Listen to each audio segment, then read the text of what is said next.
has a somewhat looser feel to it. Yeah, it's got an almost improvisational tone. Like TV from other dimensions has a somewhat looser feel to it. Yeah, it's got an almost improvisational tone. Hey everybody, how are we doing this morning? We had some Rick and Morty to start the day off, but you guys know what it is. What day is it in the chat today? Everyone knows what day it is. Surely you guys know. I'm not gonna hit the button until someone says in the chat, what day is today? Today has a special name. Who knows what it is? First person gets some 20 points. What day is today in the chat? Anyone have any idea? It's, oh, no, Eric, I'll give Erica 20 points right there. Camden, you're right. It is 20-point Tuesdays.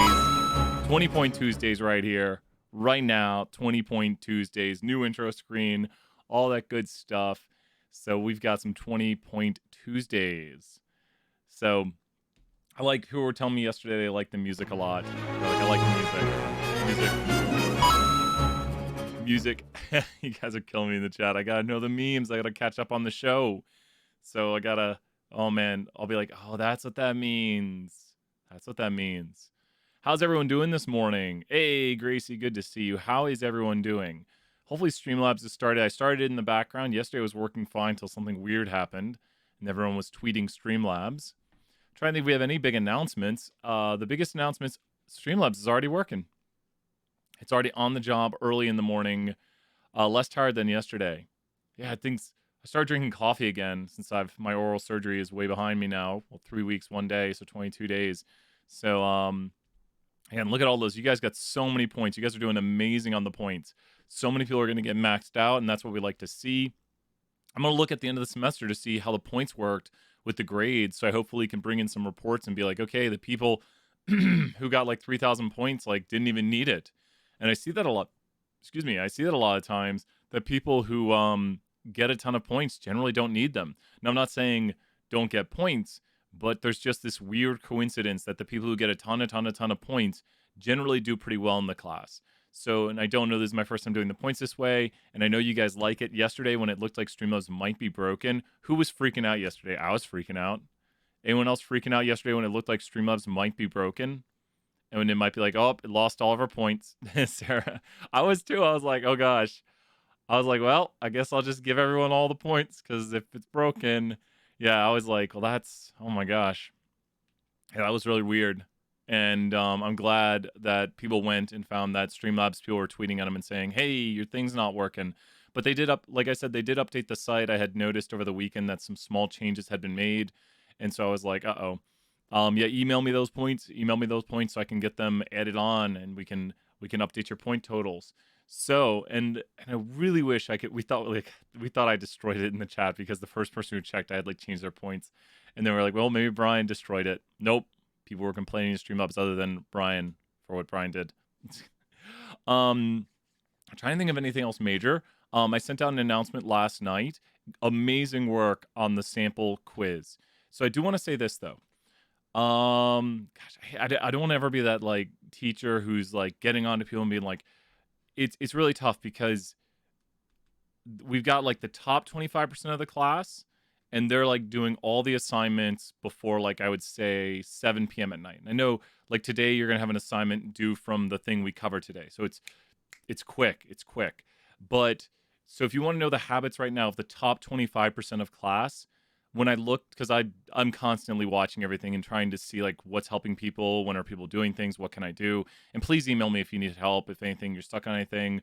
People always tell you, I'll email you back, I promise. And I just don't want to come off like I'm, does that make sense? I don't want to be overbearing. And I'm like, do I email? Do I not email? What do I do?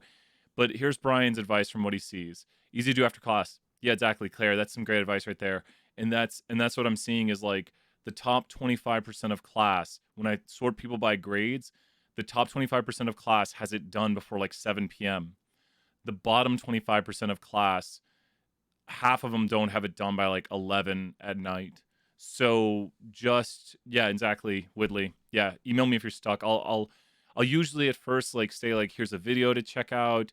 If I don't have a video on it, I'll kind of do a short walkthrough, but I'll try to, be quick, and I'll try to be maybe concise, but then, yeah, and Kyle, like, yeah, thank you guys so much, and Gal, so Whitley and Brooke and and Claire and Kyle. You guys get 20 points right there, helping out this conversation, helping your classmates understand, because I want everyone to be on track. I want to give everyone A's, and I really mean that. Thank you so much, Gracie. Gracie, 20 points right there. You guys don't have to. You compliment me. You get 20 points. Don't. But I do want you guys to know those opportunities are there. Yeah. Thank you, Thomas. 20 points, Thomas, right there. It's just crazy. 20 points Tuesdays. So, and if you can't stay, watch the end of the video. Does anyone skim through the videos afterwards and try to find the question they're working on? We'll probably do the Kahoot on Wednesday. Wednesday. Oh, wait, tomorrow's Wednesday. Yeah, we'll probably do the Kahoot Wednesday evening. Wednesday evening we'll do it. My gosh, I don't know what day it is. I don't know what's going on. Test will be Wednesday, Thursday. Yeah. And that's why I totally understand. That's why I try to usually I put the tags in the videos at like 5 p.m. after the video is totally compiled. Sorry, those things can take a while. But if you skim through the video, you can find your questions. You can find where we're at. Are we going to go over homework and quizzes before class ends or after? I think we do it after. We do it like the last 30 minutes class. So we usually try to keep that time frame. And thank you guys and gals for your suggestions and advice in what you want. So that's why we've started to use the last 30 minutes or try to, which we did yesterday. I would say about half the time we usually have the last 30 minutes to focus on quizzes and stuff like that. Because people are like, well, I have to go to work. I've got this time period from 9 to 12. Could we start to do some? What chapters will the test be on? Great question. I'll talk about that real briefly here. So the test will be over. It'll be over 10, 12, 13. Oh, and then randomness. 13's a huge one. And decision trees. Is that how you spell decision? Is that how you spell decision trees? Maybe. Oh, nice job right there, Needy. It's got one S. Needy, 20 points. You know how to spell things I don't. Good job. So, these are the chapters. It is over. Probably the hardest ones, or the hardest one, is definitely this, which we're going to be doing right up to the test. Now, what's pretty crazy is my brother is taking a statistics course. We'll have same amount of questions, very similar, very, very similar. Like if you understand the format of the first test, very, very similar. Michael, 20 points right there. And Needy gets another 20 for helping me out. I think I said that. What chapters? Yep. And so 13 is probably the hardest. 13 we'll be doing tomorrow. And so I would say once again, the test starts tomorrow. Wow. But I would not take it tomorrow. I would not take the test at just don't take it tomorrow immediately. I mean, frankly, I would just put it to Thursday, but I like having the 2-day thing. Just in case someone has a conflict, I'll probably send out advice later tonight. I would not start the test tomorrow. The final project will come out this weekend. I think I'll have it due on Tuesday. So the final project will be released on Friday, and then we'll talk about it next class periods and stuff, and we'll have help sessions for it. That'll probably we'll do last 30 minutes. It'll be at the end of class, and those will be recorded too. Yeah, and I like the 2-day open thing also, because frankly, I would just put it on Thursday, but it kind of makes more sense to have a Wednesday, Thursday. We're going to finish the material. You can go ahead and take it. We'll finish the material tomorrow, because today we are covering 12 and decision trees. You think about 10 is sampling. We did that right here. We did randomness. We started 12 yesterday, and decision trees is pretty short. Decision trees is a fun chapter. And then 13 is a tough one. Tomorrow, 13 it'll be the whole time. We'll have some time at the end, and the homeworks on it are pretty tough. So don't, this is a huge bit of advice. Well, if you know how to do the 13 questions, they're not that tough. And I was helping my brother, who's a pharmacist, who is taking a statistics course right now, and he was literally doing chapter 13 problems. They were covering that material. And he was like, wait a minute. All I have to do is this? And I was like, yeah, if you know this, then the answer is this. 20 points, Keaton and Logan right there helping each other out. So even he was like, this is such a long question, Brian. What do I do? When I explained it to him, and I was like, always look for this, then you can solve for this. And then he was doing the problems a lot faster. So just so you know that I've been solving my Pearson problems for a decade now, literally. And I know how the test questions are written. I know what to look for. I know the orders that are best to solve these. So watch my steps, work these problems. If you can do the homework problems and the quiz problems, you're more likely to be able to do the test. Is final project in groups singular? Yeah, so Logan helped out there. You're right. I don't think 13 is really that bad. It's just like it's completely new material for most people. Does that make sense? Like chapter 13 is something most people haven't done. I'll probably even talk about it at the very end of class today. So I like to give you guys a preview. Do you guys want to hear what it is right now? You guys will be like, no way, that's easy. Watch this. You ready? Here's a chapter 13 problem. We're going to do one chapter 13 problem, and then we're going to start doing real lecture here. So, because I fear I've made... I don't want people to be afraid. I don't want people to be like, no, I'm going to fail because this chapter 13 problem is going to be so difficult. Okay. So here's a chapter 13 problem. Oh, I moved the camera. Now it's all crazy. So, oh, now I'm... Really? I'm way over to the side. Should never move the camera. Never try to fix things. Okay. Okay. UT. Never adjust things. UT wants to understand their... Okay. UT knows that their students are... We got Ben and Sarah helping each other out. 20 points, Ben and Sarah. Are an average height of 68 inches tall with a standard deviation of, let's say, 4. They collect 100 students. Here's question 1. What is the mean for the sampling distribution of the sample mean? What is the standard deviation for the distribution? And then what is the probability that the mean for the 100 students is above 60? I'm going to purposely pick this. No, let's do it an easier one because I can make this way easier. This one could be you could have to figure that. Oh wait. Okay, cool. You can figure this out in your head. Very close, Gracie. Very close, Gracie. 20 points right there. Thinking 20 points. It's thinking Thursdays, but still 20 points. You're very close. One of those is correct. One of those is correct, and the one that is correct is the 68. Because next Wednesday, you're right. Next Wednesday, Sarah, you're right. And then did Ben ask when's the final or something? The final will be next Wednesday. And I think I can only put it on next Wednesday, which means we'll review on Wednesday and then the final will be on Wednesday. Woo! So Gracie got the first part right. She already knew what the mean was because the mean for the distribution of the sample mean is equal to the mean. The first thing you want to do whenever you encounter a problem like this is immediately start marking the notation. So if you notice right here, this says 4.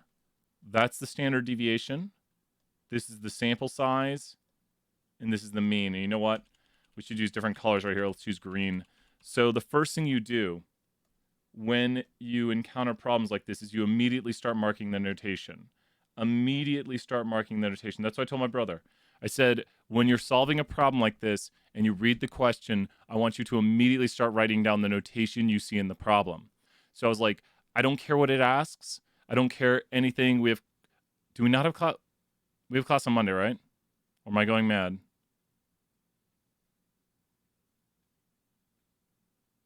Do we not have class on Monday?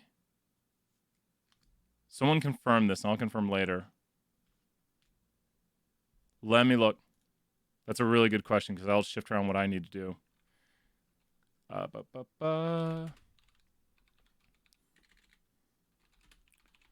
Memorial Day sounds like we wouldn't have class, but... Okay, wait, here we go. I'll show everyone the schedule once I got it. Summer... Ooh, we don't. Oh, that's interesting. Oh, that changes. Oh my gosh, you guys are right. We don't have class on Monday. We do not have class on Mega Mondays.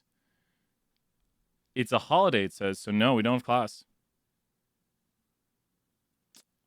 Well, we might just have to like edit out one chapter. I was looking at the schedule yesterday and I thought we had enough time and everything. So we do get Monday off. And we only have 48 people watching right now. So it is Monday off. You guys are correct. And when you said Memorial Day, I was like, that does sound like we have it off. So yeah. Okay, I think I can go. There's a chance I might remove one chapter off the test. Edit out chapter 13.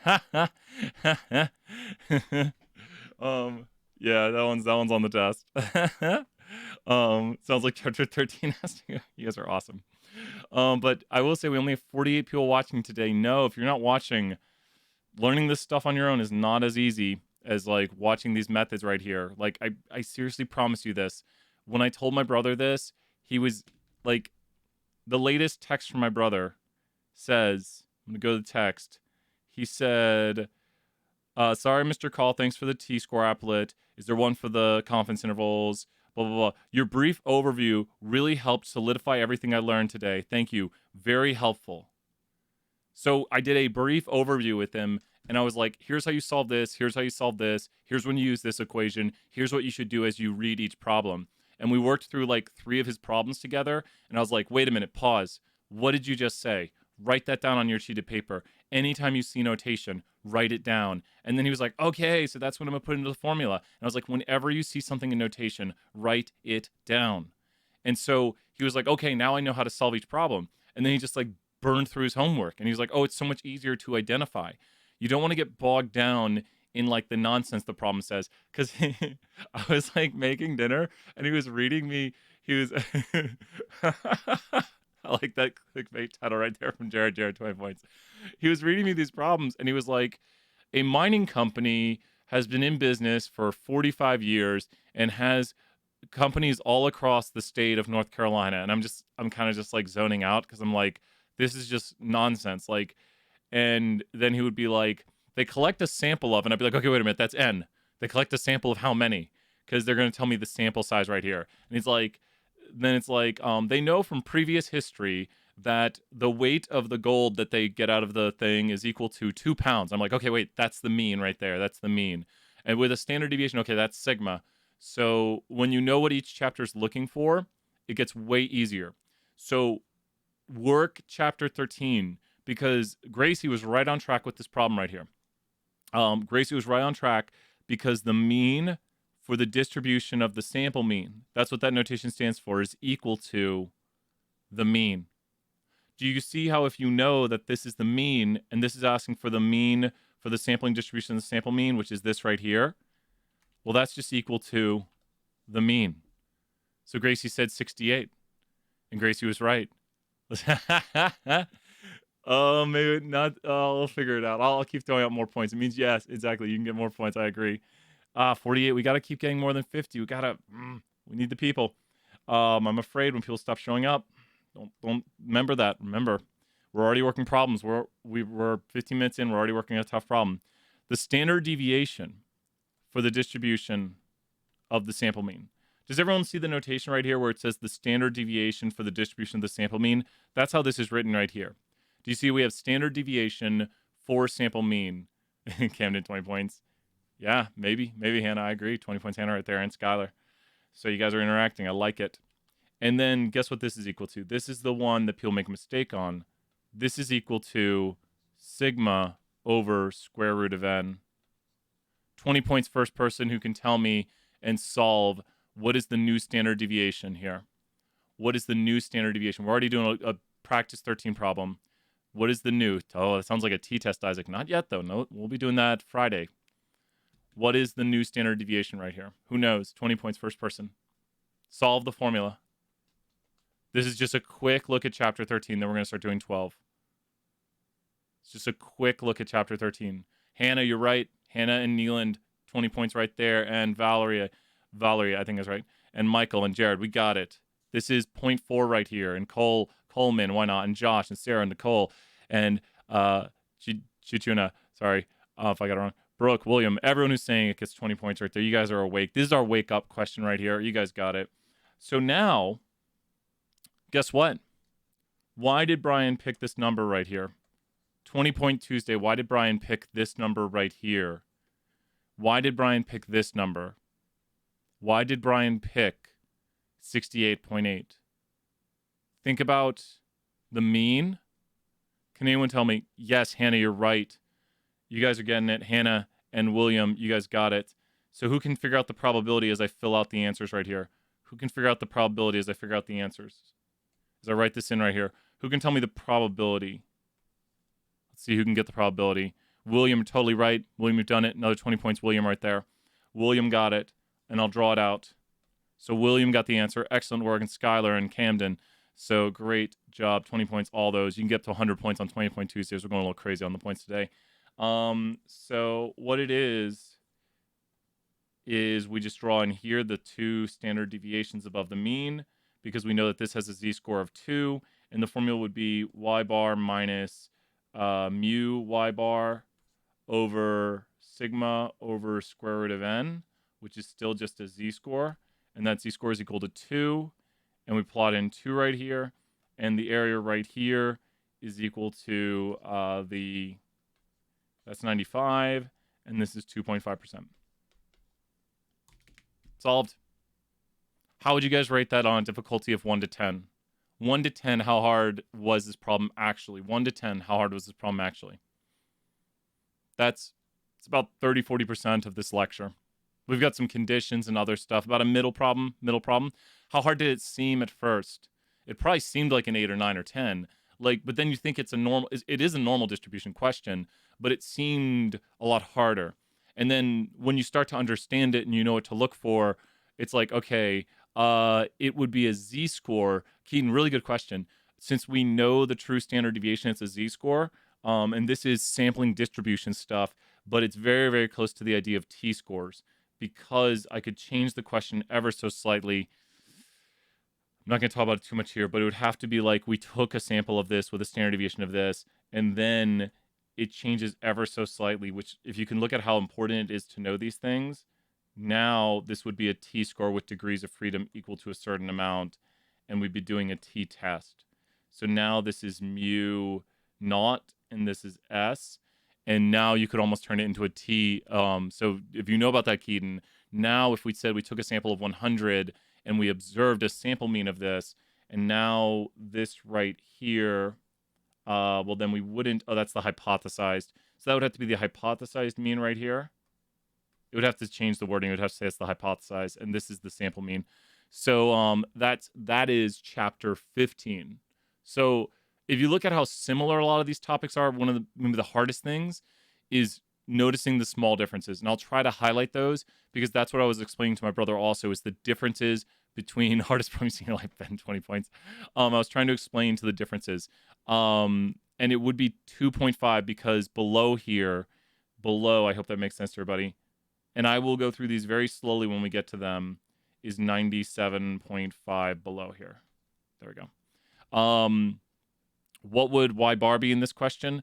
Y bar is this right here, because that's a sample mean we observe. So that would be what's probably that the mean for the 100 students would be above this. It's an observed sample mean. And then a question would read differently if it was a question where we were actually doing a statistical test, like a hypothesis test. So really good stuff right there. That's a quick review or quick overview of chapter 13. Not one of the easiest chapters. There's also another part to it. We probably just did a third of chapter 13 right there. If you understand this problem, which I don't expect you to understand yet, you understand a third of chapter 13, which is going to be very similar to what we've done. So that will happen all tomorrow. But for today, let's go back. Here we are, back to 20 Point Tuesdays today. It is time. Let's get the slides ready here. And I do upload the annotated slides. I think I've remembered to do it every day. Thank you for the person who asked me to do that, because it's happened. And I hope that's been helping people. Here it is. You like the animations? Thank you guys very much. So we are here with 20 Point Tuesdays, and let's get started with some probability. Okay, from random phenomena to probability, we have right here that we flip a coin. So I've got all my coins over there. I should have brought the coins over here. So we flip the coins. Let's go, Michael, 20 points. So when we flip the coins, SpongeBob 20 points, we could get heads or tails. But here's the thing, and I'm going to say it in a way that if you were here yesterday, you can get some 20 points. What is the probability I flip heads and then I flip heads again, and then I flip heads again, and then I flip heads again. Who knows the probability that I flip heads, and then I flip heads again, and then I flip heads again? Who knows the probability of that? Who knows? I'm trying to think it through in my head right now. I don't think anyone's given the answer yet. Let me think.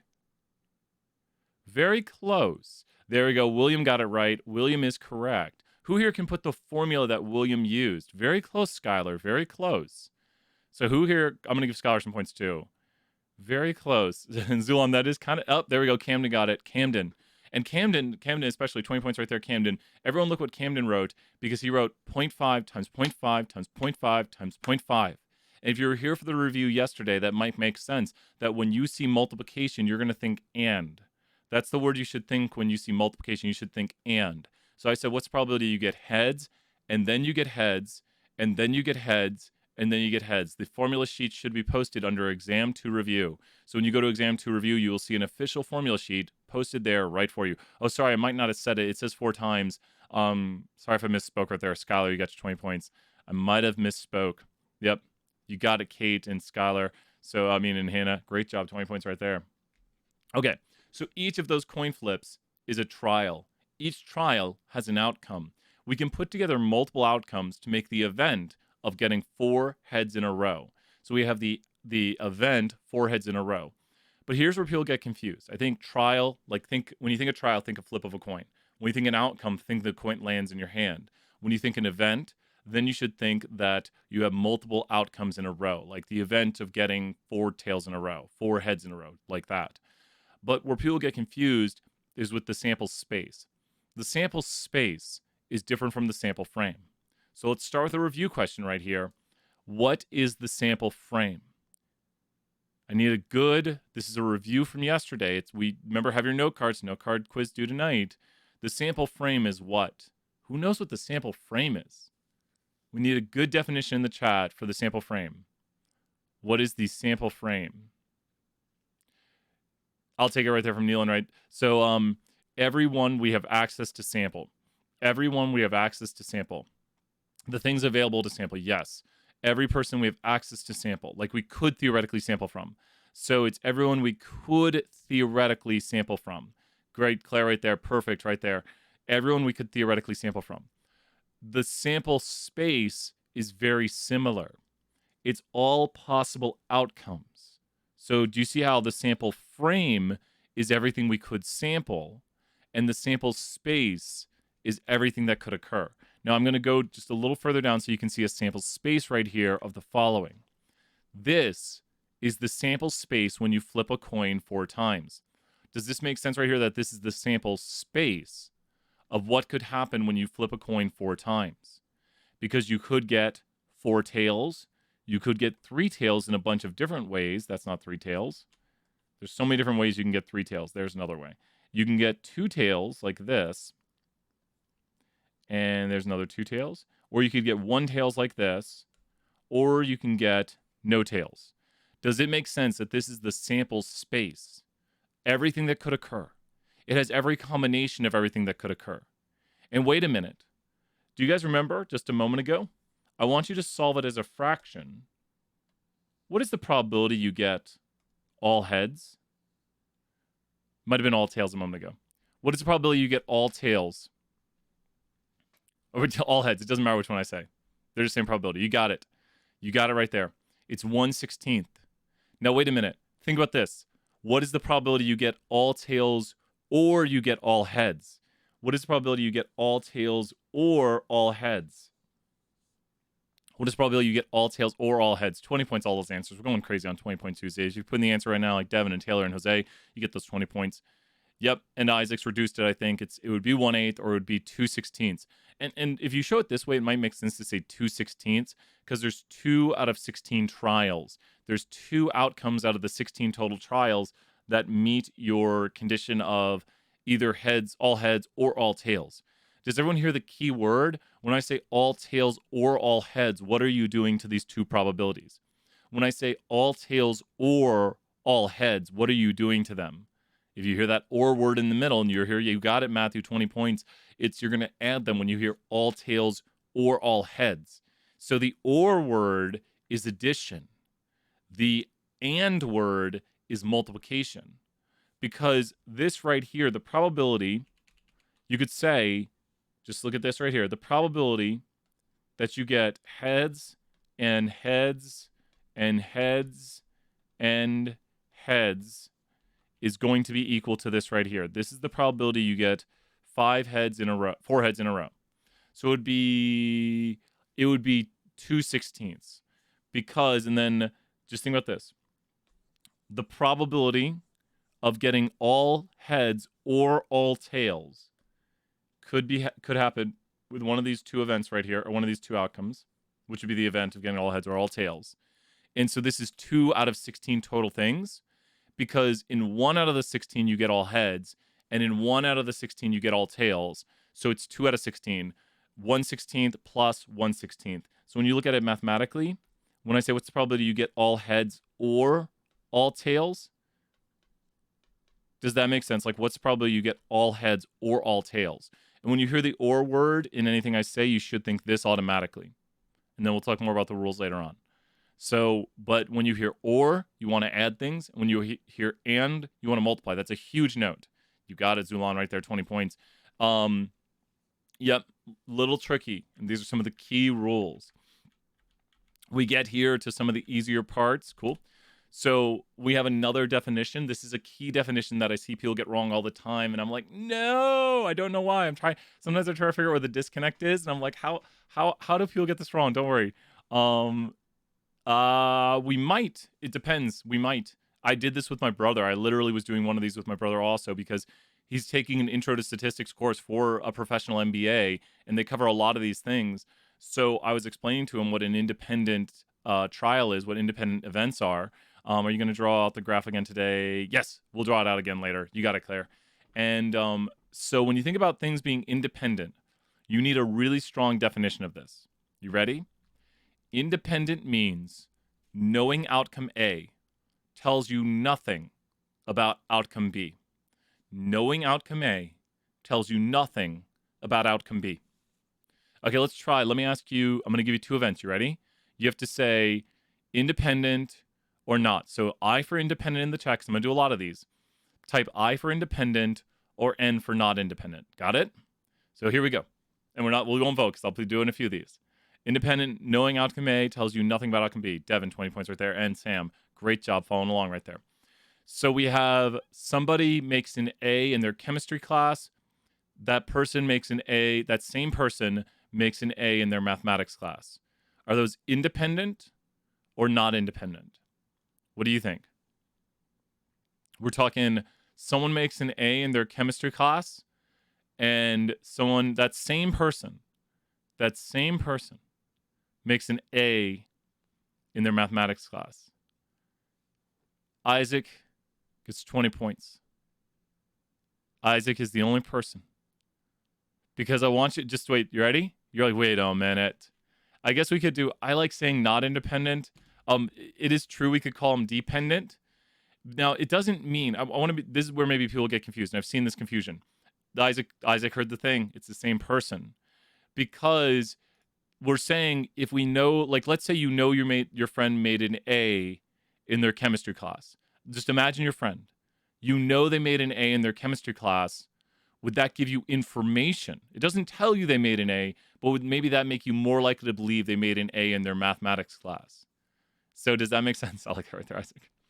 So, yes, because someone who makes an A in one class would be more likely to make an A in another class.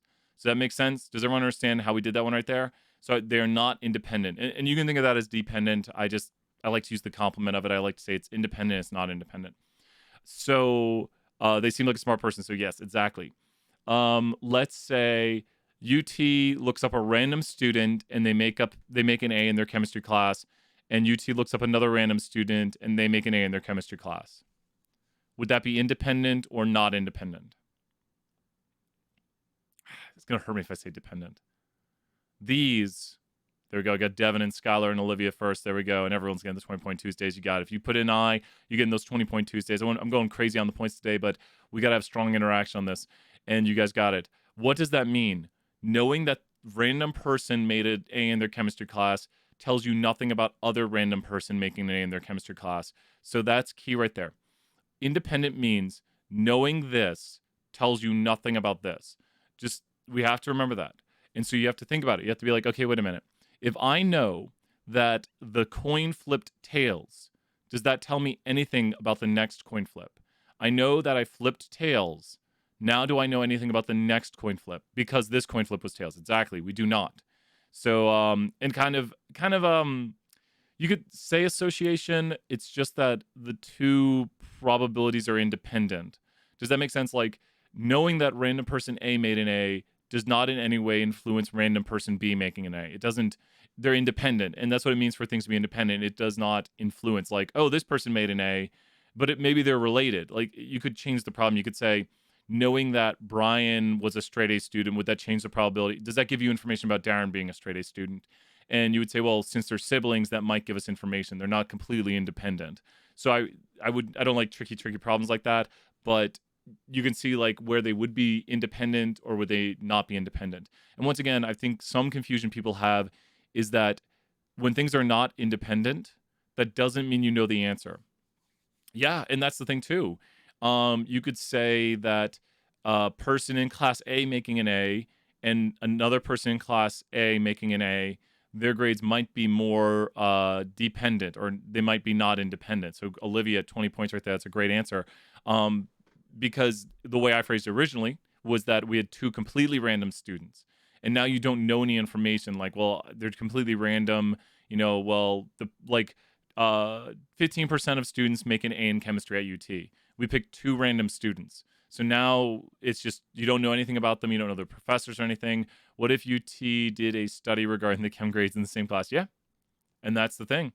You might say students in this class are more likely to make an A, and then their grades would not be, they'd be dependent. They'd be dependent on what class you're in. So if you know that student A is in this class, then they have a higher probability. If you know student B is in this class, they have a higher probability. So yeah, good questions right here. And then they would not be independent because two students being in the same class might actually have their grades depend. Like, you would know it's a harder class if they made a lower grade. These are very, I'm not going to go this complex on the test.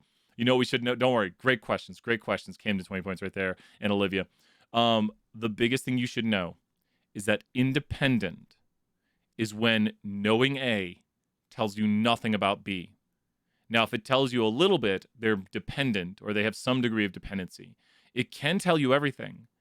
For 20 Point Tuesdays, what two events are completely dependent on each other? Here's the hint. This is the hint for 20 Point Tuesdays. These events are completely dependent on each other. These events, if you see my circles that are not overlapping, these types of events are completely dependent. These types of events, I'm giving a hint for the name of it. I'll take complements. Yes, Jared and Tyler are right for complements and disjoints. Things that are complements are completely dependent. Jared is 100% right, because if A happens, not A can't happen. Does that make sense? So it's like, you could say if a football game happens, people win or lose, and that's disjoint also, because they have no overlap. And disjoint events or complements are disjoint. We'll be talking about that in a moment here. But it's weird because we add things together that also are completely dependent. So the words come into play together. Well, knowing the definitions of these words is very important. And I will say this, I think it's complement with an E. I didn't want to correct everybody, and then I was like, oh, everyone's writing complement with an I. Complement with an I is like, everybody's doing so great today. Complement with an E, which is the way the mathematical complement is spelled, is everything but the event. And we'll be going over these definitions throughout class. Next, we have a pretty cool thing right here. Did I pass the slide? No, I didn't pass the slide. We have the law of large numbers. So what is the law of large numbers? The law of large numbers states that in the long run, we will observe the frequency of an event. And this is one of the things that, like, I worry when I do this, the probability homework. It has a question on there that I'm always like, what do they mean by long run? And we usually mean like, yep, Venn diagram. Usually we mean very, very, very long run. So imagine this. You walk to campus, back when you could walk to campus. I'm sorry. I like walking to campus, playing some Pokemon. And so you walk to campus and there's a light you see. The first day you saw that light, I know, too soon, I'm sorry. The first day you saw that light was what color? So you walked to campus. It would technically have to be at random times. Which definition, Hannah? And then law of large numbers is the probability of an event will be observed in the long run. The probability of an event will be observed in the long run. Everyone's right. It was green the first day. So do you think that at this point, after seeing the light just one time, do you think it has a 100% probability of being green? Like that, you think about it, that light's always green. I don't know. Brian has no opinion on that. That's such a complicated, sorry, Josh. That's a very complicated issue. Ay. No, good question, Josh. It's just so complicated. And then we'll know more as time gets closer. Would this be, I don't understand, Isaac. I don't understand. So the next one is it's red. And then it's green, red, green, red, green, red, red. What do you notice about this as we go further and further and further out? As we go further out, the probability starts to stabilize. The probability would probably start to just flatten out here. It levels out. And so what are you observing? You are observing the probability of the event in the long run. This is the exact definition of the law of large numbers, that in the long run, we will observe the true probability of an event. There it is. The longer you run it, like this goes to simulations. How do you make a simulation better for 20 points? Add more whats. This could be on the test. You can make a simulation better and more accurate by adding more. Who's got it? Who's got it? You got it right there. Trials right there. Neelan, 20 points. More trials. More trials. So I went back to this slide with the trials. Similar wording. We can add more trials to make a simulation more accurate. 20 points, everybody. I love it when you guys are all answering. I don't mind that someone's already answered. You guys know when everyone keeps answering, that shows you're on track. It shows you're watching. You know to make a simulation more accurate, you can add more trials. You got it. Tons of points today. You can get up to 100 on these 20-point Tuesdays. So Brian starts breaking the rules. So we have the law of large numbers. So this question, is it only possible with two variables or can we multiply? It's usually a binomial. You can do binomials or multinomial, Devin, if you know what that means. Multinomial means like more than two outcomes, and you can do multinomial distributions. A lot of times we see a binomial distribution like a red-green or red-green not green because it's easiest to straight it that way. But great question right there. You can do multinomial, meaning multiple outcomes. Like you could do red, yellow, green. The graphic here would have to look quite a bit different to graphic. So how long dictates a long run? Ooh, great question, Camden, 20 points. It depends on the probability of the event. Usually you want, like for events that are not very frequent, like if you wanted to observe what's the true probability of someone winning the lottery, it would take a very, very, very, very, very long run because that's a very unlikely event. So the more or less likely the event, the longer the run needs to be. If the event has a probability that's very, very tiny, you'd need a longer run. And like you're like, what's the probability of hail in Knoxville? Well, you would need a very long run to observe that, to figure out the true probability by like each day seeing if it hails, because it only hails in Knoxville. I think I've been here a decade and I've seen it hail like 3 times. So that might give you a good estimate. Like even then, it's like such a rare occurrence that what's the true probability of it? Very long run due to that. But that's very good complex question right there. The less likely the event, the longer the run needs to be to figure out the true probability of it occurring. Yep. Jared, you guys are asking such great questions. This goes into time series because the series might change. You have to watch out because, you know, the way Knoxville weather works might change. So is it applicable to go back 10 years? Is it applicable to go back 20 years? And you guys are asking all the really good statistical questions. Statistics is just about asking questions. So Jared, 20 points right there. And so, yeah, great conversation on this. Is the long run relative to the event thing being studied? Yep. How long the run is? Knoxville weather always changes. I agree. Oh my gosh. Great questions. It's, the thing is here's where people totally get this wrong. We have the law of large numbers, and then we also have the law of averages. And the first time I heard the law of averages, people called it gambler's fallacy. I agree. It pretty much rains all the time in the summer. It's raining right now. I can hear it outside. So, and so We have right here the law of averages, and we have the law of large numbers. So with the law of large numbers and the law of averages, which one of these is completely wrong? The law of averages, states that if something occurs, it'll change the probability of the next thing that'll occur, because it's saying, like, think about this. At this point, we have flipped too many heads. That's what the graphic means. We're way above 0 heads. Does this make sense? I'd love some snow. I love snow. One of my favorite birthdays was going out with Chelsea. It snowed. We had Tomb Raider. New Tomb Raider just came out. It was awesome. A great day. So right here, the law of averages states, and this is a fallacy. Gracie, 20 points right there. The law of averages states that, and this is a fallacy. Fallacy means it's not a good way. Fallacy means you shouldn't do it. That if something occurs, it'll make something else more likely to occur. So wait a minute, that sounds like these two things would be independent or dependent. If something occurs, it'll make something else more likely to occur. Like it'll average out. Like it's saying, like, if you're losing at a poker table, you will become more likely to win. And then they would be dependent, because losing, like winning your next game depends on losing the previous game. Like you're more likely to win. Losing will change the probability of you winning. Now just think about that, like at a poker table. Like to say, like, people say this all the time. They're like, oh, I've gotten so many bad hands, I'm due for a good hand. That's the law of averages. To say, like, I've gotten bad hands 10 hands in a row. Well, the probability of me getting another bad hand has got to be pretty low. Kind of. But no. Because they're looking at it the wrong way. Let's just do an easier version where we say we've gotten 4 bad hands in a row.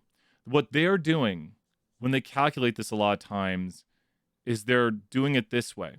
Let's say a bad hand in poker occurs 80% of the time, because most poker hands, if anyone here plays poker, you get your hand, you get 2-7, you just toss it away usually, unless you want to, like, try to bluff on people. But most of the time, and then you got to watch because people start to get smart to your game. Most hands in poker are not good hands. 20% of hands are hands maybe you'd want to play, but 80% of hands are pretty bad.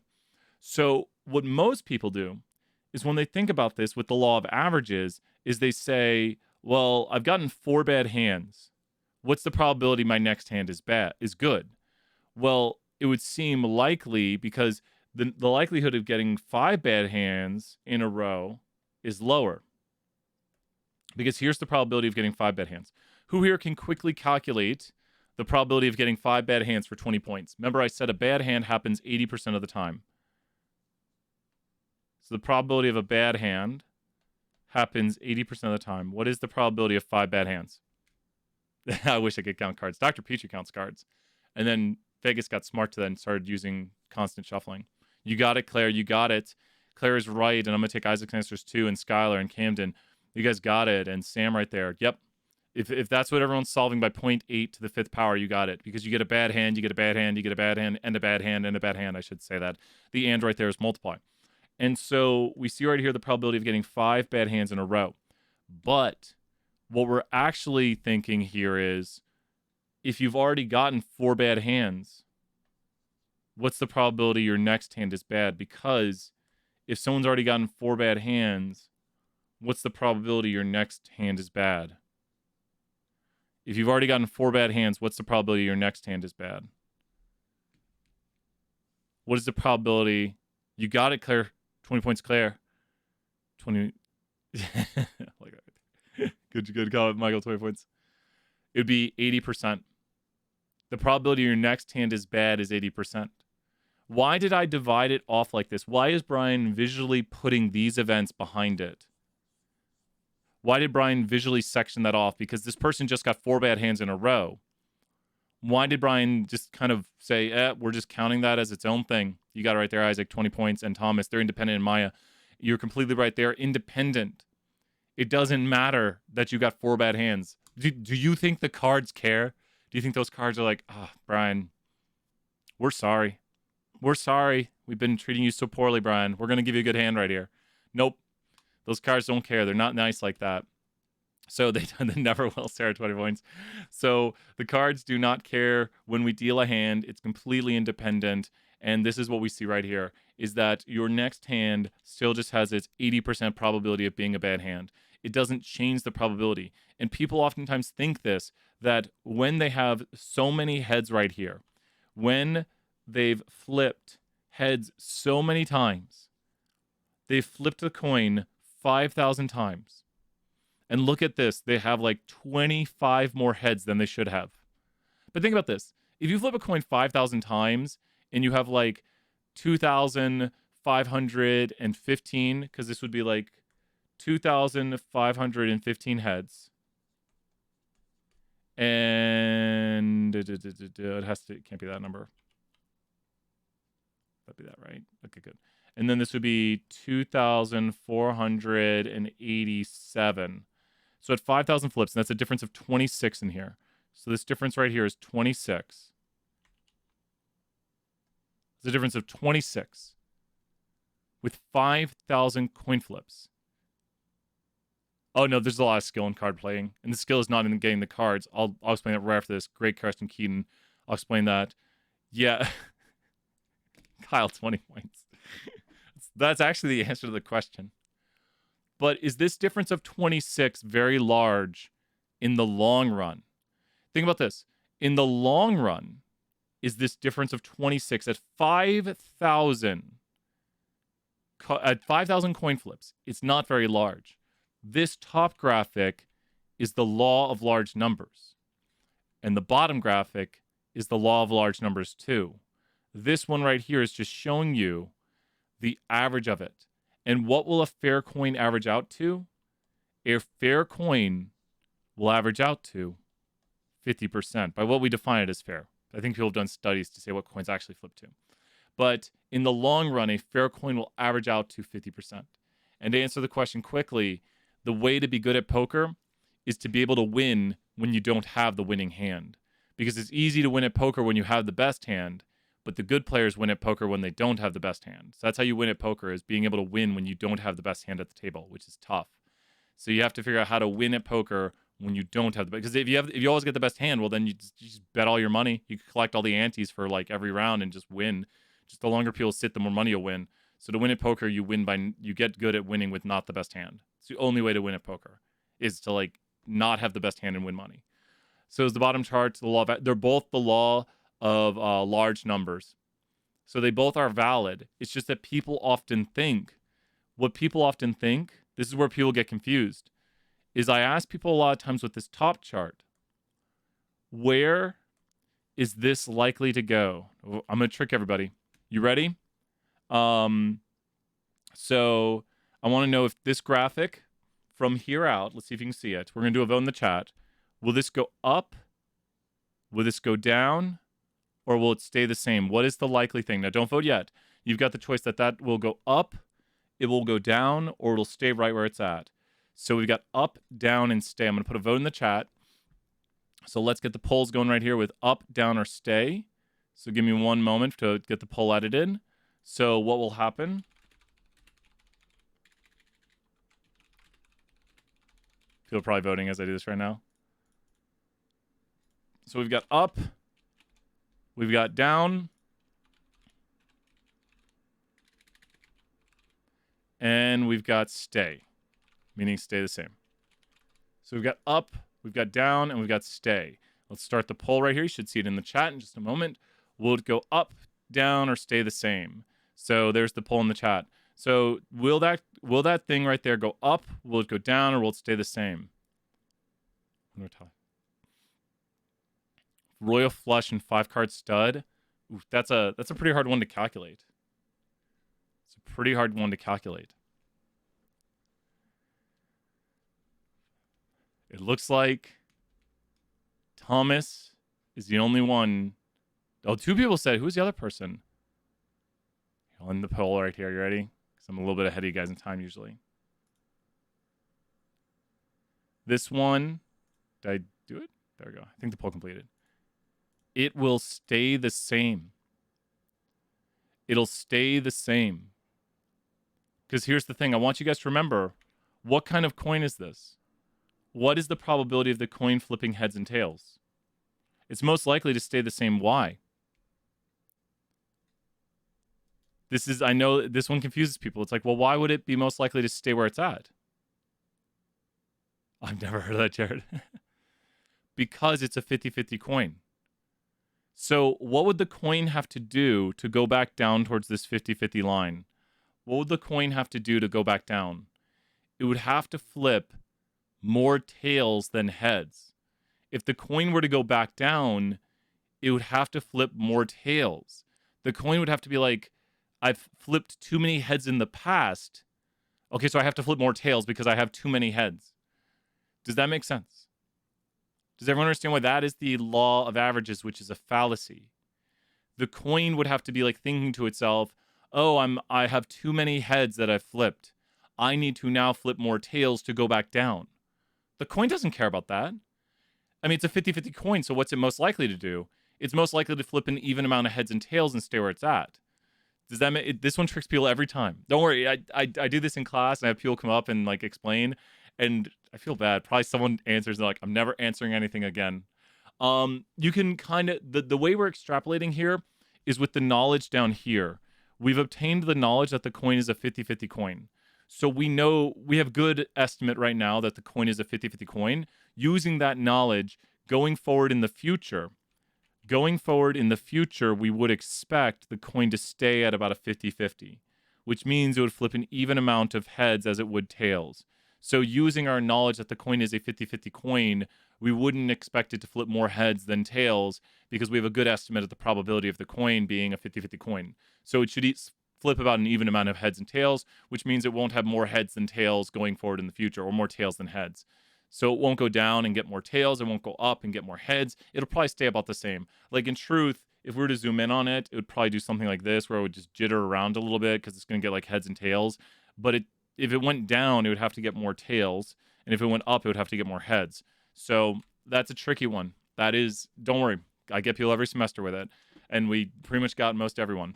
So we can use the information to make an educated guess because we understand the probability of the coin. We're up to the final rules right here. You ready? Let's do the rules for probability. It is time for some probability rules. Okay, so here we go. We've got gambling games or chance. Cool. This slide, this definitions. So subjective or personal probabilities are ones that are not stated with mathematical computations. People might say something like, my team has an 80% chance of winning tonight. So the biggest thing you can look at right here is that these are computed without using the formulas we're about to use. So a subjective or personal probability is something that people oftentimes give without the mathematical rigor. So there's a quick definition of it. Subjective or personal probabilities are the probabilities we often hear where people don't compute them mathematically. So we don't really deal with that. We don't deal with that. We deal with events, and I'll show you it like this. I'll mention this slide right here too. Things don't need to be equally likely. It's much easier to calculate when they are equally likely, but chances that someone is the same way to twice in history. Yeah, exactly. That is insane, Jared. That's a really cool problem. 20 points, Jared, right there. And so we see that we have events that don't have to be equally likely. This is what kills me. Oh my gosh, Brian, it's Brian's pet peeve time. I've heard people say things like this. I can't believe, I swear people must say this to mess with me. I've heard it before, and I swear the person was being serious. Is it true that you either win the lottery or you don't win the lottery? Is that a fact? Like, will one of these two things occur? I'm totally confused, Isaac. We have, you either win the lottery or you don't win the lottery. And then I've heard people say, that just hurts my mind. Well, it's equally likely. Just think about that. Just think about that. If someone says it's equally likely that, because they say, well, there's two events. You either win the lottery or you don't win the lottery. So the way they look at it is they say, well, you've got outcome 1, and that has a 1/2 chance, and you've got outcome 2, and that has a 1/2 chance. No, they're not equally likely. There's two outcomes. But if you actually look at the tickets, there's like 24 million, or what is it, like 240 million outcomes to the lottery. There's so many lottery numbers that can be picked, because you should say the lottery number that is picked is either your winning lottery number or it's not your winning lottery number. And how many different outcomes are there where it's not your winning lottery number? So that's the better way to describe it, is that either your winning lottery number is picked or your winning lottery number is not picked, which will then lead to you either winning the lottery or not winning the lottery. But I would only buy lottery tickets if you have the money to spare and you do it for fun. That's Brian's advice. I don't think lottery is a good thing to spend money on, because a lot of people lose a lot of money on the lottery. Lottery is not a good investment. Yeah, Jared, 20 points. And so you can run the numbers on it. You can see it's not very likely. And I also dislike how much money is taken out, because it's the people who run the lottery make a lot of money. Sorry, people who run the lottery, but you guys are kind of, I don't like it. I'm not a big fan of the lottery. Even though I've played it, I like scratch-off tickets. I'll buy a scratch-off ticket when I go on a trip just for fun.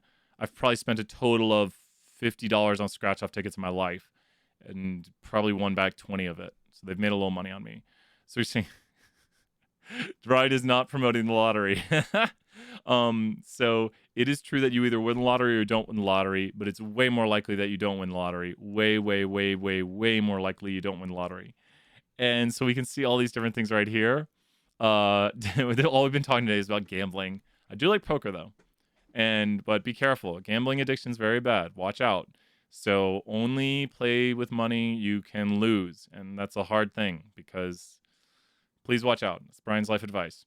So I don't know. I like poker. So don't worry. I didn't have a problem. I say that and then it's like people are just wondering more. You can't lose. Don't lose a house, Matthew.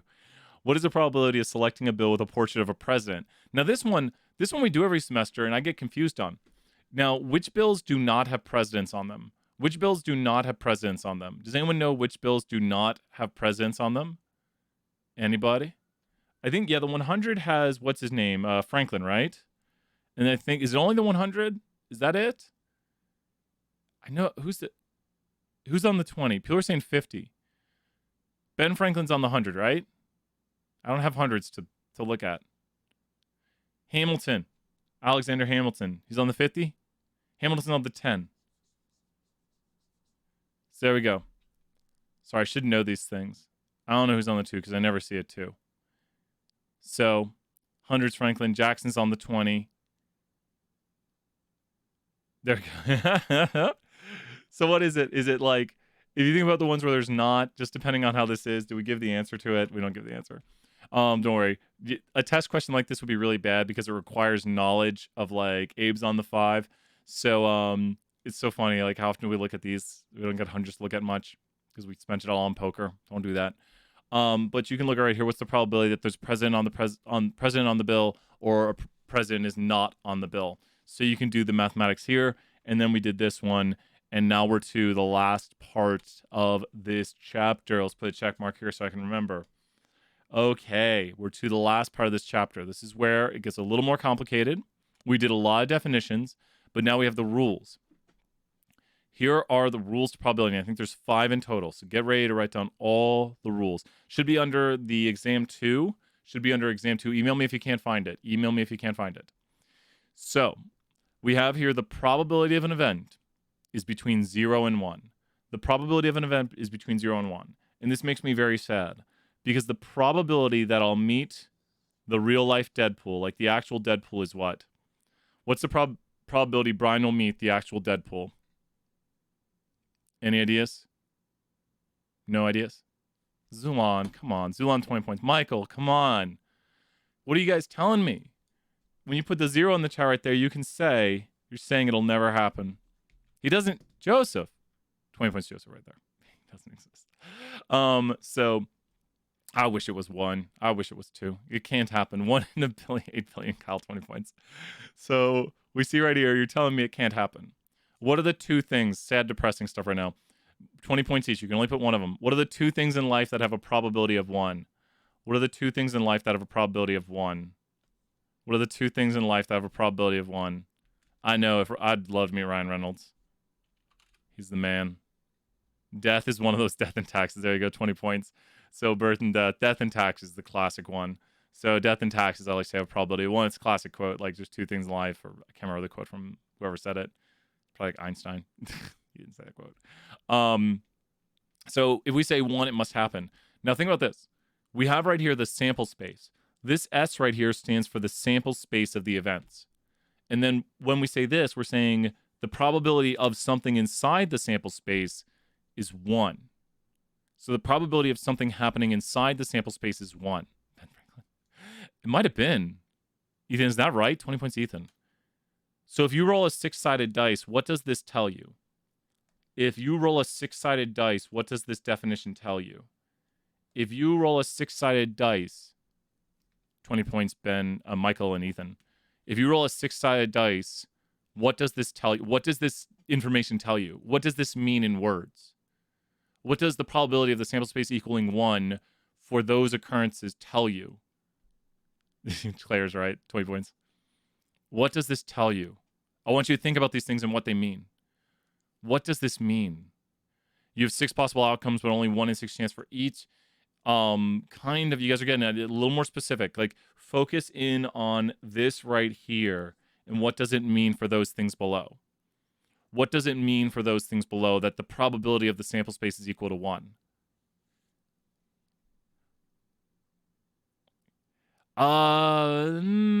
Nope, not yet. I'll give another moment on it. Yes, Camden, you're right. 20 points, Camden, right there. And what Camden wrote is exactly right there. So what Camden said is that when you roll a 6-sided dice, you will get one of these things. One of these things must occur because the sample space is everything that can occur. Does everyone remember the definition? I see Sarah, I'll answer a question in half a second. So does everyone see that the sample space is this? The sample space are these 6 numbers that can occur. And the probability of one of those 6 numbers occurring is equal to 1. So you're saying when you roll a 6-sided dice, you will get a number contained inside of this. One of these things must occur, the probability of this. Because the sample space has a probability of 1 because it's everything that can occur. Remember, when we roll a dice, it has a sample space of the numbers that can occur on the dice. And off the top of my head, just remember, what are the 10 things? You can do notes for, it's chapter 10 notes, and then you just need 10 things from chapter 10 notes on sampling, and you just need flashcards. If you're stuck on it, email me. But remember, just 10 flashcards from yesterday's lecture, 10 definition flashcards. You can use Quizlet, or you could technically put them on a sheet of paper. Nice job, all those answers in the chat. Great job. And thank you for tagging me when you have questions, Sarah, 20 points. That helps me see when someone has a question. And thank you for the people who always help answer the questions, too. I love it when people help answer. So we have first thing is that probabilities are between 0 and 1. Something can be as low as never occurring. Something can be as high as always occurring. It will always occur. Probability 0 never occurs. Probability 1 must occur. Like always, always, always. And then we have the sample space has a probability, the sample space has a probability of 1, and that is because the sample space contains everything that could occur. So the sample space of playing the lottery would be winning the lottery, not winning the lottery. You guys are getting in the chat. Number 3, a little more complicated. This is where we got to the stuff from yesterday. We have here the complement. The complement with an E is going to be everything but the event. So here's everything, which is 1. Remember how we said this is like everything that can occur?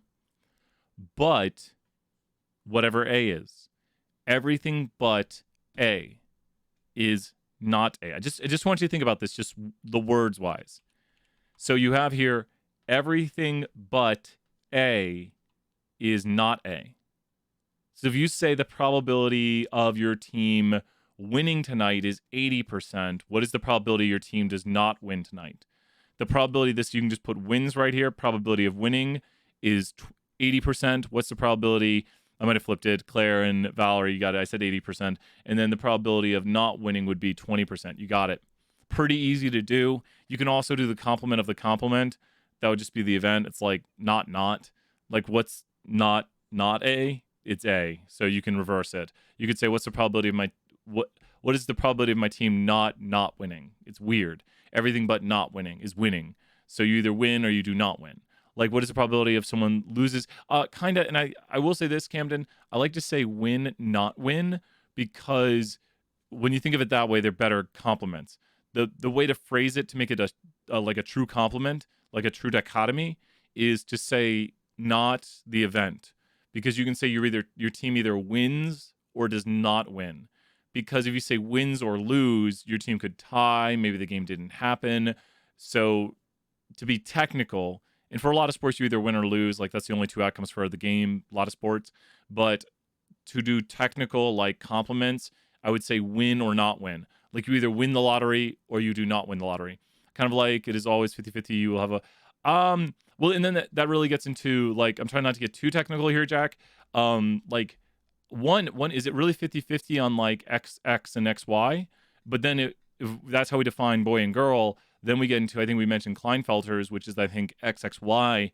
And then I was actually watching, I started like looking into stuff more.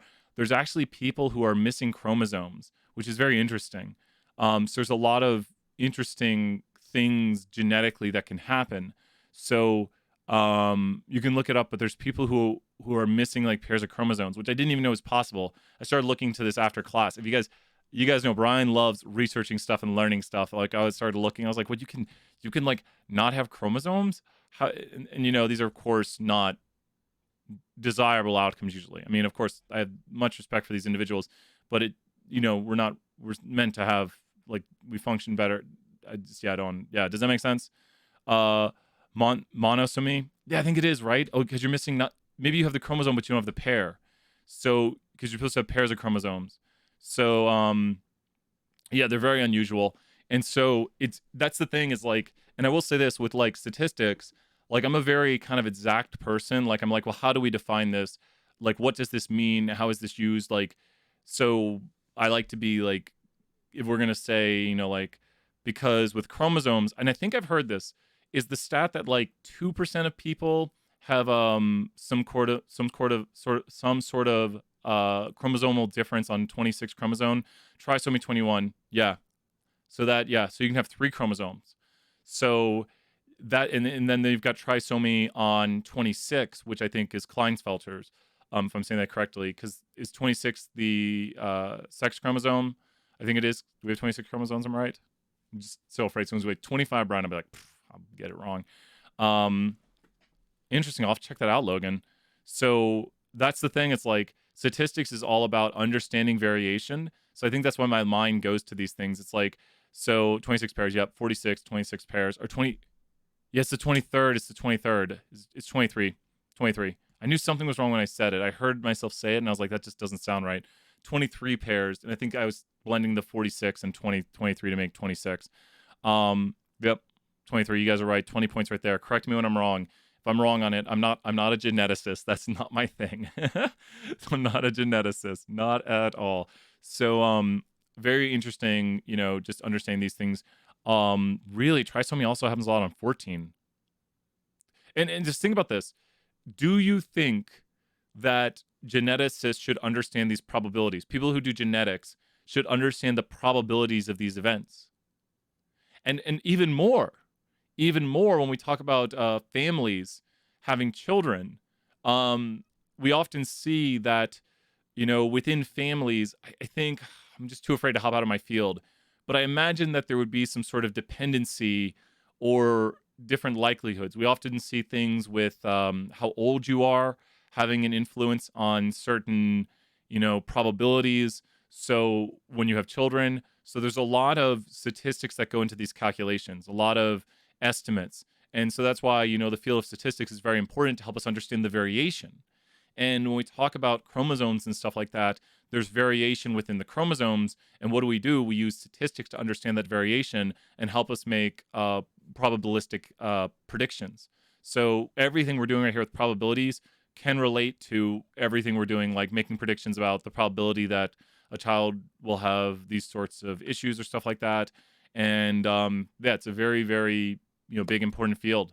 And I'm sure I wish we had a geneticist and they could say like, oh yeah, we use probabilities and calculations all the time because it's, it's numbers, it's math. And that's the kind of math we do.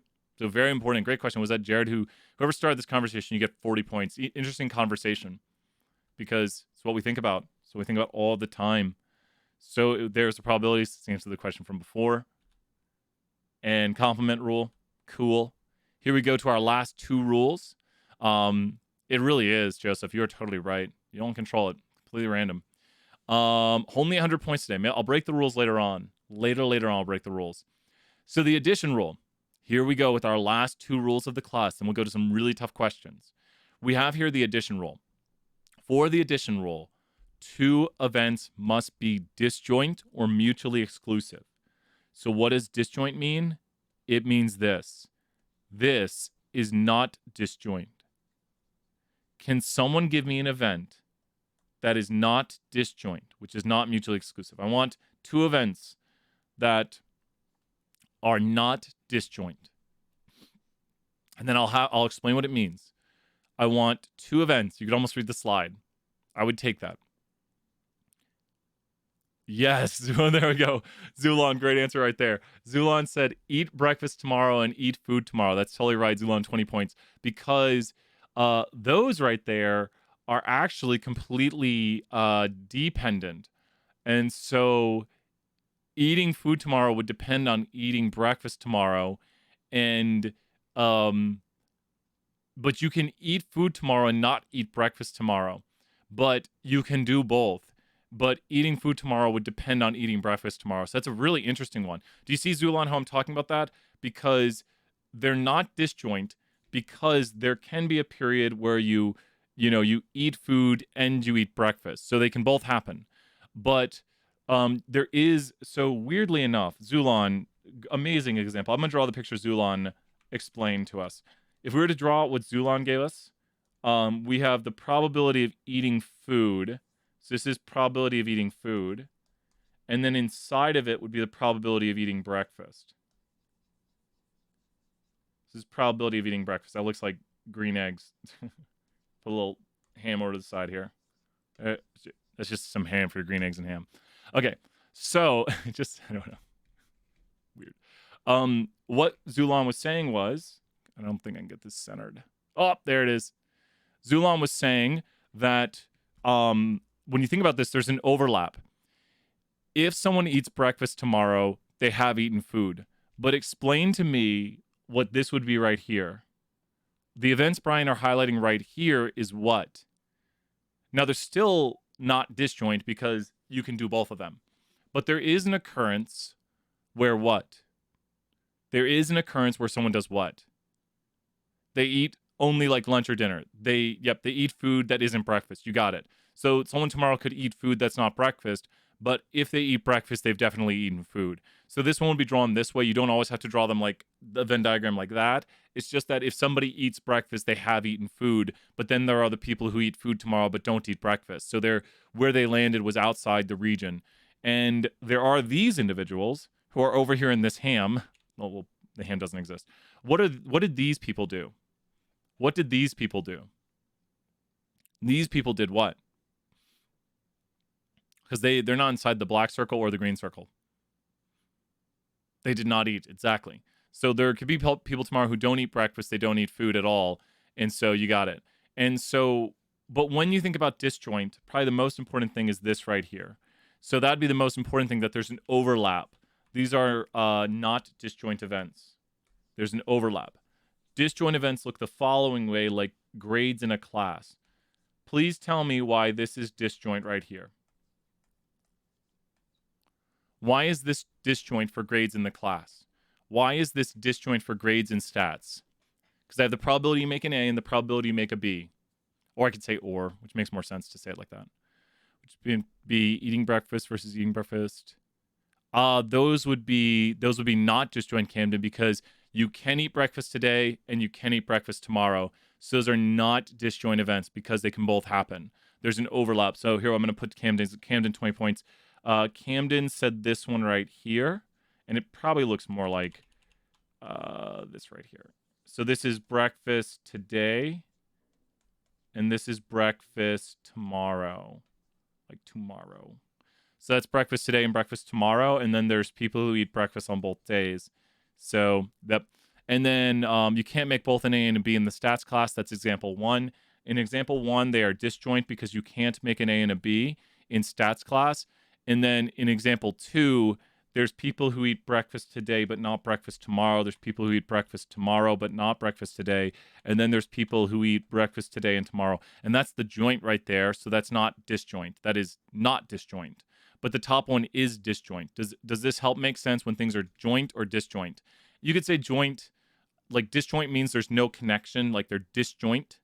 And then probably one of the best ways to do disjoint, one of my favorite ways, if you watch my review video, which a few people have watched, is I do like a thumbs up.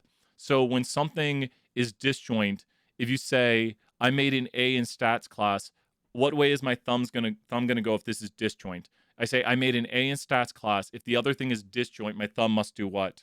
It must go where? If I say I made an A in stats class, my thumb must go where? Like this is, yes, I made an A in stats class. I can't make a B. If you know the answer to something, Kelly, 20 points right there. If you know the answer to one question and the other things are disjoint, like if the answer to one thing is yes, everything that is disjoint must be what? If the answer to one question is yes and the other events are disjoint, everything else must have the answer of what? No. That's got a Matthew 20 points right there. So as soon as you say yes to disjoint events, like if one thing happens, the things that are disjoint can't happen. So by making an A in stats, you can't also make a B. Does everyone understand what disjoint is? Disjoint is if one event happens and other events are disjoint, the other event can't happen. So you could say you go to the pet store and your parents tell you you can only get one pet. And these are your parents. You can't break your parents' rules. So we've got here, I'm going to go grab a picture of it. Okay, wait. Let's take some votes.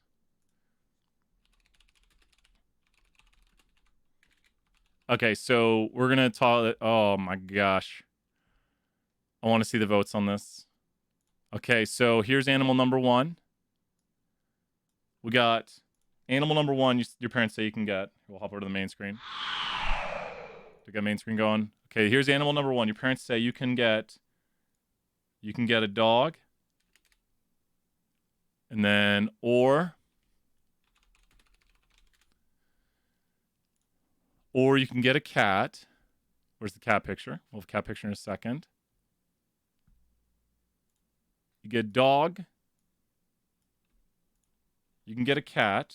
Big cat right there.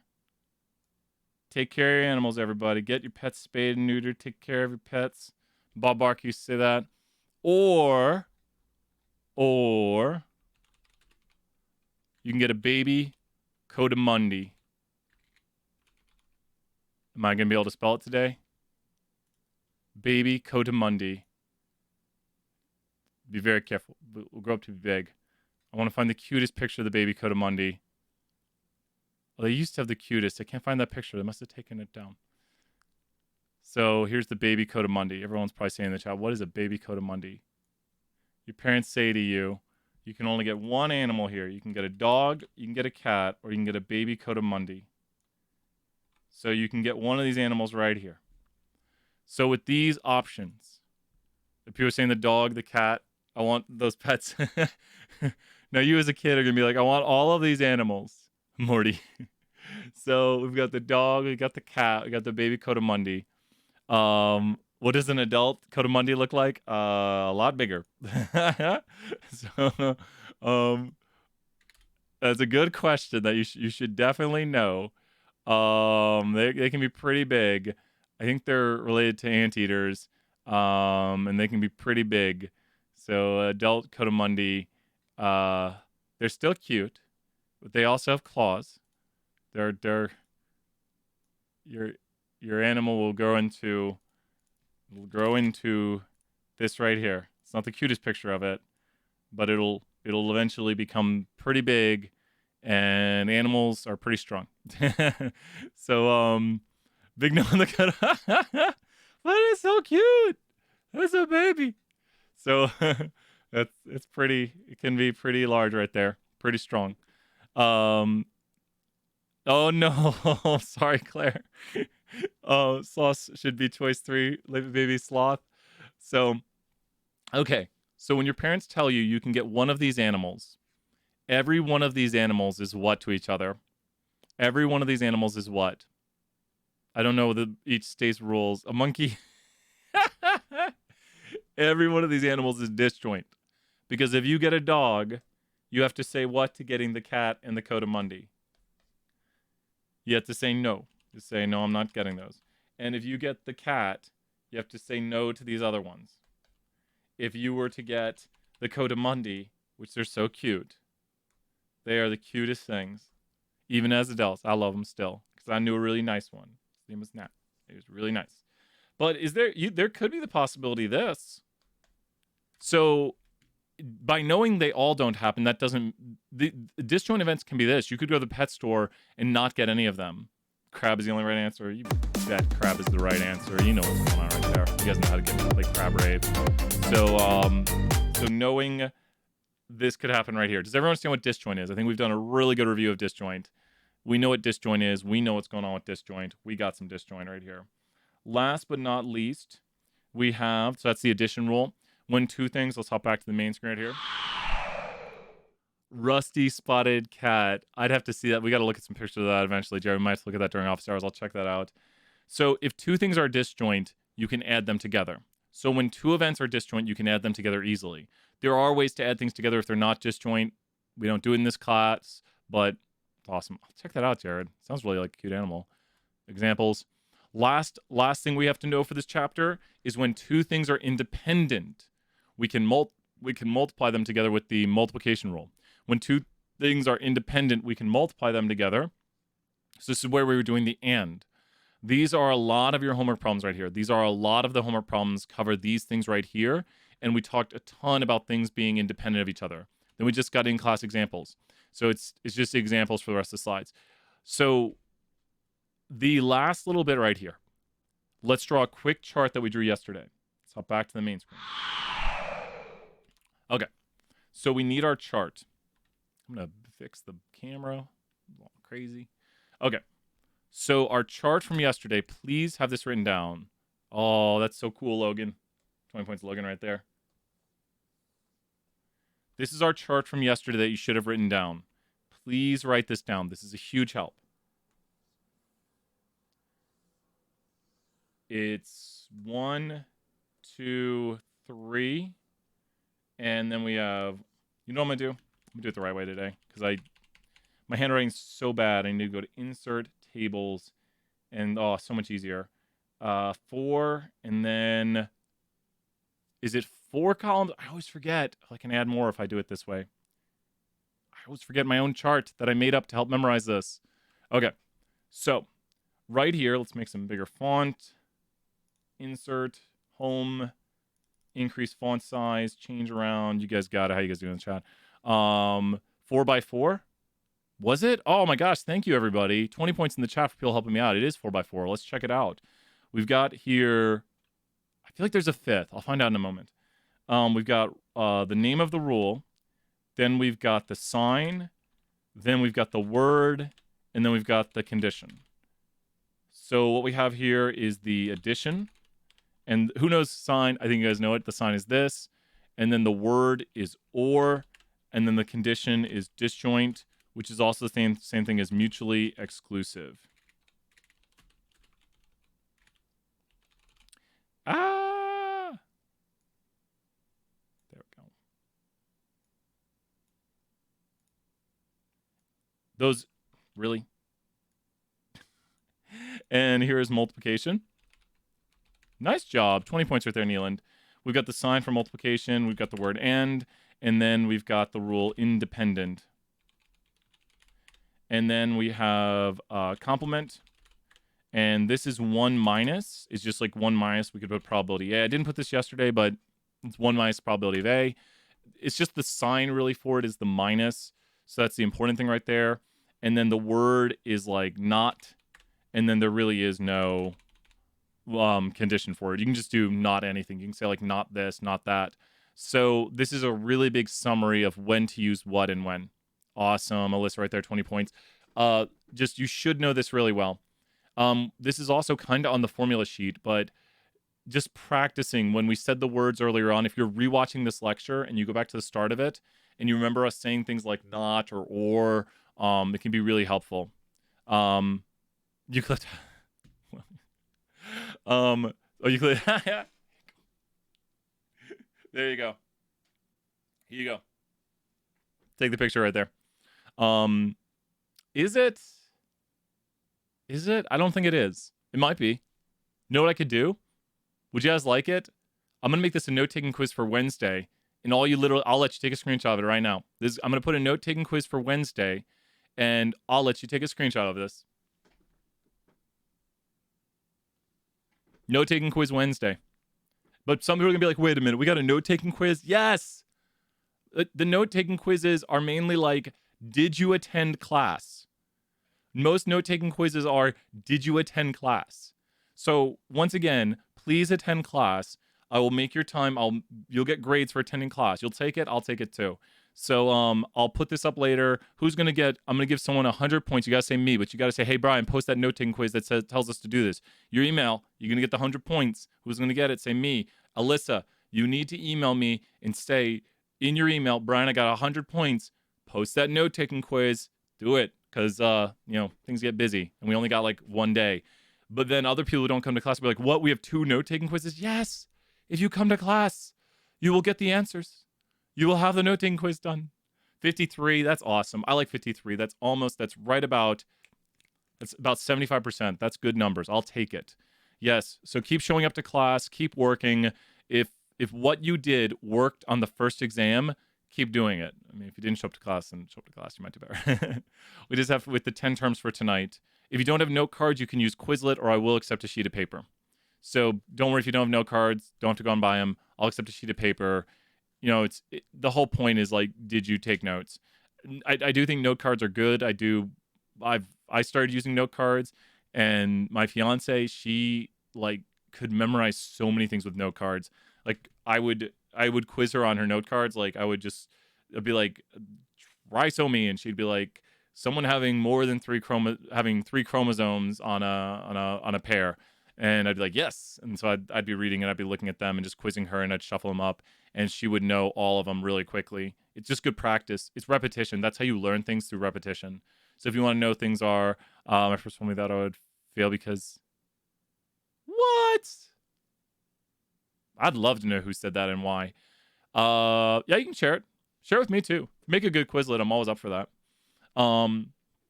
This covers this whole chapter.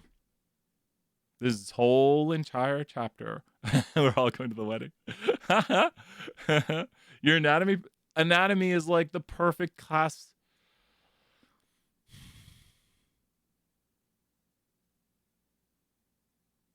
Really, Claire, send me that stuff. Claire, send me that. I'm open to that.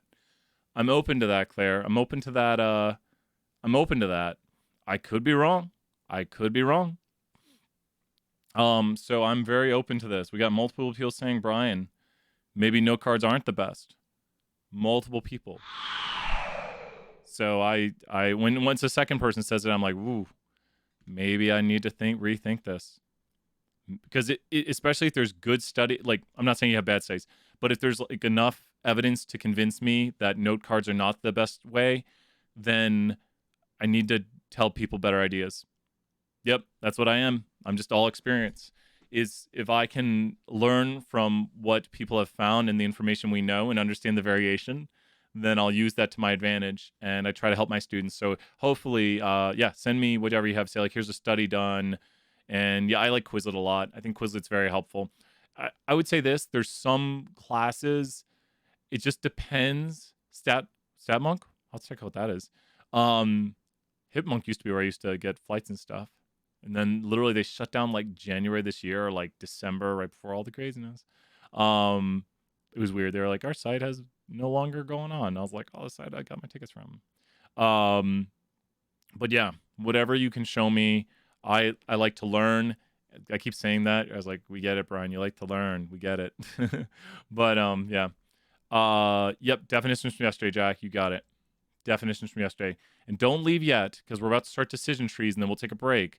Like, while we're doing decision trees, we'll probably take a break. Decision trees is not that hard of a chapter. There's no My Pearson over it. And so it's almost like a more fun thing that we're doing right here. So it'll be more fun, but don't leave yet. It's a shorter chapter. It's kind of one of those ones that if you understand, it's pretty easy. It's like pivot tables and pivot charts. And it's more of a definitional type thing and understanding what's going on and knowing how to read one. So I'll have to send me that too, Alyssa. Like, I'm always trying to update what people know and what they can use. So I'm always trying to get the best practices.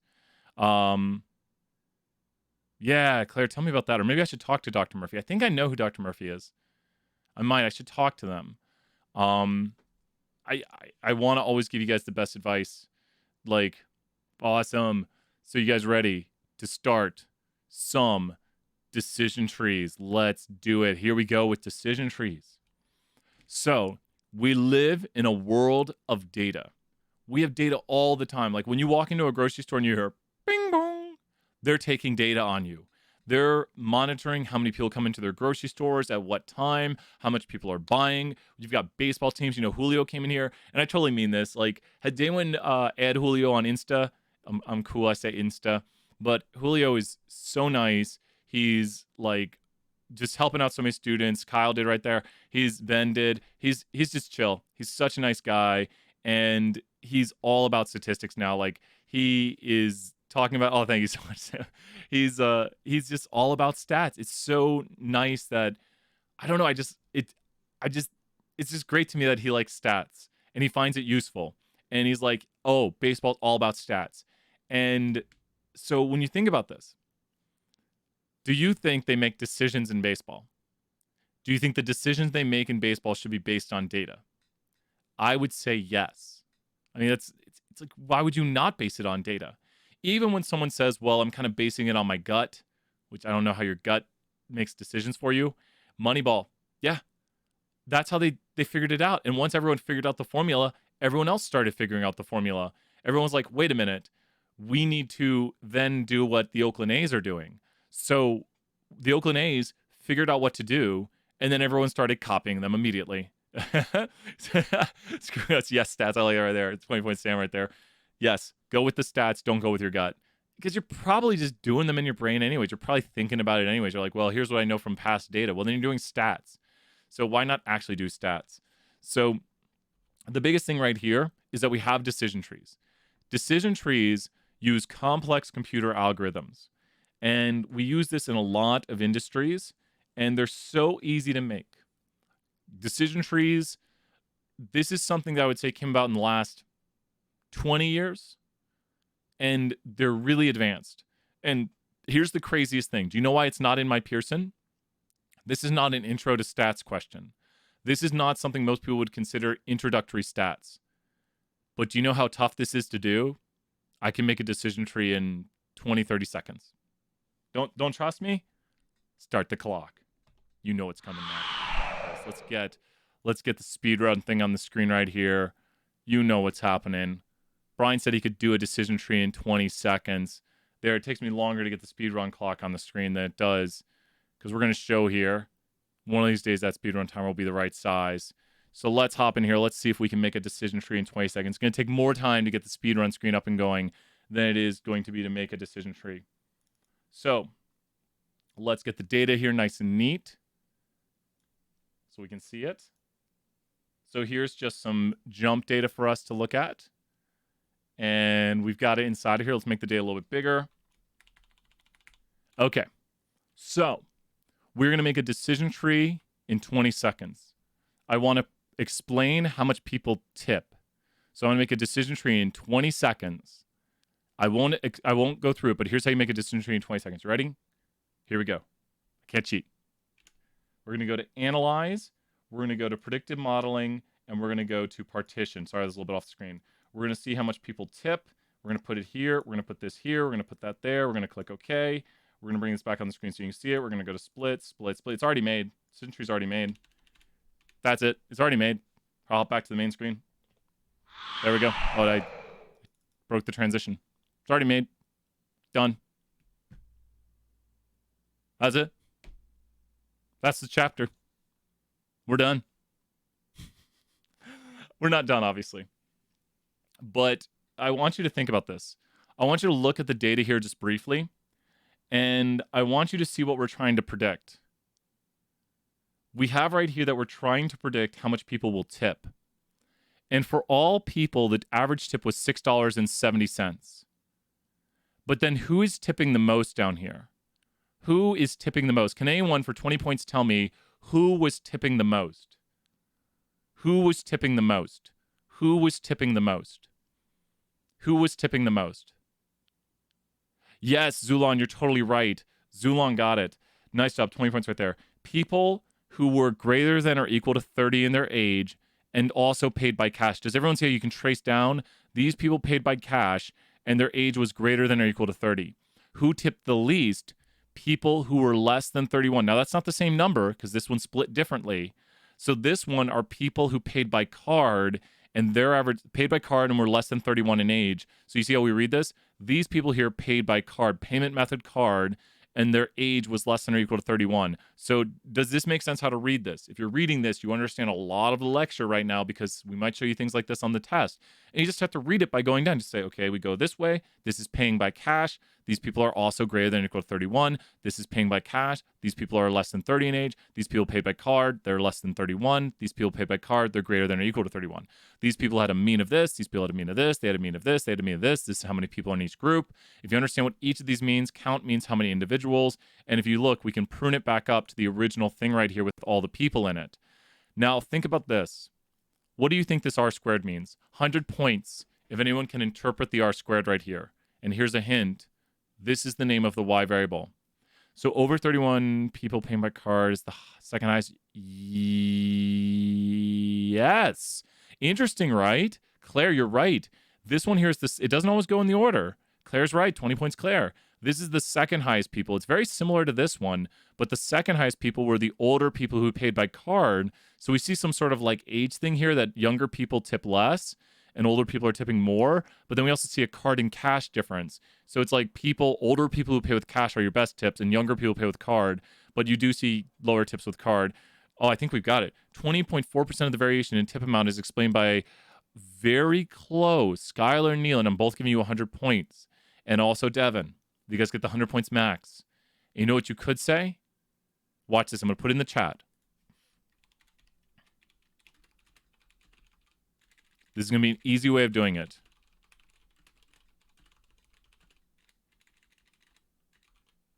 I can't spell. There we go. 20.4% of the variation in tip amount is explained by the tree. You can say the variables in the tree. I think in the notes we might say the variables in the tree. But it's just the tree. The decision tree explains 20.4% of the variation in someone's tip amount. Does that make sense to everybody? It's like this tree. What happens, do you think, as I prune it back up? What do you think r squared will go to as I prune it back up? When I start making the tree smaller, r squared will start to go towards what? Because the tree's going to get smaller. R squared will start to go to what? Because it's going to explain less. R squared will start to go to, do you see it? R squared goes to 0. Because now the tree doesn't do any explaining. But as I prune the tree, r squared starts to go up. And you see it's going up less and less usually each time. You can make bigger and bigger trees. So we could make this tree really big. Do you see the tree growing? You have to imagine an upside down tree. But this is a decision tree right here. Usually we don't make them this big, but this is just how we make the tree. And if you make it smaller, the r squared goes down. Because what do x's do? X's explain. So by adding more x's, you're explaining more. And the tree's getting bigger because it's using more information in the x's, which will explain more. So we see here that you got it, Jared, right there, 20 points. X's explain with the X being capitalized. They explain. And so we see right here, the more X's being used, the bigger it gets. There is a good question at when do we stop splitting it? That's a really good question for 320 and 474. We get into more detail with these later on. Let's hop back to the notes right here. We got back. Okay. So if you notice right here, computers are doing these complex algorithms. And the algorithm is actually pretty complex. It's trying to figure out within each variable where the reduction in either impurity or sums of squared errors is maximized. It's trying to maximize the reduction in impurity or sums of squared error. Sums of squared error for quantitative, impurity for categorical. You don't need to know that for 201, but that's what it's doing. So all you need to know for 201 is the decision tree is doing all the complex computations for you. We go into more detail in other classes about how the computations are done, which I just explained. But in 201, you're just like, oh, a decision tree is an algorithm just tries to explain variation in a variable by using a lot of other variables. So it's going to go through and use multiple segmentations and try to kind of split the data into parts. That's why it's often called partition models. You saw it in Jump called a partition model, also called a decision tree. So decision trees can use both categorical and quantitative data. As in, you can have a categorical X, a categorical Y. You can have a quantitative Y, a quantitative X. Sure, Roman reverse order.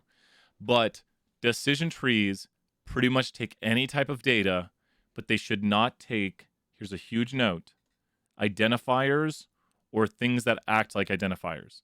Decision trees do not take identifiers or things that act like identifiers. Does everyone have that huge note? Decision trees do not take identifiers or things that act like identifiers. They don't, what do identifiers do? They identify. And then there are things that kind of act like identifiers. What do you mean act like an identifier? Imagine if I asked a class of 70 people, what's your favorite ice cream flavor? That would kind of act like, just depends. Maybe everyone says chocolate.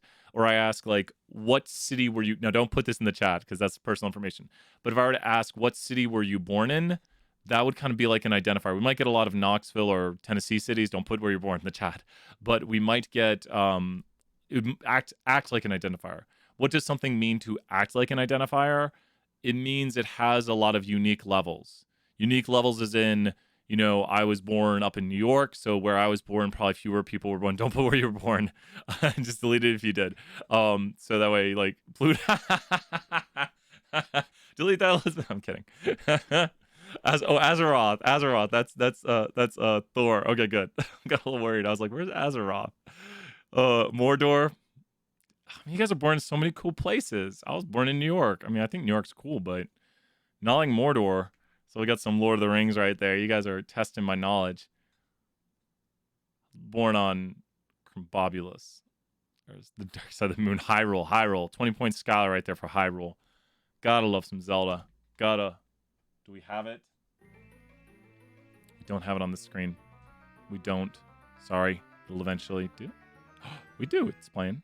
There we go. The daily event moved it so I can't see it. Gazorpazorp. Don't. Gazorpazorp's scary. The Gazorpazorps are pretty nuts. So, statistical software can do it. Here's a quick note on this slide. Confused on how that would be considered an identifier because someone with the same name could be... Yeah. No, good question, Claire. So, where you're born is not an identifier. Claire, amazing. Claire, 20 points. Where you're born is not an identifier, but it could act like an identifier. Things that act like identifiers, like... We're not saying it is an identifier. We're saying your social security number is an identifier because it's unique. It can't repeat. But then something that acts like an identifier has so many unique levels that it might be unlikely to repeat. This is like a very confusing thing. So here, I'll show you a data set. Do I have it? Let me see. Let me find the right data set. Which project data set is it?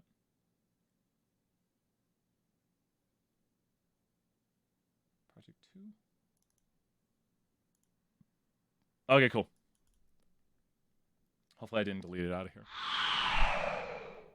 So something that acts like an identifier, great question, would be something like favorite phone app. So favorite phone app is not an identifier. You see all the people saying Instagram, Snapchat, Twitter, Wattpad, the podcast app. But if you make a graphic of it, I want you to see how it looks. Let's go to Analyze, Distribution. Let's put it in here. Let's run it. And if you look at this, this is what we mean by acts like an identifier. So something that acts like an identifier has so many unique levels that we're seeing decision trees just don't handle these very well. If you look, just tons of people are putting very unique things. Someone put a smiley face on it, canvas, smiley face. So this would not be an identifier. Why is it not an identifier? Because you automatically see things that repeat. So since something is on here that repeats, it's not an identifier. But what do we mean like acts like an identifier? Acts like an identifier means there's a whole bunch of unique levels in here that it kind of acts like. Does that make sense? It's not an identifier. It acts almost like. It's very similar in nature. It's very unique, but a true identifier would have to be unique. And so these things can often cause problems for decision trees. So what do decision trees take? They take quantitative and categorical data, and they don't take identifiers or things that act similar to identifiers. Does that make more sense, Claire? Decision trees take quantitative or categorical X's and Y's. So they can take any sort of quantitative categorical. Yeah, first last name combo would definitely be something that acts like an identifier. Kyle, 20 points right there. So it's not, that would not be an identifier, but would act like an identifier. It's like a pseudo identifier, not quite, but I mean, almost in some cases, that would almost be an identifier. And for most cases, it would work as an identifier. Like in a class, your name right there is an identifier. But is your name a true identifier? No, but it kind of acts like one. Great job, Kyle. Good example. So it's amazing. Sometimes you guys come up with stuff like really good and really quick. It's like, yeah, just that right there. Like amazing work. There we go. Kyle and Claire, I'm throwing you both 100 points. You guys gave a really good conversation. I want you to know exactly what all the slides here mean and what we're trying to explain with it, so you understand this slide really well. We have categorical and quantitative variables can be taken as the X and the Y. We do not want things that act like an identifier or are actually identifiers. They are bad for our tree. This slide right here, pretty quick and pretty easy, not too much to know, is that when you create more and more splits in your decision tree, you're more likely to run into errors. We'll get into this more later on, but the more you split the tree, the more tests you run, the more results you get, the more errors you might make. So there's a point. Did everyone notice how I split my tree to a point? And I kind of know from experience how far to split the tree. I kind of know with certain metrics like R squared when to stop splitting my tree. And there's something we will do in advanced classes that actually helps us figure out a mathematical point when to stop splitting the tree. So, because you could just keep splitting it. You could just keep splitting. And what would R squared do if you kept splitting that tree? R squared would keep going what if you kept splitting the tree? R squared would keep doing what? But I think you might see where to stop splitting this tree. R squared will keep going up because X is explained. The more splits you have, the higher the R squared gets. That's a huge note. Like that, you should know. More splits means you're using the tree to explain more because it's going to have more variables in it. So the more splits you have, the higher R squared gets. So, but think about this. Where would you stop? Would you stop splitting this tree at 1, 2, 3, 4, 5, 6, 7, 8? Who's going to get 20 points right here? When would you stop splitting this tree? Would you stop at 1 split, 2 split, 3 split, 4 split, 5 split, 6 splits, 9? I would not do 9. I'll give Nicole 20 for the first answer. And Kate gets 100. Kate was the first person to say 3. Because look at this. Does everyone see that jump right there? It doesn't go much up because it'll always go up. It'll always go up. But I'd probably stop at 3 because that's kind of where you get that last big jump. Like it takes this big, it goes 1, 2, and then jumps here from like 65% to like 80%. And then it really doesn't, I mean, it goes up, yes, but not a lot each time. So, and there are ways, Isaac, like it's called the complexity parameter. And so there is a way mathematically to know when to stop splitting your tree with the complexity parameter and holdout and validation data. But we're not talking about holdout, validation, and complexity parameter. But there is a mathematical way to do this and to like not just look at the graphic and be like, I'm gonna stop at 3. But in truth, this one's pretty evident right here. And this is real data. This was a bank problem I put on the slides. So, well, the thing is although at 4 it doesn't change much, that means that the difference between these two is probably what? Going from 3 to 4 splits is not helping explain much, and the difference between the models are insignificant. Probably the p-value would be very high, so you would have the amount of variation explained between the two models is not a statistically significant difference. So you would Occam's razor right here would suggest that you'd use a less complex model. You know, Occam's razor would say when you have two competing ideas, the one that is simpler is the one you should use. They have to have the same explanatory power, though. So since the differences between these models is not statistically significant, the differences are likely by random chance. Model 4 with 4 splits and model 3 splits does about the same. I mean, they're very, very close. So Occam's razor would suggest 2 models with equal explanatory power use the simpler model. And that's the thing people often forget with Occam's razor is that if you have A and B and they both have equal explanatory power, use answer A if A is simpler. It's like to say, you know, imagine we have, you know, that someone says, you know, like, okay, a vase in my house broke. And then you say, okay, Well, let's look at two answers. Maybe the cat got out of its pen, topped up on the table, and knocked off the vase. Or someone says, a ghost appeared and knocked off the vase. You're like, well, the ghost could just appear. And you're like, well, that has more assumptions in it because you assume ghosts exist. You assume a ghost would want to haunt my house. We know the cat exists in my house. You assume a ghost exists. You assume a ghost came into my house, and you would have to assume the ghost would want to knock the vase off. We know the cat's got a problem. We've seen the cat do it. I don't know. It's a crazy example, but there's a lot more assumptions that go into the ghost than the cat. They both have the equal explanatory power, but the ghost has more assumptions. So fun talks. Now you're going to want to know anything on those topics. The first split is always on the most significant explanatory variable. So here's the first split right here. Yep, it was the ghost, Claire concluded.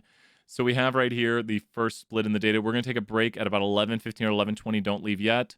We'll probably take our break and going to do improbability. So don't leave yet. We're going to finish off decision trees. Then we're going to take a break. And then we're going to do probability homework, which is a little bit tricky. So we're going to do the probability homework. And we might even do some randomness problems too. We could do some of the randomness ones that people were stuck on. You guys will get to vote at the end. So don't leave. Make sure you understand decision trees. Sometimes I say this and I look at the numbers at the end and I'll see. So don't leave till like the last 30 minutes. Make sure to stick around. Awesome. So, and you'll get to vote. You'll get to vote on what we do. So the first split in the tree is usually the most significant. If we're predicting right here, we have male and female, and we're predicting, you can see here, these are the people with a height greater than or equal to 70. These people were more likely to be male. There are some females here. These people are 5'10" or less. We have some males and we have some females right there. So when you get down into the lower splits of a tree, you see craziness like Open Gundam style. Probably said it wrong. Open Gundam style. Can't say it. Sai's going to get mad at me. And Hyena. She sung it too. People forget that. Yena of 4 Minute. So, what's someone's favorite K-pop band? Psy, Yena, BTS, Red Velvet, Twice, Block B. No. Nobody. Twice is awesome. Twice got some good stuff right there, like TT, BTS. What is KDA? I didn't know he was K-pop. I didn't know that. I didn't know Tupac did that. Drake. Man, if Drake got into K-pop, that'd be pretty. LRB. I'll have to look into that. Maybe I know it. I mean, I just don't know those abbreviations. I might not know KDA. So, you guys are cracking me up in the chat. So, here's the thing. Do you really think somebody being male or female? I'll have to look into that. I do not know Little River Band. I'm not hip anymore. Oh, really? Well, that's interesting. I'll have to look into that. Maybe I'll start playing League. I don't know. I've been having trouble finding a video game I like. I've been just playing Isaac lately. I was trying some. So we have right here that the further we go in a decision tree, the kind of more crazy it gets, like our class when we go off the rails. You don't want to split a tree down this far because you'll notice when you get a tree splitting this far, you really don't get much return. Like usually the first few splits are the most significant. So you see here, this increase right here is most significant. And then when you get further down the tree, the R squared starts to go up less and less and less and less and less and less and less. So there's a lot less variation explained in why as you go further down. I played sports games growing up, and then I don't know, sports genre I just haven't been able to get back into. I like a lot of roguelites and stuff like that, like games you can pick up and that where I like a game that like Dark Souls. I like Dark Souls. I need to probably play Sakura. That's the one I keep considering. It was like $10 or something. Yeah. God of War, I need to get a PS4 and play the new God of War. That one looks amazing. Yeah, if you can play it on PS5, I'll probably get a PS5 when that comes out and play. That God of War game looked awesome. That looked really good. I played the first two God of Wars. Yeah, I need to play that. Look at this right here. What do we see? We see as we increase the number of splits, the R squared must do what? I want to see in the chat. Let's hop back on topic. As we increase the number of splits, R squared must do what? As we increase the number of splits, R squared must do this. Must increase. Neil and 20 points right there. You're right. And Kate and Sophia and Devin and Ben, you're right. R squared must go up. So as we increase the number of splits, R squared must go up. It must do that. But it generally goes up at a less and less rate. Like if you notice what we're pointing out here in these slides, is that R squared will generally start to go up less and less and less and less and less. It can have jumps. It can do that, but it usually goes up like slower each time. It usually has this like kind of like bend to it where it just kind of levels off. And So what are we saying right here? We talked about this earlier. Blank percent of the variation in y. So let's fill that in. I like to say explained. Somebody changed my notes. Like blank percent. R squared percent. I'm going to use green. R squared percent of the variation in y is explained by associated with the variation the tree. The tree. There are no assignments over this. You should know blank percent of the variation y is explained by the variation in the tree. Well, it's a square root function, right? It kind of is. It kind of is like that. You're right. Jared, 20 points. Kind of is like that. Kind of is. 20-point Tuesdays. So x's are your explanatory variables. Y is the response variable. All this good stuff right here. We should know, let me point out right here, this is the split history. Let's take a definition of what the split history is. Here's your definition. 100 points first person to put this in the chat. The split history shows us the value of r squared after each split. The split history shows us the value of r squared after each split. 100 points first person in the chat. The split history shows us the value of r squared after each split. You got it right there, Bridget. Nice right there. Quick, that was like a game. Who's fast right there? You got it. So the split history shows us the value of r squared after each split. You got it. Nice job. So that's what you're looking right here. 20 points for Keen for the caps. Everyone's going to use caps now. We've got here the leaf report. What? 100 points? What do you think, first person, the leaf report shows you? It shows you the what of the decision tree. The leaf report shows you the what. 100 points first person is the easiest point you'll get. What do you think the leaf report shows you of the decision tree? The leaf report shows you the what? The leaf report shows you the... It's a leaf report. It's a leaf report. Kind of. I'll take it right there. Kyle, I'm going to give it to Kyle right there. The report of the leaf. I'll take that. The leaves. Claire gets 100 right there. The leaves. The leaf reports show you the report of the leaves. Like a tree on a leaf on a tree. So we're basically through the notes because I'll show you what a leaf report looks like. That's Streamlabs. Where'd my leaf report go? Oh, I got to remake a decision tree. You ready? Tough task. We're going to go here to partition model, partition right here, and we're going to remake a decision tree. We're now going to predict whether or not somebody, gender's one of the easiest ones. Well, no, we took away some stuff. Let's predict if someone's in Greek life. And then actually the easiest way to do this, is to take all the variables you want. And so we'll go down here. I think I'm missing the identifiers. Major's an identifier, or acts like one. So I'm going to remove major because the way we had people input their major can act like an identifier. So, yep, you got it right there, Zulon. And then we're going to go here to Greek life. And we're going to put Greek life up there as the Y. I think I've gotten most of the identifiers out. Does everyone see now we're predicting a categorical Y with all of these X's down here, and our X's are categorical and quantitative, like categorical, quantitative. You should understand a little bit how jump looks by now. They're predicting Greek life, which is categorical, with the options of categorical and quantitative X's. And so when we go right here, we can color the points, and we'll click in here. Jump, why you do that? Ugh. There we go. So now you can see the people who are in Greek life up here and the people who are not in Greek life down here. So let's just think about what a decision tree is going to try to do. It's going to try to use the X variables to explain why people are in Greek life. Since we have no splits right now, our decision tree explains none of the variation in why people are in Greek life. And with just one variable, we have now explained 6%. And take a look. I want you to think about this. I just want you to take this in as though someone told you. Where somebody lives, like their distance from campus, explains 6% of the variation about them being in Greek life. Do you think where somebody lives might explain if they're in Greek life to some degree? Like some variation in Greek life is explained by where people live. Like their distance from campuses, which means where they live. Like that'll control. Like we can say distance from campus. That's what the variable's called. So, and it's only 6%. You can't be like, oh, you live an under 10-minute drive. You definitely are not in Greek life. If you see the red right here, and this kind of looks like a mosaic plot, doesn't it? I mean, it is basically.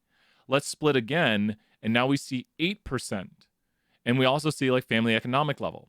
So these people in this group right here, which are the most likely people to be in Greek life because they have the biggest blue bar right here, are people who either live on campus, in the fort. So they either live on campus or in the fort. Like they're the closest people to campus. These people live Under 10-minute drive, 30-plus minute drive, 10 to 30-minute drive. So all these people right here are at least 10 minutes from campus. Everybody here is at least 10 minutes from campus. All these people here are either on campus or in the fort. So you've got really close to campus and you've got further away from campus. Then over here you have people who are close to campus. We're just defining these people as this because they're the closest to campus. And their family is either upper class, middle, upper, or middle. So everyone here is close to campus and middle class or higher. Everyone here is close to campus and middle, lower, or lower. So there, do you see lower, middle? It's hard to read this. It says lower / middle, middle class, and then the comma's the next one. Does this make sense what we have right here? These people are either lower / middle class or, like we're doing probability again, or they are lower class. Yep. And these people are either upper or middle upper or middle class. Sometimes people have trouble reading what that says right there with all the slashes and commas. The commas separate out the variables. Yep, family income is associated with being in Greek life. I bet if we did this right here, you can technically, let's see what it does on its own. Oh, it didn't split there. You can force a decision tree to split in some spots. You can say split here. Oh, and it's marijuana usage. So so this was not where it wanted to split on its own. And you notice it's not explaining that much more variation. What did we do? We went up by 0.05. So maybe we shouldn't even, it's... Where we split here is if people have drank. But once again, this doesn't mean someone's in Greek life by having these variables, because people over here are, these people are in Greek life and they don't, and this only explains 9% of the variation. So think about this. I would actually say there's a pretty bad decision tree right here because it doesn't explain a lot of the variation in why people are in Greek life. And then also, these people right here have never drank and they're in Greek life. And so you've got this right here. It doesn't explain a lot of variation. Also, let's take a quick look. You can do cool things like this. You could go to split and split specific. And you can choose a variable to split on. This is why these things are so fun to do. So where's have drank? There we go. You can choose that variable.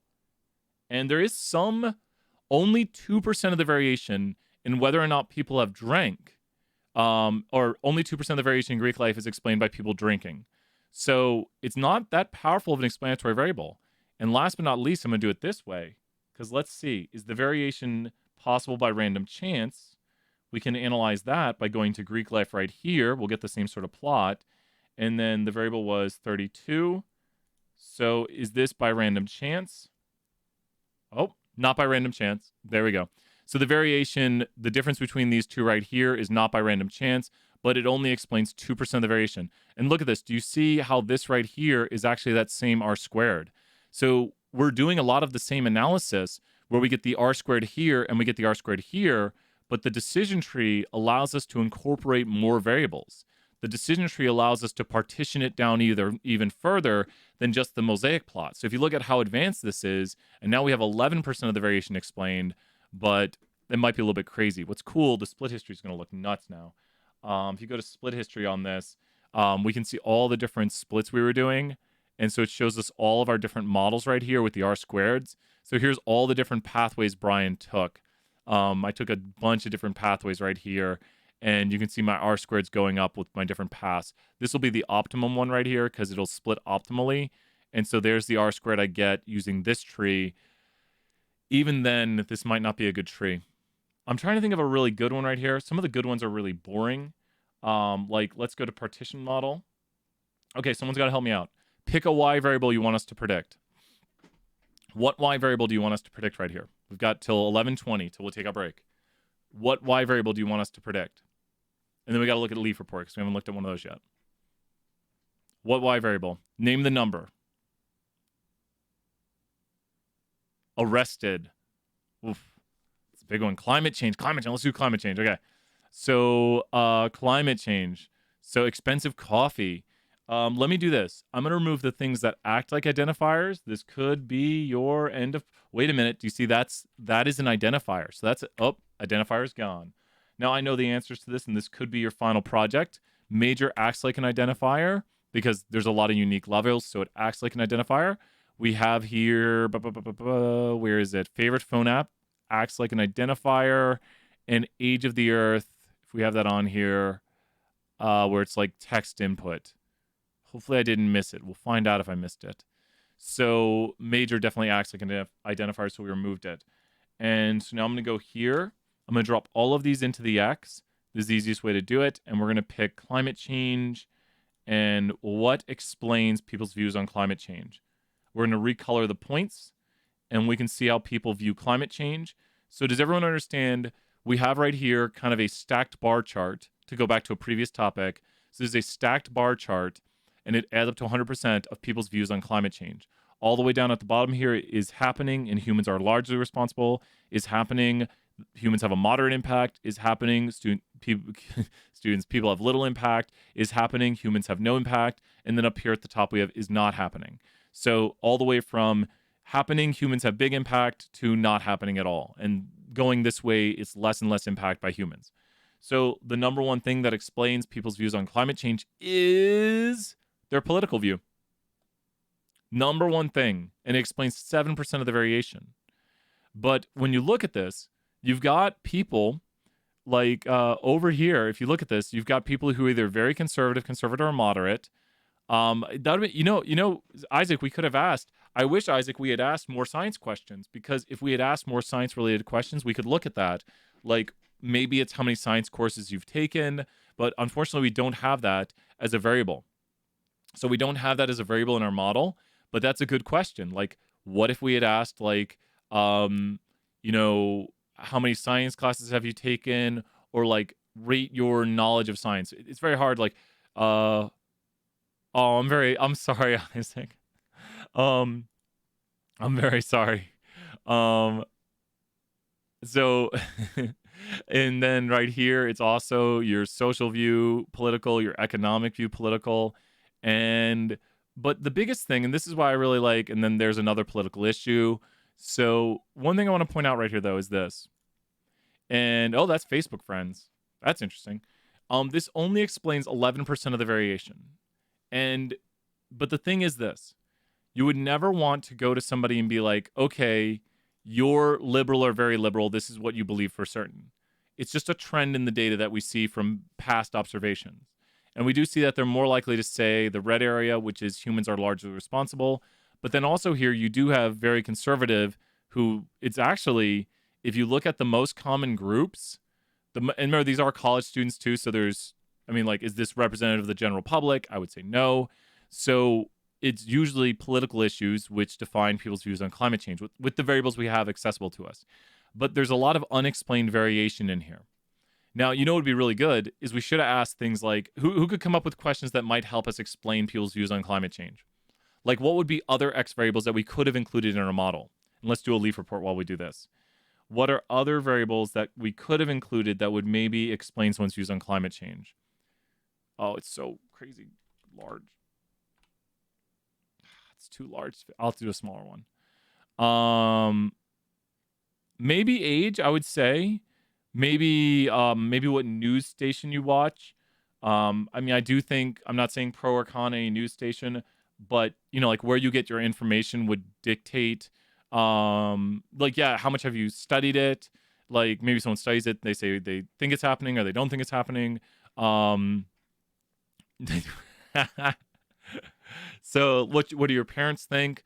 I'm not saying you will think this because your parents think this, but would you say that parents influence our views? Like someone's parents' views it doesn't mean you will think what your parents think.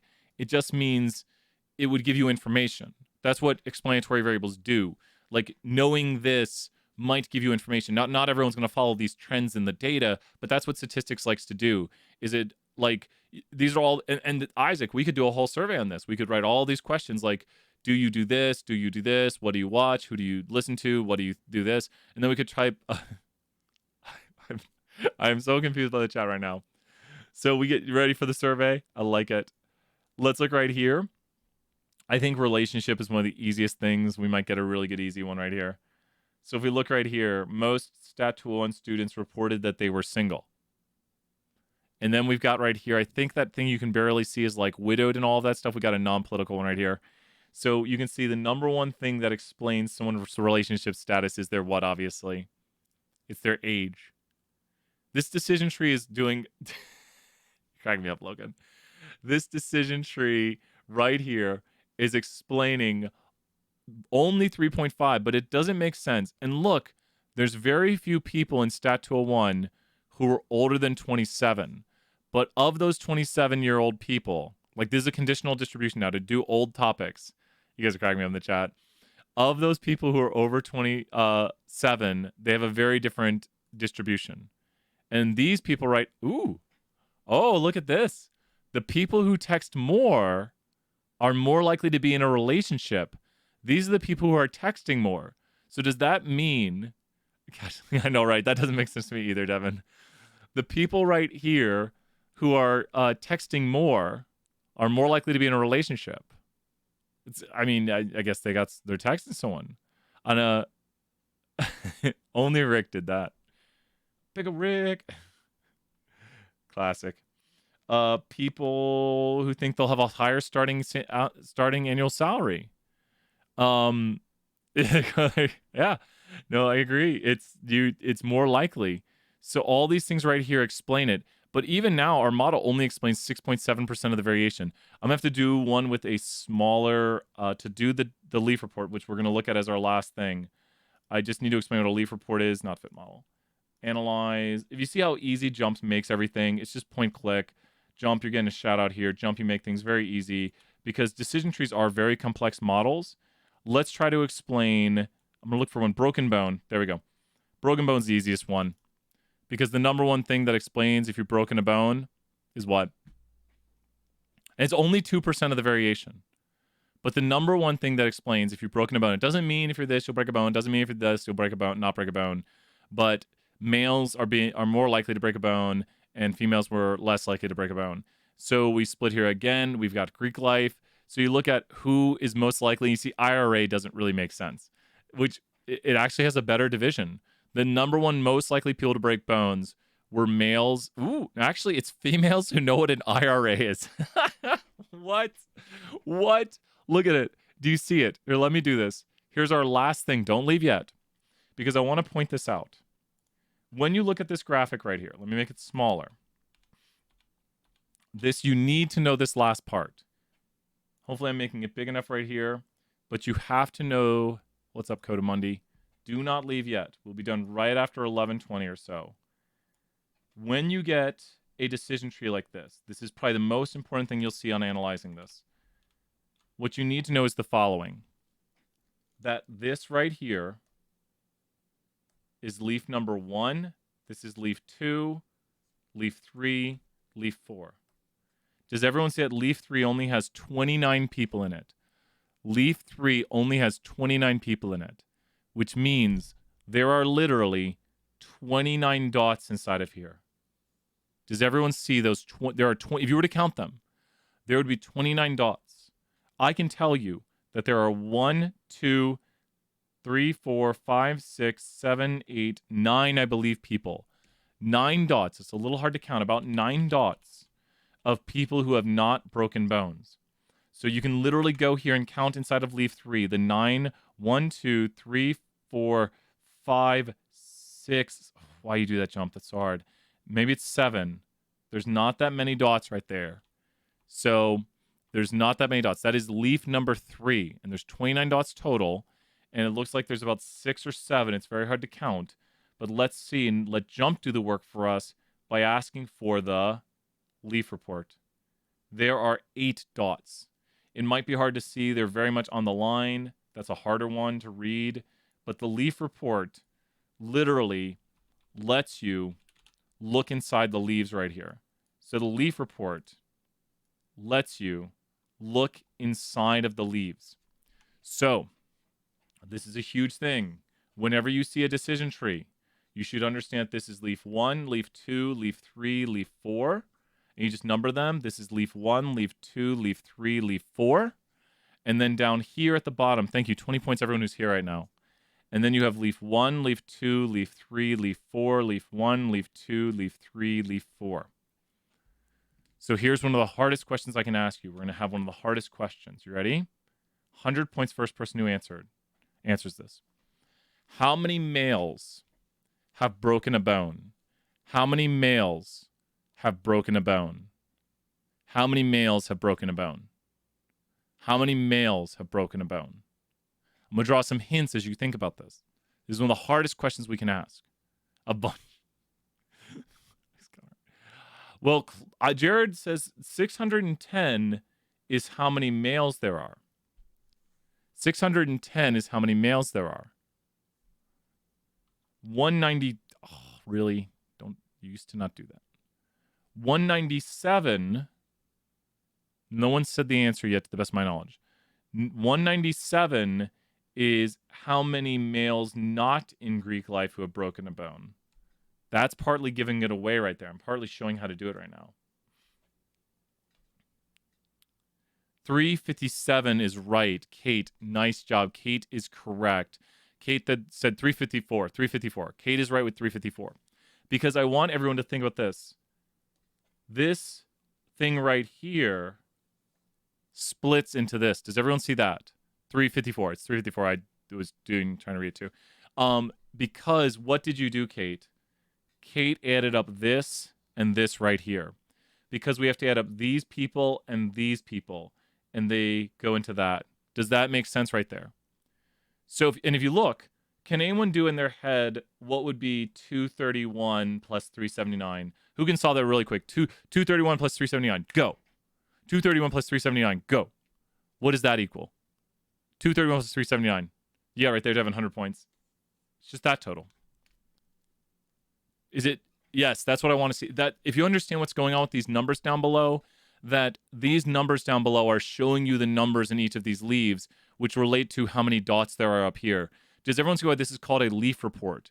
Where are the leaves on this upside down tree? If you think of this as an upside down tree, the leaves would be down here at the bottom. These are the leaves of the upside down tree. That's why it's called the leaf report. So the leaf report is like the very end of it. Does that make sense what a leaf report is? Has everyone got this? We'll end at 11:25, start back at 11:30-ish. I just want to make sure everyone understands what's going on right here. Please tell me if you don't understand. Let's do a very, very quick one. Yes, Neelan, let's do it. Here's the other one. You ready? These are some of the. I always like giving some of the hardest questions that could be on the test. So here we go. I'm gonna erase all your help info. I'm gonna pretend. How many females have broken a bone? How many females have broken a bone? How many females? Yes, Devin, that is the amount of males who are breaking a bone. You got it. I think right there. I think, yeah, Jared and Jack got the points. So Jared and Jack got 100 points right there. You are right. Because you're actually asking of the 298 females who broke the bones. Now, what two leaves go into this? Leaves 3 and 4. So you want to go down here. And you want to go to leaves 3 and 4. Leaves 3 and 4. And you see, you just do it across the bottom. Leaves 3 and 4 represent all people who are females. Does everyone see how this says female right here? Like, literally, leaves 3 and 4 are all females. They're either the females, right? I hate it when it does that. So let me try again. It is the... You're just being mean to me, aren't you, Word? I'll be nice to you. We have here this leaf, which is females who know what an IRA is. And then we have here this leaf down here, which are females who said they don't know what an IRA is, or they don't have one or don't know what one is. So people got it correct that you would add together the two values right here, because these two values represent this and this. Does that make sense? Here's another big question. The red and blue is the distribution of the what variable? The red and the blue that you see in all of these is the distribution. You can type one thing, 100 points, is the distribution of the what variable at all times throughout the decision tree. The red and the blue is the distribution of the what variable. It is a bar chart of the distribution of the what variable. It might just be due to random chance, Jared. Good question. What? Nope. No one's got it. Good. This is a good question. If people are missing it, it's a good question. The red and blue is the distribution. Elizabeth, 100 points right there. It's the distribution of the y variable. The red and the blue is the distribution of the y variable at all times, because we're looking at, remember, we're trying to predict if somebody broke a bone. So the red and the blue is the percent or the ratio of who's broken a bone inside of each of these. Does that make sense? Because the red and the blue is on the Y scale, like the up and the down nature of it, like a mosaic or stacked bar chart inside of here. And then we're looking here within it. Now it turned it sideways, but that's the Y variable within all of these. Like you could literally look at this and be like, in group 4, most people have not broken a bone.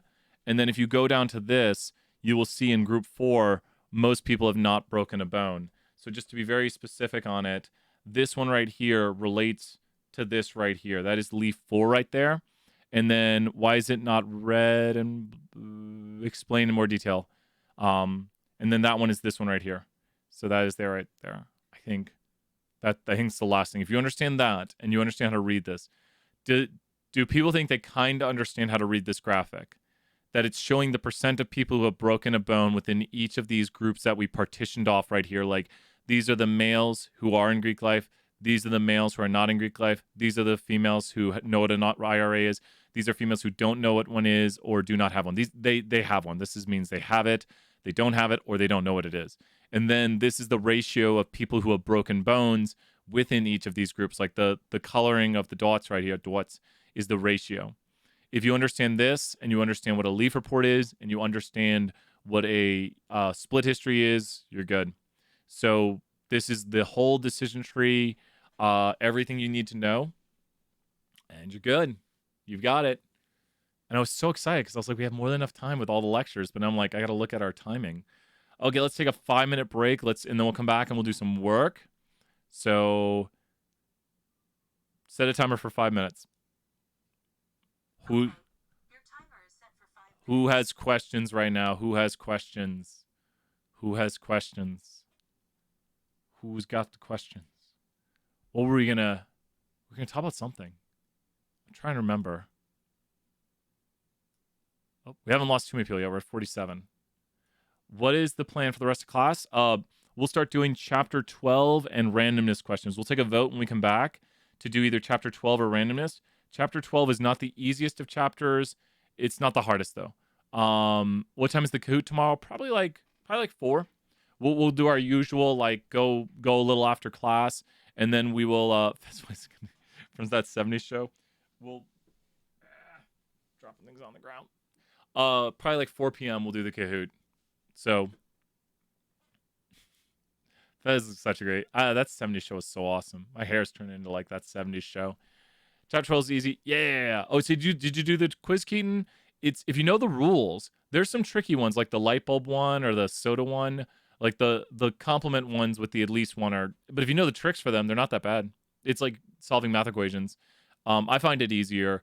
Chapter 10 that we did yesterday, that one's tricky because it's like the wording. Like whenever it's like subjective or it's like what exactly do they want us to think? Those trick me. Those are tougher. I like the the other ones. Let's understand them. Up. Here. Oh, this off the message. Yep. Let's see right here. What do you guys think? Thought the randomness was one of the hardest. Yeah, randomness can be pretty tricky. With the flow, I don't know what that is. But I sent it to you because it didn't accept my answer even though it was right. Yeah, send me that. Send me it. I thought the random quiz was way harder than 12. Yeah, randomness is... A lot of people get tricked on the randomness. You know what? Do you guys want to take a vote right now? We got a few more minutes on our... We got a few more minutes. Let's see. Let's take a vote. We're going to vote on... You ready? Delete options right here. We're going to do either 12 or R for randomness. Capital R for randomness. Let's do it. Here, we'll start this up, start the poll. We can either do 12 or randomness when we come back here in just a moment. 12 or randomness. Which one do we want? Add in your vote. Let's see what people vote. We will do the vote that people say. It looks like it's going to be 12. We will do some randomness, though. So I will come back and do randomness. Like, it looks like 12 is winning. I don't know. We're going to let the votes keep going for a moment. But just looking at how they go, we'll do some randomness. Yeah, we'll do. This is kind of which one will we do first. So, and if you stay, you always get to vote. That's the way things go. So it looks like I'm going to keep the poll open for just a moment. Only got one question. Which one are you working on, Jared? I might be able to explain it. Is it like the lottery one where you have the 35 tickets and from the past, and you're going to use that information to help predict the couples one? Ooh, yeah. And did you watch the video on it, Jared? That's a tricky one. That's a tricky one. I can work the couple ones later, but I've got the video I sent through the announcement. That's a tricky one. That one takes a lot of practice, or just like you have to work it very slowly. I can solve that one. I could solve it in about 3 minutes. So think about this. Oh no, just be very, very careful. And we'll work it later probably. And I might be able to figure out where your mistake is. Or if you stay around, Jared, you can send me your numbers and like you can put them in the chat and then I'll probably use them. And I could solve it there. When is Randomness due tonight? Because we got an extension on it. I know that makes 2 things due tonight, and I added more attempts in it. So there's now 10 attempts, but it's due tonight because we got an extension. So it's not like it's not like there's 2 things due tonight. It was due, and thank you guys so much. Keep doing everything as much as you can. Like it would have hurt me if we didn't do well on the sampling last night. I would have been like, guys, we gotta, like, tonight we gotta come back. So, you guys did it though. You did it, and I'm very proud of you. So, you definitely showed me, you're like, okay, we're gonna do this. I understand weekends are a little bit weird, especially during mini term. And just this next weekend, don't take off this next weekend. Just be like, think about this. We only have like 1 more week of classes left in May term. And then you'll be done. You can get an A, maybe a B in 201. You'll be like, 3 weeks, got my A. Look at that. Happy noises. So try to power through. I know it's a lot. I know you've been learning a lot. And then if you've been working super hard, hopefully the lowest grade you make is a B.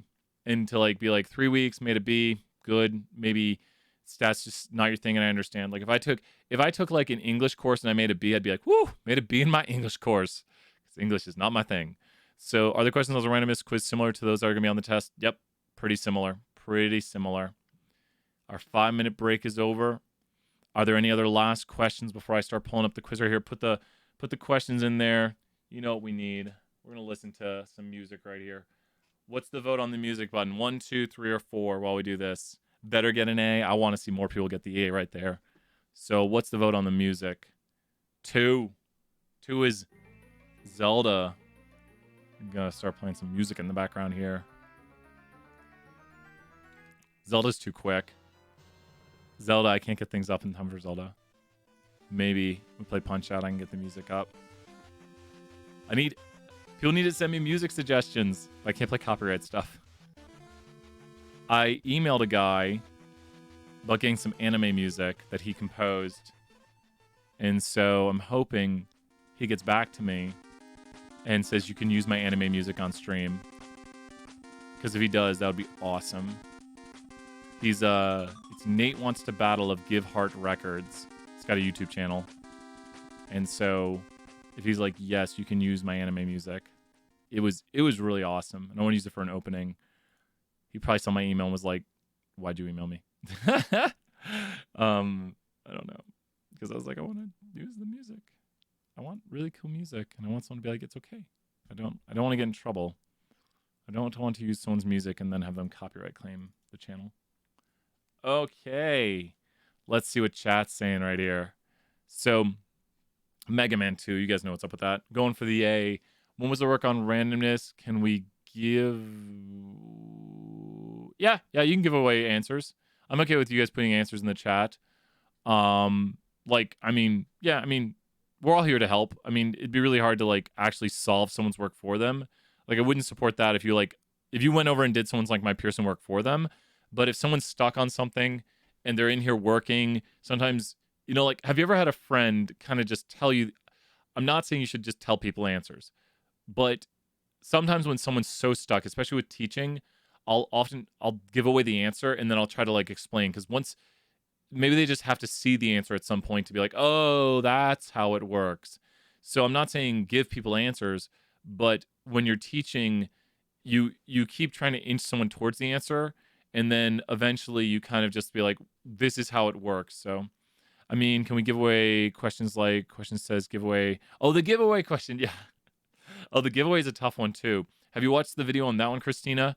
So we've got, seeing the answer is nice. Yeah. It can help out to see the answer. Be like, oh, that's how it works. And when someone's working. So yeah. And Christina, we could do that one too. Oh, that one.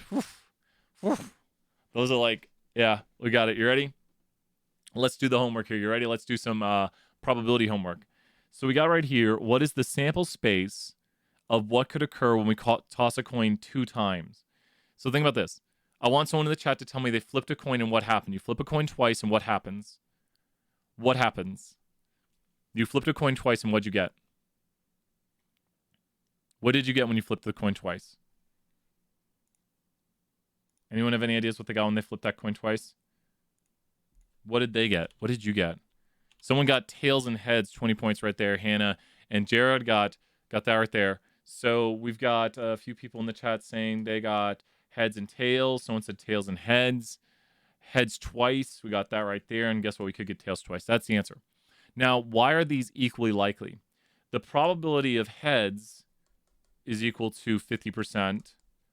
And the probability of tails is equal to 50%. So the probability of tails is equal to 50%. Every single one of these would have a probability of what now? Every single one of these, like what is the probability of getting heads and tails? You got it, Jack. You are right. What's the probability of getting like heads, tails? Heads and then tails. Heads and then tails would have a probability of what? Heads and then tails would have a probability of what? Not 50%. Heads and then tails. Nice job, Hannah and Thomas and everyone. 20 points right there. And every single one of them has that same probability. Every single one of them would be mathematically 0.5 times 0.5. Does that make sense? Because we're saying, what's the probability you get heads and then get tails? Does that make sense? The probability you get heads and then you get tails. And do you think the coin cares? We're saying they're independent. So we're actually doing a lot of review with just this one question by saying, what's the probability you get heads and then you get tails? So these are all equally likely right here. Good stuff on that. A family has 3 children. The probability or the amount of boys they could have. Is anyone here in a family of 3? Is anyone here in a family of 3? I am. And my family has 2 boys. Well, dang it. That doesn't eliminate any of the answers because my family has 2 boys. So how many boys does your, if you want, family of 6, there we go. If you are in a family of 3, how many boys could be in your family? So there we go. And so you have 1. But could they all be boys? You could have 3. Okay, so now but wait, now we got, could it be, we're between these 2 answers right here. Which of these 2 would it be? Would it be A or C? Because you could have 1 boy in the family, 2 boys, 3 boys. Can you have 0 boys? Is that possible? You got it.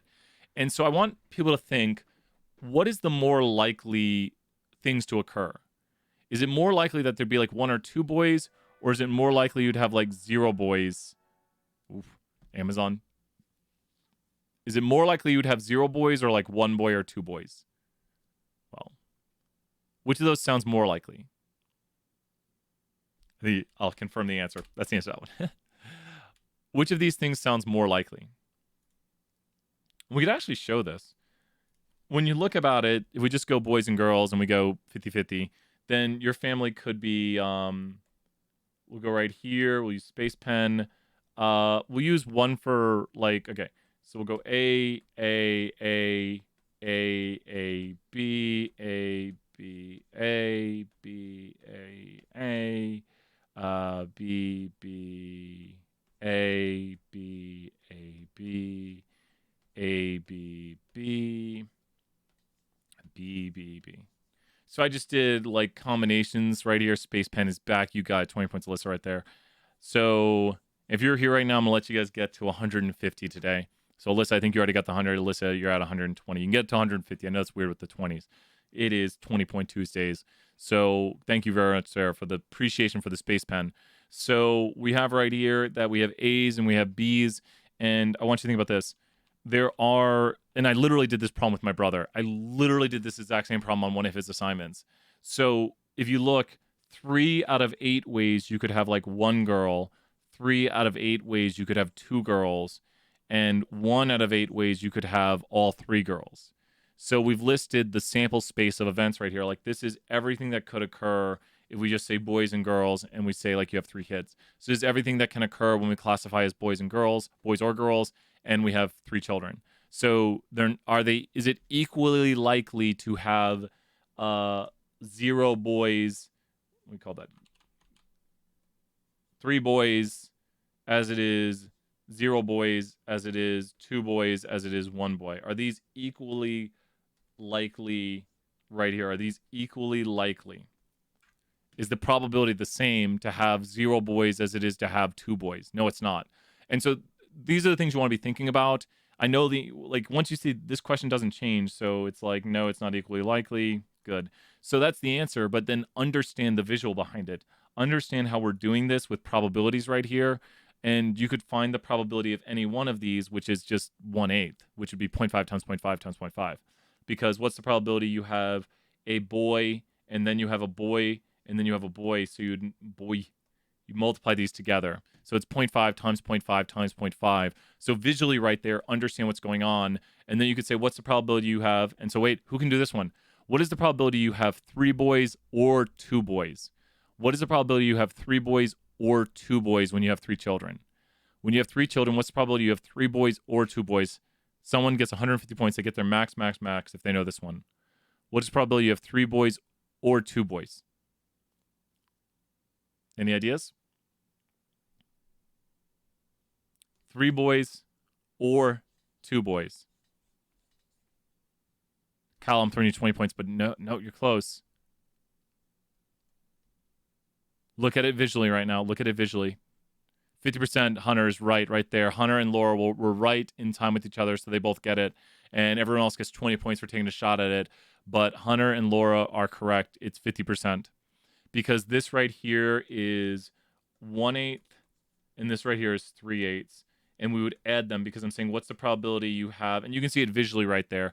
So I think the visuals can really help understand what's going on right here, because we have 3 out of 8 ways you can have 2 boys, and 1 out of 8 ways you can have 3 boys, and what's probably you have 3 boys or 2 boys. Does that make sense right there, Jack and everyone?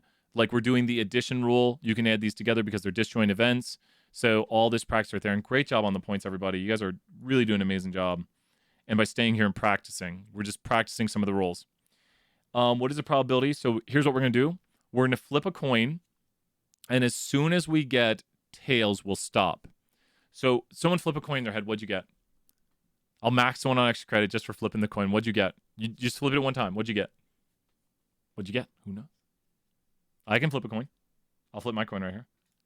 So we got here Olivia's maxed out. Olivia said heads right there.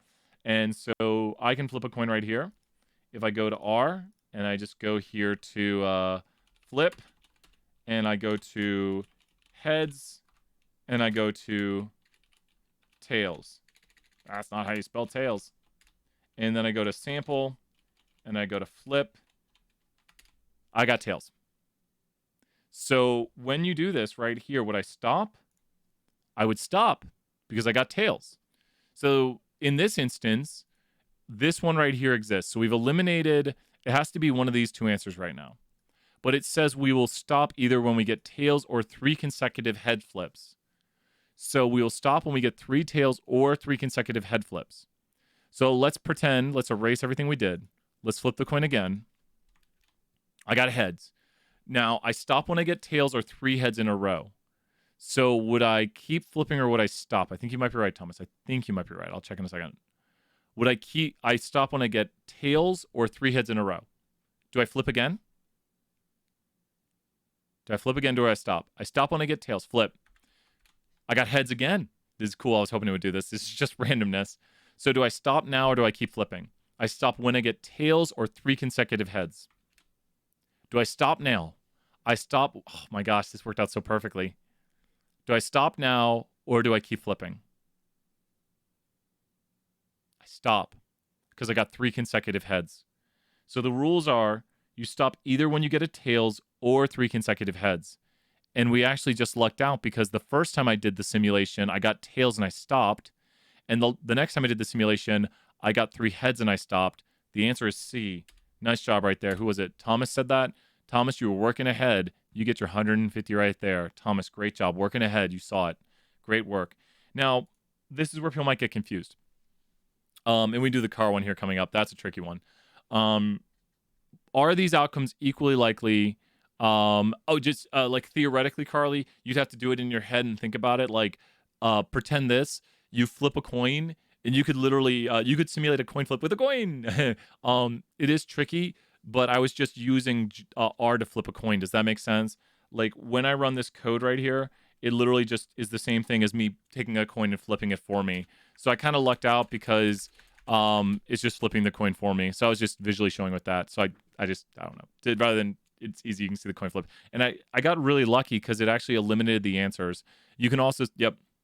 And you can see that we would stop if we got tails because it says we'll stop if we get tails or if we get 3 consecutive heads. So this is the sample space of what could occur. Yep. That's right. What is the probability of getting tails on the coin? What's just the probability when you flip a coin that you get tails? The probability, yeah, it really was. The probability of that right there is 0.125. So this has a probability of 50%. This has a probability of 25 because 0.5 times 0.5. This is a probability of 12.5%, 0.5, 0.5, 0.5 because you get heads and then tails. And then here you get heads and heads and heads. So this is probability of 0.5 times 0.5 times 0.5. And you are very right. It was weird that I got that. That's randomness. So are they equally likely? No.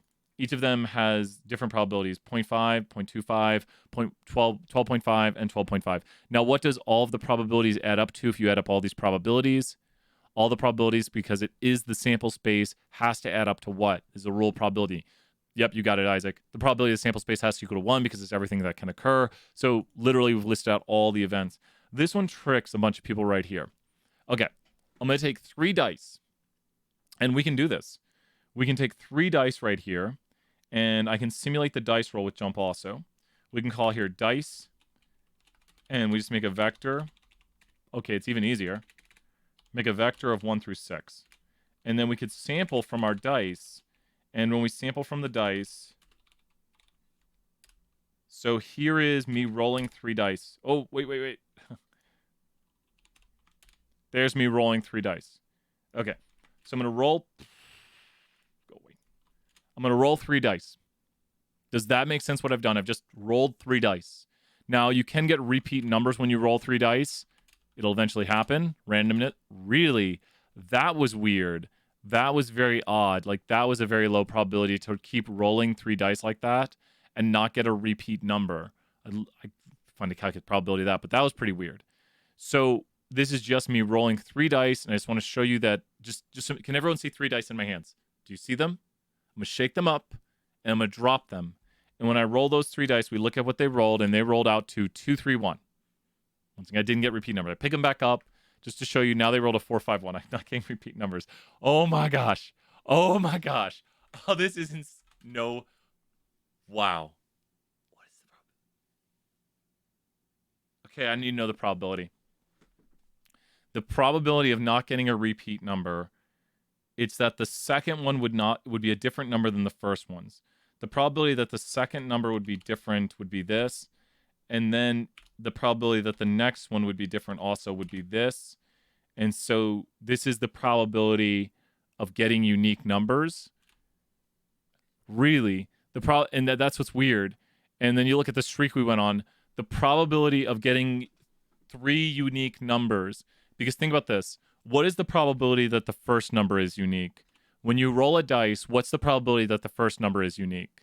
Like, just roll 1 dice, and that's a unique number. What's the probability that the first number is unique? You just roll 1 dice. You just look at it. What's the probability that that's a unique number that has not occurred when you roll dice? 100%. You got it. And that's what I've written right there. Like, when I roll my first dice, the probability of it being unique is 100%. Now that 1 number has been taken, what is the probability that the next one is unique? Like, I roll a dice, it's unique, and then the next dice is unique. Do you see the end right there with the multiplication? What's the probability that the next number will be unique? Like, the first one's unique, and then the next one is unique. Well, it would be 5 out of 6 numbers because 1 number is taken, right? Does that make sense? The first one was unique. Well, that has to happen. And then the second one being unique is 5 out of 6 because there's one number that's taken. It can't be that number. It's everything but the number that's taken.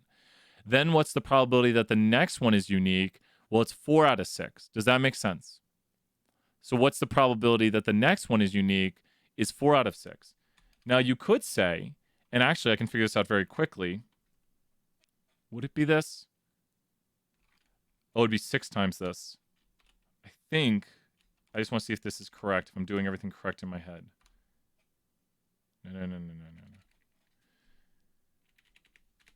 There are a total of that many combinations of dice. And it's the last thing I'm going to figure out on this. And this should be that. And if I am correct... Let's see if I thought this through properly. If this does not turn out the way I think it should, then I'm just going to avoid it.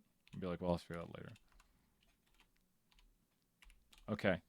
So, 1, 2, 3, 4, 5, 6. Whoa. Oh, really? Okay, I'll have to look at that later. First one's unique, and the second one's unique, and the third one's unique, and the fourth one's unique, and the fifth one's unique, and the sixth one's unique. There are a total of... I'll look at this later. We'll look at it later. Okay. Went too complex there. So what we're going to do when we roll the dice is we're going to take the largest number from the dice we roll. So when we roll the dice right here, we're going to take the largest number. What number would I record right now? Tell me what number I would record right now. What number would I record? Anyone have any idea what number I would record? What number would I record? Look, wait, 4, you're right. What number am I going to record now? What number am I going to record now?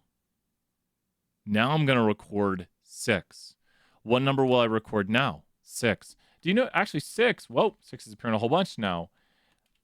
How would I record 1? In what way could I record 1? What is the only combination of dice that I would record 1 with? Figured out the issue.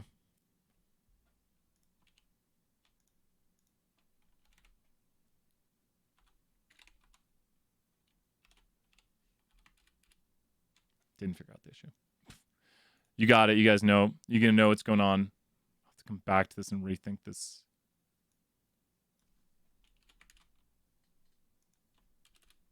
Okay, I'll look at that later. I'll figure out what's going on. Don't do math in your head.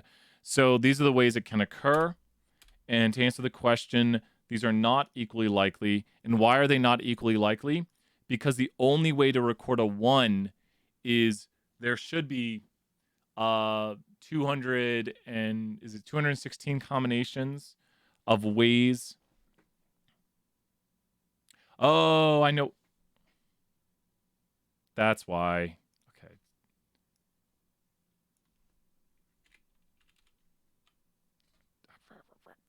Okay, I gotta stop working on another problem. I'm not gonna do that problem. I'll look into that afterwards. Do you see it, Hunter? Does it make sense, Hunter? Sorry, I got sidetracked, and I'm trying not to get sidetracked.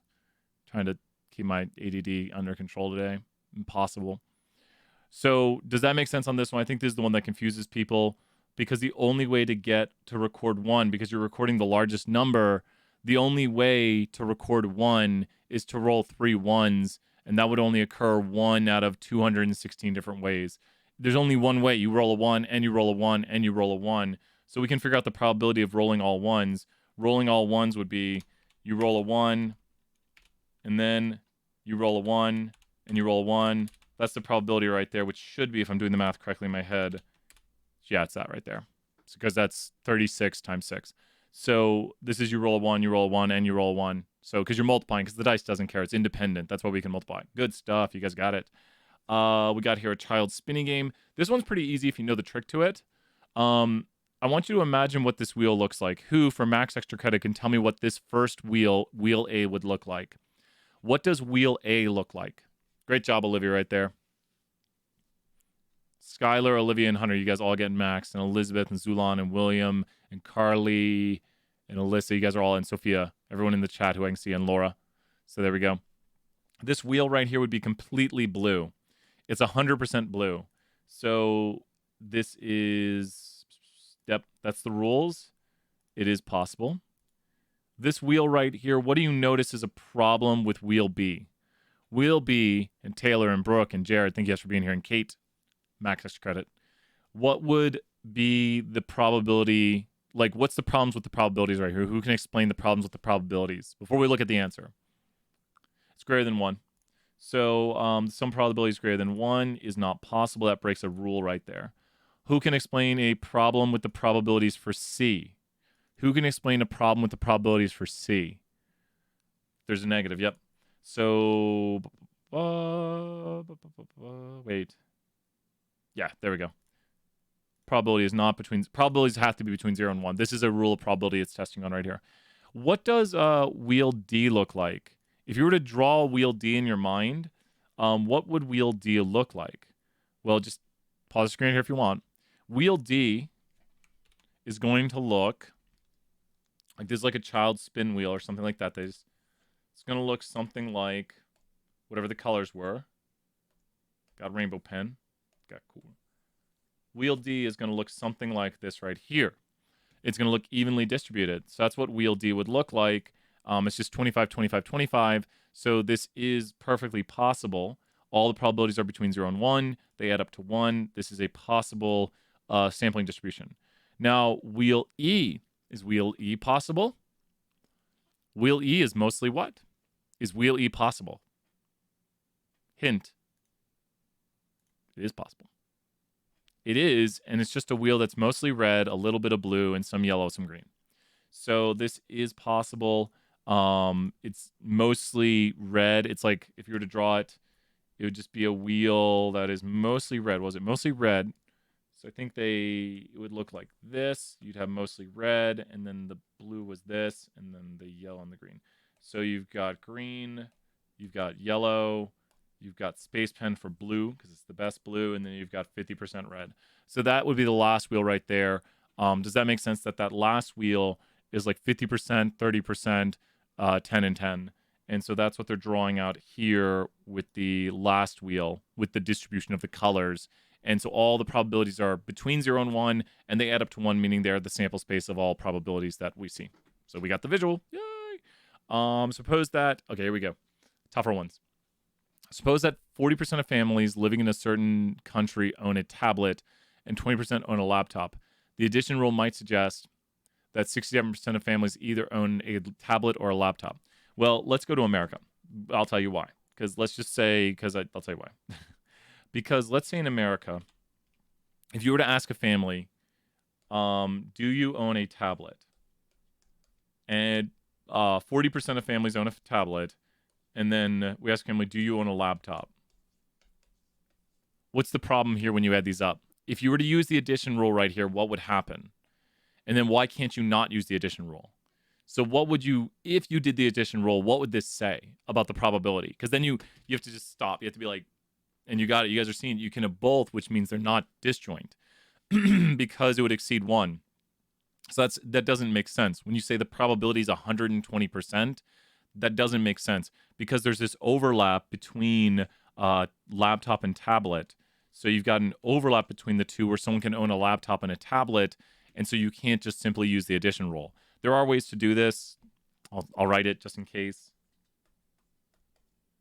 This is not on the test. What is it? Minus the probability. If you take another class, this is how you would do it. Probability of A, and then it's OR, so it's this. And graphically, this looks like... So the way I think about it is you're just subtracting one of the overlap. This stands for the overlap where A and B... Is it called the union or the intersection? I always get those words confused. I don't use those terms that much, but I understand what it means. I always think of that V as an OR, that it looks like an OR, and then the other symbols and. We don't do much.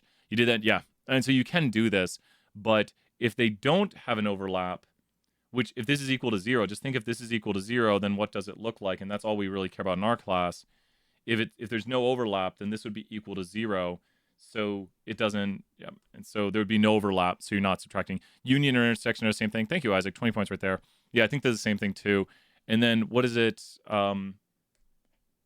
What is that? And then we've got other symbols too. We don't do the math symbols a lot in this class. We just talk about it in words. We care more about the application of these things and how it might apply to majors. If you can't tell, this class is like very applied. It's not very much like solving too many equations. We solve equations, but it's more, yeah. And that's the and symbol down below, and that's the not symbol right there in mathematics. So it doesn't hurt to know them, but you won't see them on the test. So you will see probability A, probability B, and stuff like that. So what do we see? A family may own both. They are not disjoint, so the addition rule does not apply. Yep, you'd have to subtract the intersection of the two events. So that is that. Oh, wait. Okay. Traffic checks on a certain section of highway suggest that 45% of drivers are speeding there. So we use the multiplication rule. But here's the issue. Do you think the cars on the highway, like when you get on the highway, is your speed independent of the cars around you or dependent of the cars around you? When you get on the highway, is the speed you drive independent of the cars around you or dependent? I'd say dependent. Like if it's like rush hour, then you're going to go slow. So think about this. To do the multiplication rule, we need two things to be independent. The multiplication rule requires that two events depends on the multiplication rule requires that two things are independent. So this would not. There are cases when the speed of one's cars is not independent. So that means dependent. And so the multiplication rule does not apply. We got it. Because we can't just multiply the two, because if you multiply, you're assuming independence between the two, and you can't just straight multiply the two events. Does that make sense? I think everyone's got that one. Here we get into the tougher ones that get people stuck. A consumer organization estimates that over a 1-year period, 18% of cars will need to be repaired once. Okay, cool. We need to make a graphic of this to help us out. We've got 1 repair, 2 repairs, 3 or more. Okay. 1 repairs, 2 repairs, 3 or more. 1883. Wait. Is there no repairs? Okay, good. I see it. Okay. So let's go right here. Let's make a quick graphic to help us out. We've got the probability of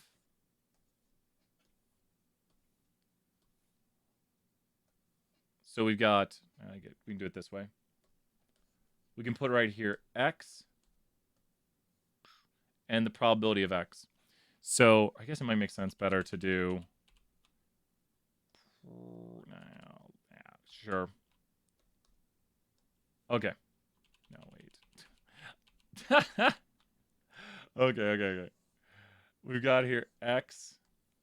Yeah, and then I know how to do it. Okay. We got here X and the probability of X. That's what I want to do. Okay. So X is either 1 repairs, 2 repairs, or 3 repairs. Yep. That's a tough one. We'll be doing that, Joseph, you bet. And then the probability here was, I think, 18%. This is 8%. And this is 3%. So what is missing from here for this to be a valid sample space?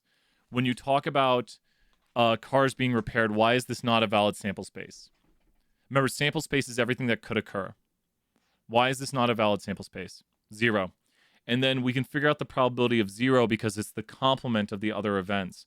So this, either your car needs some repairs or it does not need repairs.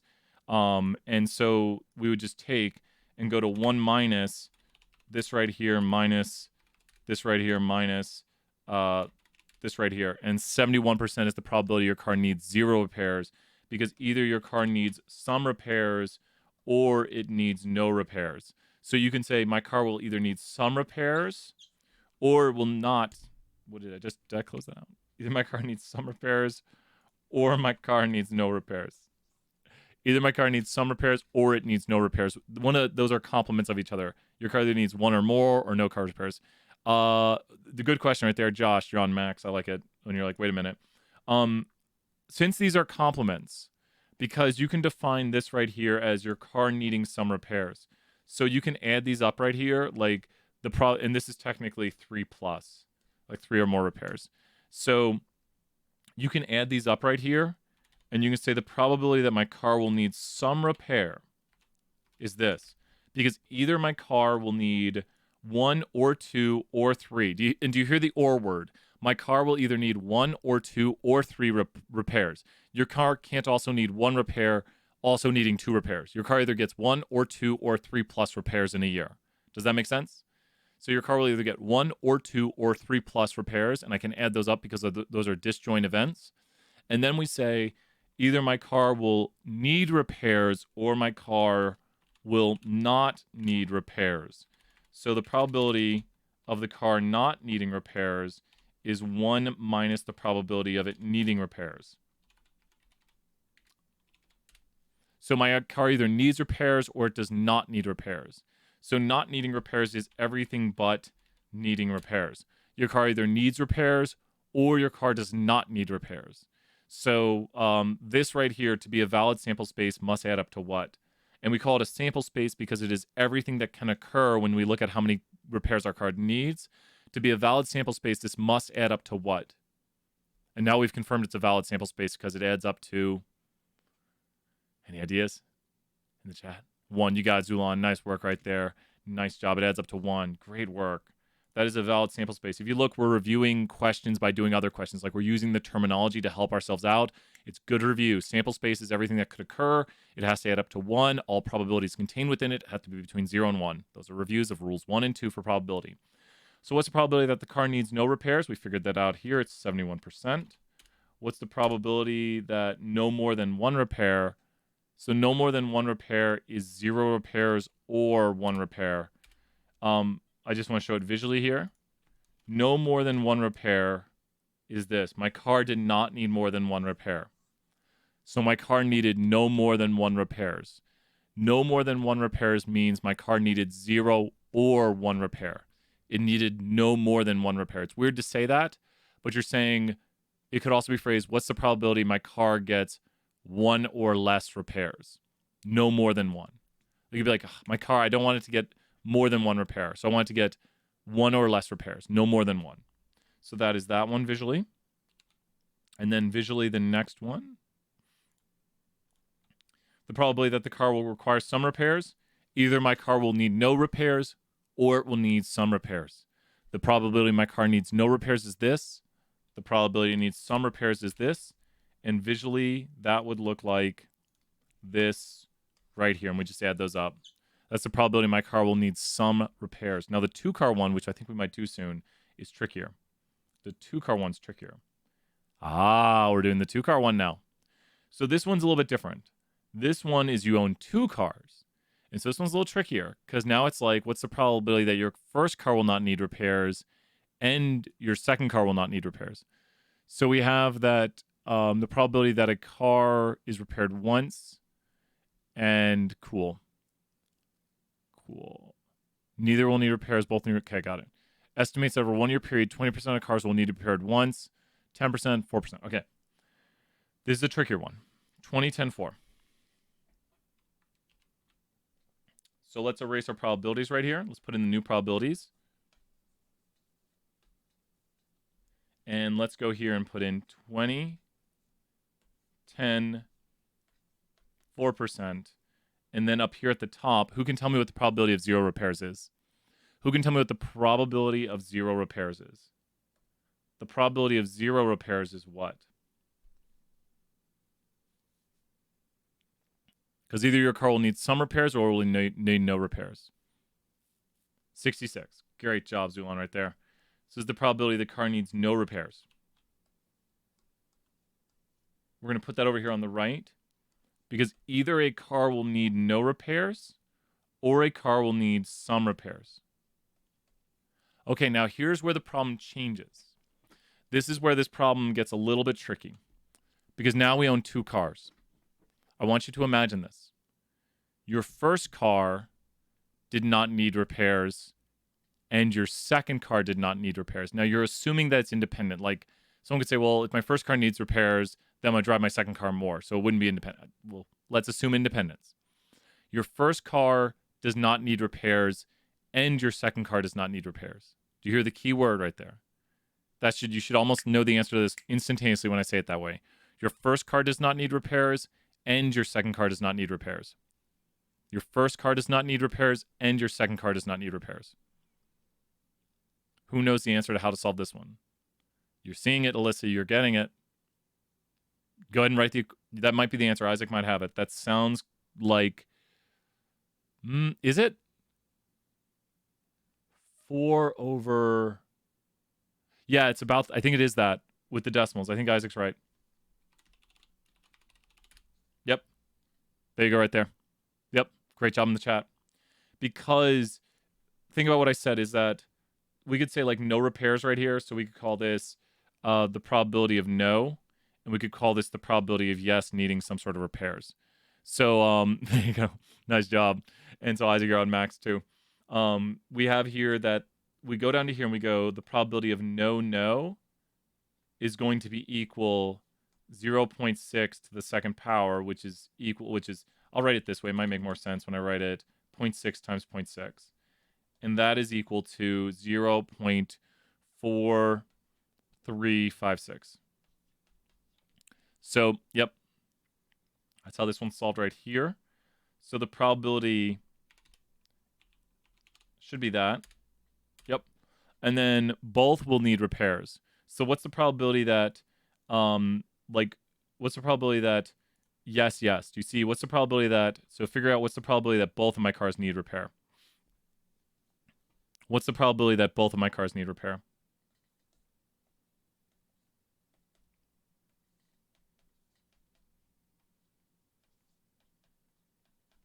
I've got a guess in what it is in my head. Yep, you got it. That's it right there. And yep, Isaac, I think, or was it Isaac or Jared? Nice job, Jared. You guys are on max. 150, that's what it is right now. We broke the rules with day office hours. So that should be it right there. And what two combinations am I missing right here? What two combinations am I missing? So you can actually figure out everything with this. You can figure out the full sample space right here. Like car 1 did not need repairs. Car 2 did not need repairs. And you can actually figure out, there's a few ways to solve this right now. You could go right here and take these two numbers we just found and add them up and then do 1 minus that and divide it by 2. And that would be the probabilities right here for each of these. And there's another way, though. That's like, because it has to add up to 1. And if you look at them, they're the same mathematics. So this would be 0.034 times 0.000. Someone didn't yell at me right here. Oops. Sorry about that. And then this one right here would be 0.066 times 0.034. So if you look at all the mathematics being done right here, you can double check your work. We should get the same number. Yep. And so, yeah. And wait, let's take a look. Let's draw this out a little bit better right here. Let's make it a little bit easier to look at. So if we were to put this into a space down below right here, we could say with our two cars, so we have the probability of 0 right here, the probability of 1, probability of 2, and the probability of 0 cars needing repairs is this. Wait, is that? Yeah, 0. Good. 4, 3, 5, 6. And the probability of 1 car needing repair is this. Probability of 2 cars needing repairs is this. So if you want to find out, I think you said, how do you find more than 1? It might say 1 or more. I think it says 1 or more. Let me look at the question. The probability that both will need repairs, just to review how to do this one, both needing repairs is the first needed repairs and the second need repairs. So it's this. And this says at least 1 car will need repairs. So tell me, either, look at this right here, either none of your cars will need repairs, or what? Either none of your cars will need repairs, or what? Either none of your cars will need repairs, or, because you own 2 cars, either none of your cars will need repairs, or what? Either none of your cars will need repairs, or, not or both, or at least one of them. Don't worry, Olivia. A lot of people get tricked by that, because if you, with what you said there, you said either none of your cars will need repairs, or both your cars will need repairs. But no, remember, it's either none of your cars will need repairs, or at least one of your cars will need repairs. Because it's either 0 or 1 or more. Does that make sense? So it's either none of your cars need repairs, or at least one of your cars need repairs. And so it's a little tricky right here because the complement of 0 is 1 or more, because either 0 cars need repair, or one or more cars need repairs. So the quickest way to solve this is to simply take and do 1 minus what? 1 minus what would be the quickest way to solve this? 1 minus, you might have to read my horrible handwriting right there. 1 minus 0.4356. And that is actually equal to these two numbers added up right here. Because this number right here, 1 minus this, has to be these remaining events. You got right there, Zulon. And then you can go right here and double confirm that by doing this. And that's the same number we get right there. The middle number's tricky. That would not be a good test question. I did both of these because either your first car does not need repairs and your second car does. And I did the probabilities here and I found this. And then I added these two because either your first car did not need repairs and the second one did, or your first car did need repairs and the second one didn't, which is all the combinations of the ways that one car would need repair. Because if one of your car needed repairs, there's two combinations. There are some ways to solve this with like combinatoric stuff. We don't get into that in this class, but I just went a little bit beyond the question. Because in truth, even if we didn't have this middle number, like if we didn't know this one right here, we could still solve for it actually, because now this number right here, since it's everything that can occur, you could just do for the middle number, you could say, well, 1 minus this minus, and because it's the sample space. Since it's the sample space, we can find out that one right there with our understanding that it's the sample space. Now that actually turns it into a solvable question in our class, since it's the only thing missing from the sample space. That would be a tougher question, especially if we didn't give you a lot of information or kind of lead you towards the answer. So that's a tougher one, like to solve the middle number, because you have to be like, okay, wait, I have the two numbers because I can find the probability of 0 really easily. I can find the probability of 2 really easily. And then there's other ways to find the probability of 1. But that would I consider one of the hardest problems we could give you. Does that make sense, Hannah? That if you understand what I just did right there completely, you're at the top knowledge for probability in this class. Like you would understand almost every problem I could throw at you if you completely worked that one out. So if you're like, Brian, I got that, yeah, then you're doing great. If it was a little tricky right there, those are some of the hardest questions we might throw at you. Like this one right here is one of the hardest also. I really like this homework because it goes from being pretty easy to being like a level 6 or 7 difficulty.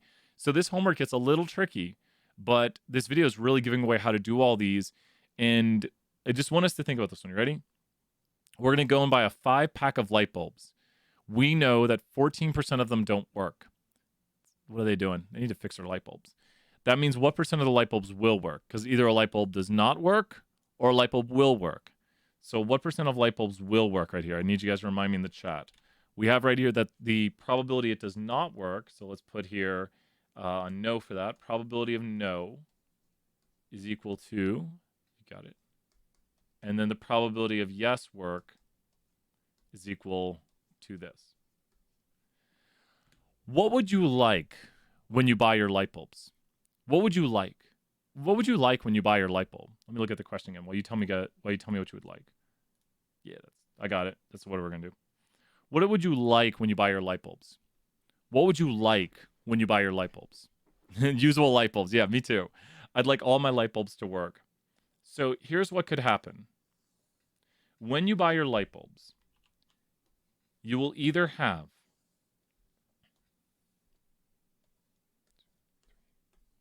got it.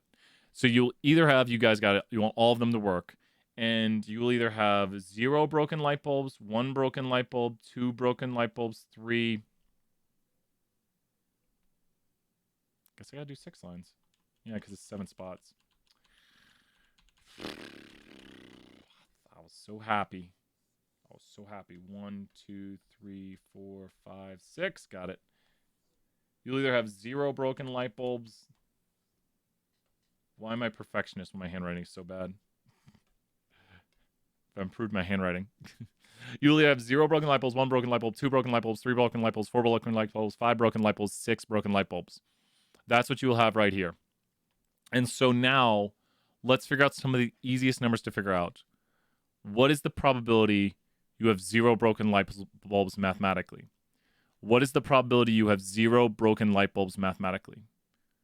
I want you to think about what would happen if you have 0 broken light bulbs. What would that mean when you look? Your first light bulb and your second light bulb and your third and your fourth and your fifth and your sixth, what would be the probability? Zulon, you got it. That's it. That's every light bulb is good. So what Zulon did, I'm going to put it in the chat so everyone can see, is they said their first light bulb was good. And then they said their second light bulb was good, and their third, and their fourth, and their fifth, and their sixth. And right there is what they did. The first light bulb was good. Do you think that second light bulb cares about that first light bulb? No, it doesn't. First light bulb was good. And then the second is good. And then the third, and another one, and another one. All those light bulbs right there. Is that what it equals to? Thank you. And now Zulon has now solved the problem for me. Because I can take Zulon's answer and do 1 minus. And I'll explain why I'm doing this in a second. I'm trusting you here, Zulon. We got this. You and I, team, we got this. So 3 decimals. Is that right? Whoa, whoa, whoa. Oh, let's double check. We didn't buy 6 light bulbs. We didn't buy 6 light bulbs, Zulon. How many light bulbs did we buy? How many light bulbs did we buy? We didn't buy 6 light bulbs. We bought 5 I'm so sorry. We bought 5 light bulbs, everybody. So we bought 5 light bulbs. I bought an extra light bulb. I bought the 6-pack, not the 5-pack.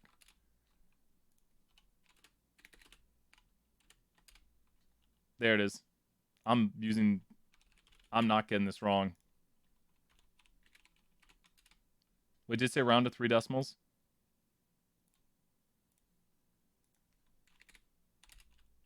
There we go. I'm not getting that wrong. I'm going to use code. If you use code, you can't get it wrong, if you know the formula. So I'll explain why it is this. Why did I do it with 6 light bulbs? Sorry about that. It is 5 light bulbs. I knew I did 6 for a reason. My brain knew. 1, 2, 3, 4, 5, 6. 0, 1, 2. My brain is like slowing down here. 3, 4, 5. Okay. So when we do this right here, yeah, look at a second here, Keen, you got it. So when we do this right here, the probability that 0 light bulbs are bad, just to make sure everyone knows, Zulon, go ahead and show everyone what is the mathematics for all 5 light bulbs are good. And here, I'll put it here. This is that the first is good, and the second is good, and the third is good, and the fourth is good, and the fifth is good. So that is the probability that all 5 light bulbs are good. All 5 light bulbs are good. Is the first is good, and the second is good, and the third is good, and Zulon's already put the number in the chat right there. That is the probability. So either, and we'll just round this right here to 47%. Turned out nice and neat. Would you agree with me that either all your light bulbs are good, or what? Either all your light bulbs are good, every single light bulb you buy is good, or what?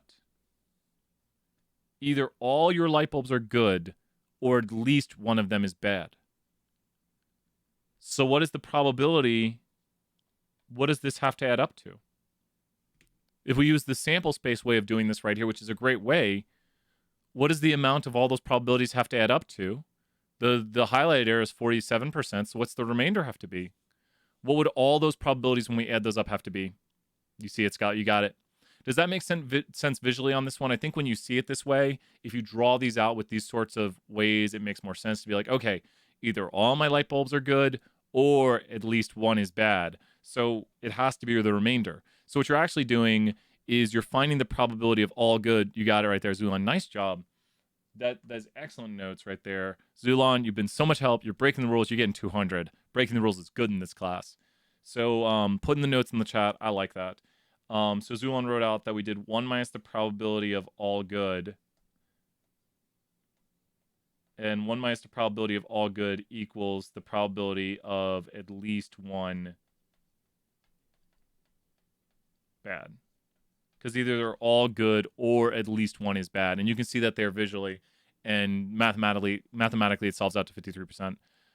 Brian, would you help me with this next one for a sales promotion? The manufacturer places winning symbols under the capsule. Yeah, let's do that one real quick. You ready? Yeah.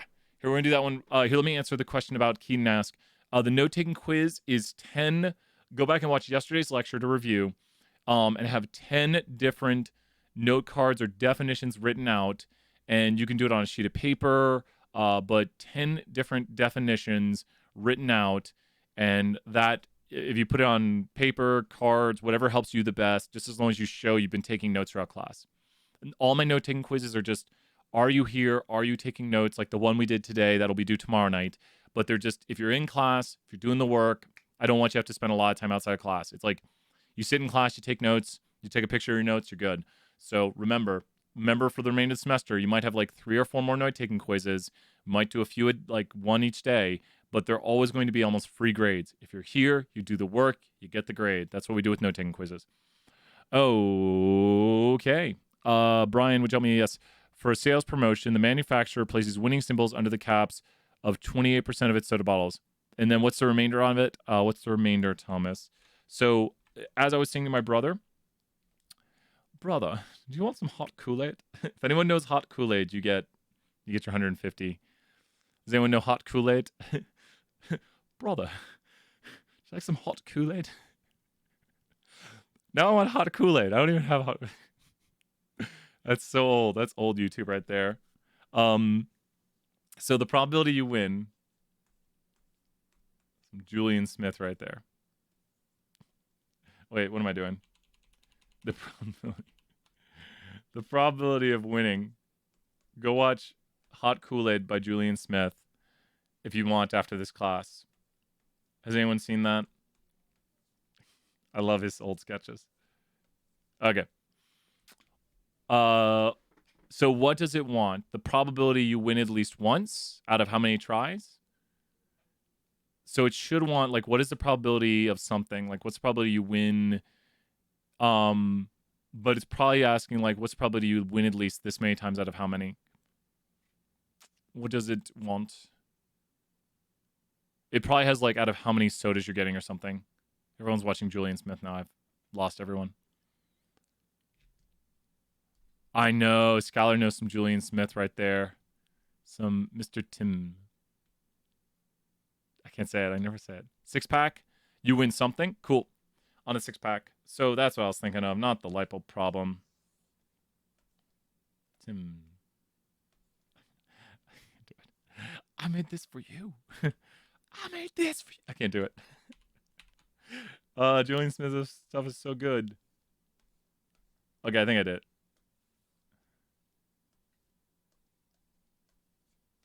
I wish he'd make more stuff. He doesn't. Malk. Oh my gosh, Malk is top tier. Malk is. Can you pass the Malk? It's milk. That's what I said. Malk. You're saying milk. He's saying Malk. He's saying Malk. We're all saying the same thing. I can't do it. You gotta watch it. That, like, oh man. Yeah.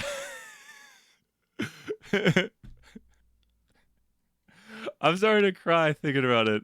Go watch Malk. I can't do it. I literally just started to, like, tear up. Go watch Malk after this class and tell me what you think. Top tier comedy right there. At least my kind of comedy. You just there's some other good stuff from, like, old YouTube, but Julian Smith put out some great stuff. Yeah, they edited the skit right there. Oh, send it. Just send it to me. Send it to me and send in, like, the thing. Like, here's this video of this, Brian. Okay. So, chat. So we got right here, we've got the probability of somebody winning. Now, we want to, oh wait, yeah, I guess, yeah, it's good. Yeah, and then make sure, as long as people know what it is. Okay. So people, that's a YouTube link. Always click links at your own risk. I mean, I trust Jared. Just make sure if anyone were to come in our chats, I think I've always modded our classmates, but, you know, like, like I'm always like, I was just, it's like if you click a link, you just click at your own risk. I'll always be like, I don't know where this link goes. So here, let me see here. Where's it going to go? If I open link in new tab. Okay, cool. Oh, it opened over here. Good. Yeah, world's smallest cat. Oh my gosh. I can't show it on stream. Oh my. Okay, totally click Jared's link right here. 31 million views by BBC. I've got the audio off good, right? Oh my gosh. Jared, you're on. You get the 150, Jared. No, Jared gets 200. It's too cute. Jared, this is too cute. Can you own one of these, Jared? I gotta make sure I don't show this or BBC's gonna like scream at me. Could you guys see any of that video or hear it? Can we get some no's in the chat that you could not hear or see that, or BBC's gonna like take down the channel? BBC won't care that we're trying to teach statistics. They're like, why'd you show our cat video? I approve of the cat video, Jared, right there. I know, that's so awesome. That's such a beautiful cat. Yes. Okay. I know, it's so cute. And remember, anytime someone puts a link, click at your own risk. But I trusted Jared, I just wanted to confirm. So I would just hate for someone to come in here. We have link protection on. Yeah. Click Moloch at your own link. It's comedy. Comedy is subjective. I personally think it's funny. Sometimes people will tell you to watch something that's comedy, and you'll be like, that's not funny.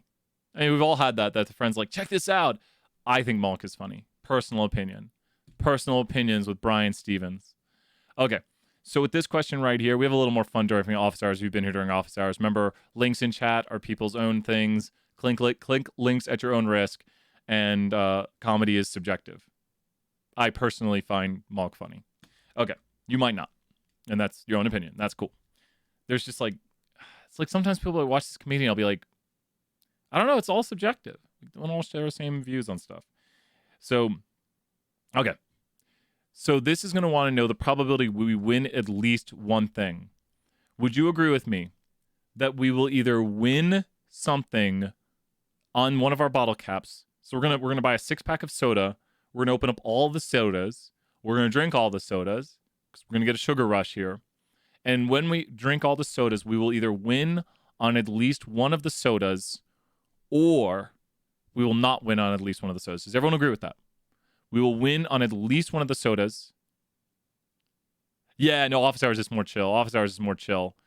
My only fear, Jared, is like, let's say I accidentally mod a wrong person, which I did one time and then I demodded them.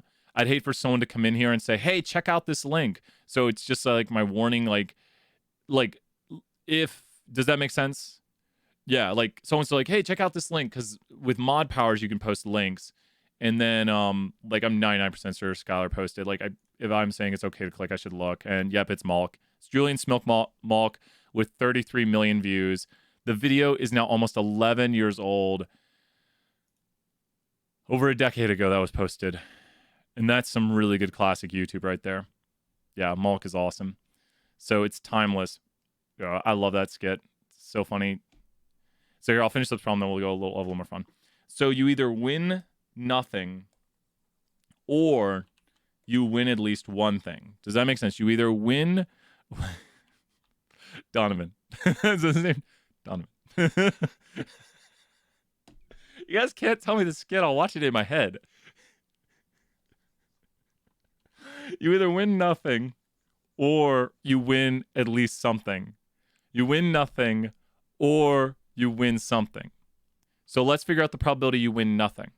To win nothing, what must you do on all your bottle caps? To win nothing, you must do what on your bottle caps? To win... to win nothing. I don't know, maybe people are watching for the first time right here. To win nothing, what must you do? I'll talk more about Moloch in a second here. To win nothing, what must you do on all your bottle caps? To win nothing, what must you do on all your bottle caps? You must lose, and you must lose, and you must lose, and you must lose, and you must lose. And it's so painful doing this on this, but we multiply it 6 times. That's why I hate these calculators right here, because if it's 72%, which I think it was it 72%? It's 72%. And we simply raise this right here to the 6th power. And that is the probability you lose on all your bottle caps. That is the probability you lose on all of them. You lose on the first, and you lose on the second, and you lose. Do you hear the and word? You lose on the first, and you lose on the second, and you lose on the third, and you lose on the fourth, and you lose on the fifth, and you lose on the sixth. All you're doing right here is taking this probability right here and multiplying it the following way to say and. You lose on the first, and second, and third, and fourth, and fifth, and sixth. And that's the probability, which is the same thing right there. So we can show it a little bit easier, and that's why I like software like this. It's much easier for me to to write it and then to just see it here and know it's confirmed that it's done. I like using software. It makes my life easier. And the probability for this was basically 14%. Let's just call it 14% for the moment. And this is why this makes our life easier drawing it out this way. I know we did a long solve on this, took us a little moment. But if this is 14% right here, which we rounded it for the moment, if this is 14%, what's the probability that you win on at least something? Because either you'll lose on all of them or you'll win on at least one. So what is the probability of winning on at least one now? Because either you'll lose on all of them or you'll win on at least one. Bueller.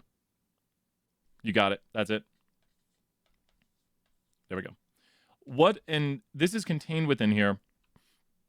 This is going to be highly unlikely, but can anyone explain to me in words what this means? What is this probability right here that I'm calculating, which is very unlikely?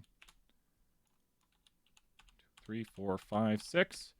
What is that probability right there in words? Would you mind going back to the exact number so I can enter it in? Yeah. Here, I'll show you it.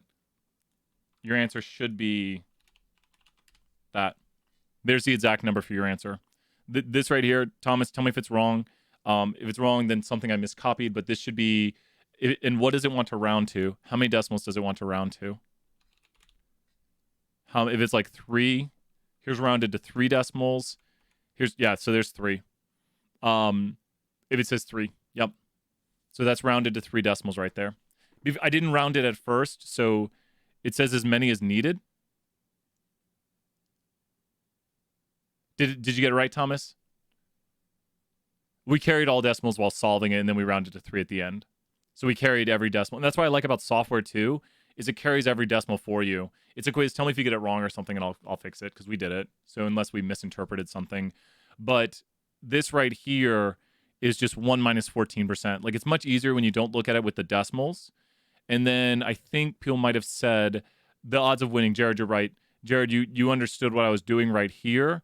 This is the probability of all of them being winners. So this is a very unlikely scenario, which has it's like 0.05. That's 0.05, yeah. So the probability of all of your sodas being winners is like, it's a very, very small probability. It's contained within at least one winner. And that right there is the probability of all of them. A student figures that he has a 22% chance of being late to class. He leaves class late.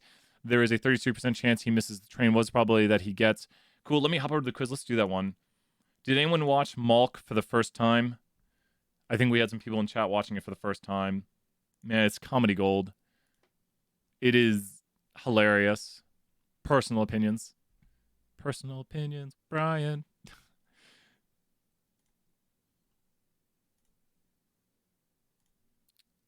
Let's go right here. Let's find that train one. Tablet.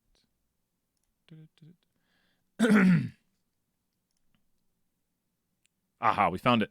Okay. So for this one, was this one of the ones I wanted to eliminate? You watched the video for the first time when you were 9. I watched the video for the first time when I was like 30. I know when I first watched it, it was 2012 because someone showed me it and they're awesome. So they were like, you got to check this out. And I was like, that was hilarious. Yeah, the dresser question one's easy with the socks. That one's just like disjoint probabilities you can add together. This one right here, a student has an 87% chance of being late to class. If he leaves class late, so then there is a 52% chance he'll miss the train.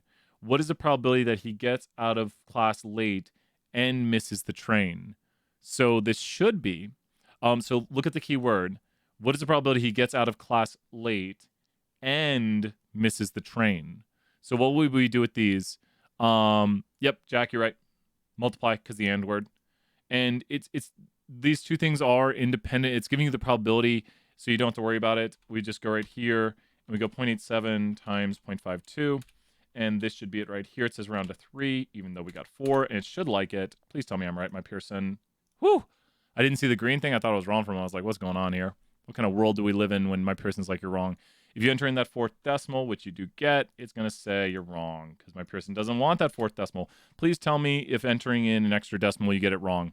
So please tell me, was there any other ones? We might go do some randomness now because we've done this one. We've done this one. We did this one. We did this one. We did this one right here. I think we've done them all. We did this one. The dresser one was the probability that you get a red shirt. How many shirts do we have? 5, 3, 8. So that's 16 shirts. What's the probability of a red shirt? Wait. 5 blue, 3 red. So that is, do we have 16 shirts, is it? My brain is slowing down. So I think we have 16 shirts. So 16 shirts, it should be, I'm trying to figure out in my head, and I shouldn't do that because I'm going to get it wrong. Is it 0. Is that it? I think that's it. I think that's it. What's probably that you is not black. Either a shirt's black or not black. It's 50%. Did I get them all right? Yep. The first one right there was that 3 out of our 16 shirts are black. And the last one was 8 out of the 16 shirts are not black. So either the shirt is black or not black, 8 out of the 16 shirts. Our list of favorite songs, Game 3, what is the probability? Okay, let's do that one. Might be the shirt problem, but oh, here it is. Cool. We'll do this one right here. Good one right there, Jose. If I accidentally found that no damage for both cars instead of 1, would you fix it? Try redoing it one time, Josh. Try redoing it. And then I tell you, what'd you make on it, Josh? Was that the only thing you missed? If that was the only thing you missed, and you can get the same grade at least on it, like if you can get the same grade, I'll fix it for you. So I want you to redo it, give it another shot just for practice and to make sure you have it down. And if you get the same grade and if that's the only thing you missed, I'll fix it for you. So try to do it right there. Nice job, Jack, helping out. Yeah, so redo it, and if that's the only thing you missed, you got it. So you might not even need to email me, but if that's the only thing you missed, again, like not that thing, but if you only missed one thing, I'll give you the 100. So give it another shot, a little bit of practice, you'll have it done. You'll have another 100 on the books. What is the probability that a randomly played song is a rap song? So we have 7 songs, or rock, 3, and 6. So we have 16 songs total. So the first thing you want to do with this question is figure out how many songs you have total. You have 16 songs total. What's the probability of a rap song? It's 3 out of 16 songs are rap. 3 out of 16. We just did this one earlier. It's this. Mathematically, it's 3 divided by 16. What is the probability that it's not country? So it's either country or not country. And a not country song, we have 6 country songs out of 16. A not country song would be 10 out of 16. 10 out of 16 is 62.5, is it? I think these are right. Yep. And that's just 10 divided by 16. So 10 divided by 16 is that, and 3 divided, my hair's just going to go nuts. 3 divided by 16 is the first one. So there we go right there. Fractions. Practice your fractions. Did people want to do some randomness stuff, or are people who's gotten hundreds on the probability one? Who's gotten hundreds on the my probability? Me. Nice job, Isaac and Zulon right there. And as people were saying earlier in class, like, thank you guys for staying, and gals. If you just stay, you get the work done, get the 100, be done, have your work done. Yep, awesome, great job, Jose. It's just if you stay, get it done. Still working on it. Good job, Gracie. Keep working on it. You're gonna get it. You're gonna get that 100, and you'll be like another 100 down. And here's the biggest thing. Chapter 13 is gonna be more difficult. That one, the problems are a little bit longer, but remember, the more work you're doing on the quizzes, the less you have to worry about the tests. So I know, it's nice to know that your quiz grades, like the worst you could make on the test if you do all the quizzes, is a 50 on the test. Now, you don't want to make a 50, but that's the absolute worst. And imagine if every class was like that, if it was like, the worst you could do on this test is a 50, the absolute worst. That makes failing impossible, because then you have quiz grades pulling you up and homework grades, and hopefully you'll do the project, but keep doing the quizzes. So I'm giving you guys the encouragement right here. Keep doing those quizzes. I need to make the Stat Nation. We'll have it before the semester ends, I think. We'll have Stat Nation appear. There's a wire below my chair. I don't know why. Kicking it around. What is it? Oh, it's a broken... I should just throw it away. It's a broken wire. Maybe because it's below my chair. Oh, thank you, Olivia. I'm glad you guys like the structure. You guys help with the structure. You guys tell me what to do. Speaking of, should we do randomness now? Is it time for randomness? Some people had some randomness ones. You guys are like, come on, Brian, let's see it. Let's see you say to my Pearson, not today, my Pearson. What do we say to my Pearson? We say not today. Yeah, and I totally agree. Having the quizzes under our belt really makes the worry for the test less dreadful. I agree, Gracie. Gracie, Mac, extra credit, you're still here. And who was it? I think someone else, I give them max already. 150. Gracie, Olivia, Zulon, Jose, Max, 150. We're going to 150 right now. Jack and Bridget, you guys are at the 150. Yep. Rewatching Game of Thrones. I know, but that last season, though. What are the topics on sampling? There's things like you've got the biases. You've got, so watch this video here, slow it down as I say these. I just got a package, or maybe someone just knocked on, I don't know, it's weird noise. The biases are things like undercoverage, response bias, non-response bias, undercoverage bias, non-response bias, response bias, convenience bias, and voluntary sampling, which leads to voluntary bias. Those are all bad. So you got 5 bad things there. You've got 5 good sampling methods. 4, simple random sample, systematic, stratified, and cluster, and multi-stage. So there's your 5 good ones. Multi-stage is putting them together.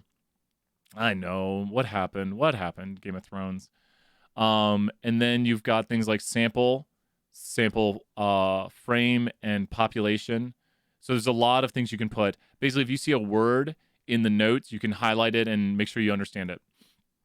So I know we were watching it afterwards, and well, we watched it very, like, my fiance was finishing up stuff, and so we watched it like a day or 2 later, and I was like, we were both like, not the best. Don't want to spoil it for anyone. We're like, yeah, that was interesting. It was a interesting way to end the show. Interesting. That was not. It's not like, you know, very quick aside on Game of Thrones. I mean, it's all right if something is like not what you expect. That's fine, but it just didn't have that same.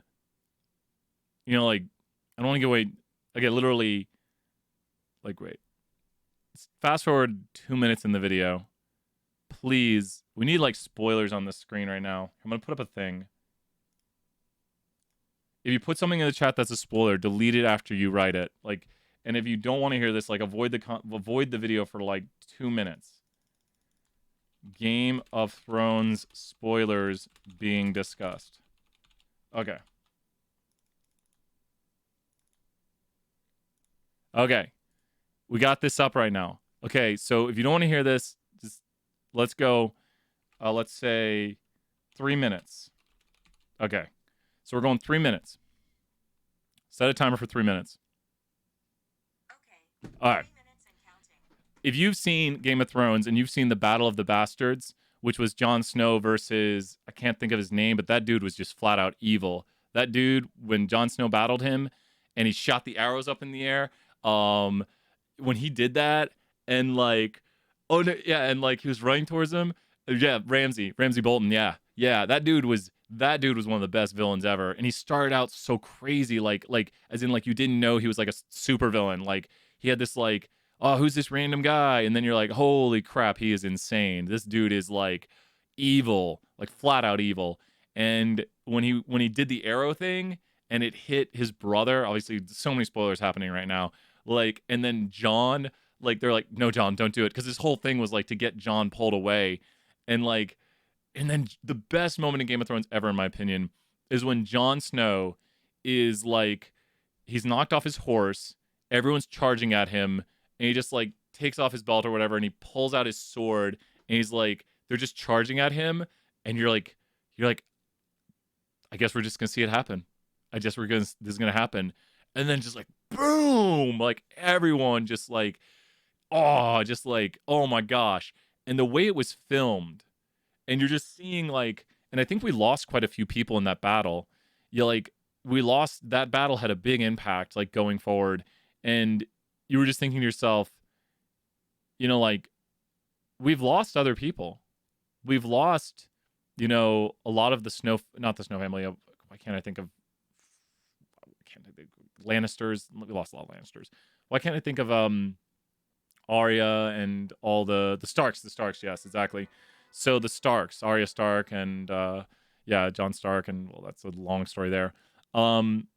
So you're like, well, I guess we could lose these people, and especially losing the young Stark, the young Stark, who didn't really much of a plot line, but it's like, well, I guess he died, just boom, he's dead, and so when you get to the last battle, Rickon Stark, yeah, he didn't do that much. He got captured and then he dead.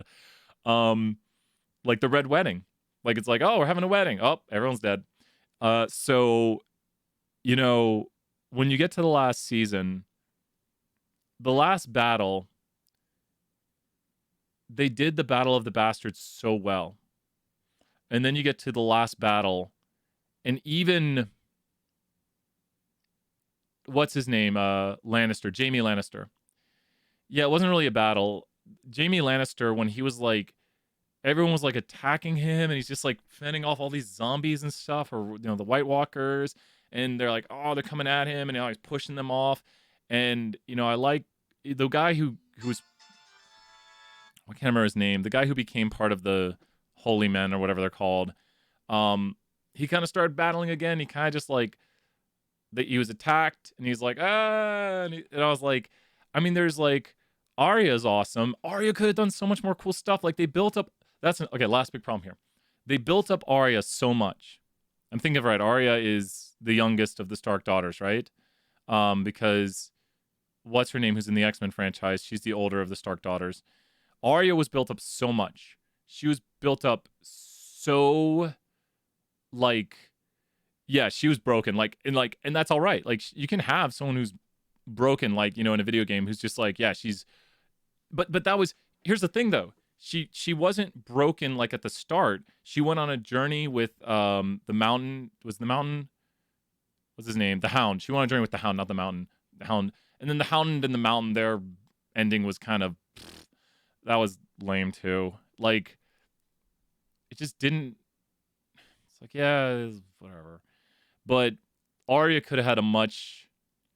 Like, I like that she was a well-established character who was built up to be that powerful, to have all of these abilities, but then it's like they totally forgot she had this whole face ability thing, which would have been way cooler. Okay, look, you guys, tell me what you think about this. Okay, what do you think about this? Here's my ending of Game of Thrones. The last thing I'm gonna say. You ready? We're gonna extend this to just 2 more minutes. Here's Brian's ending to Game of Thrones. It's gonna be very similar, but here's Brian's ending.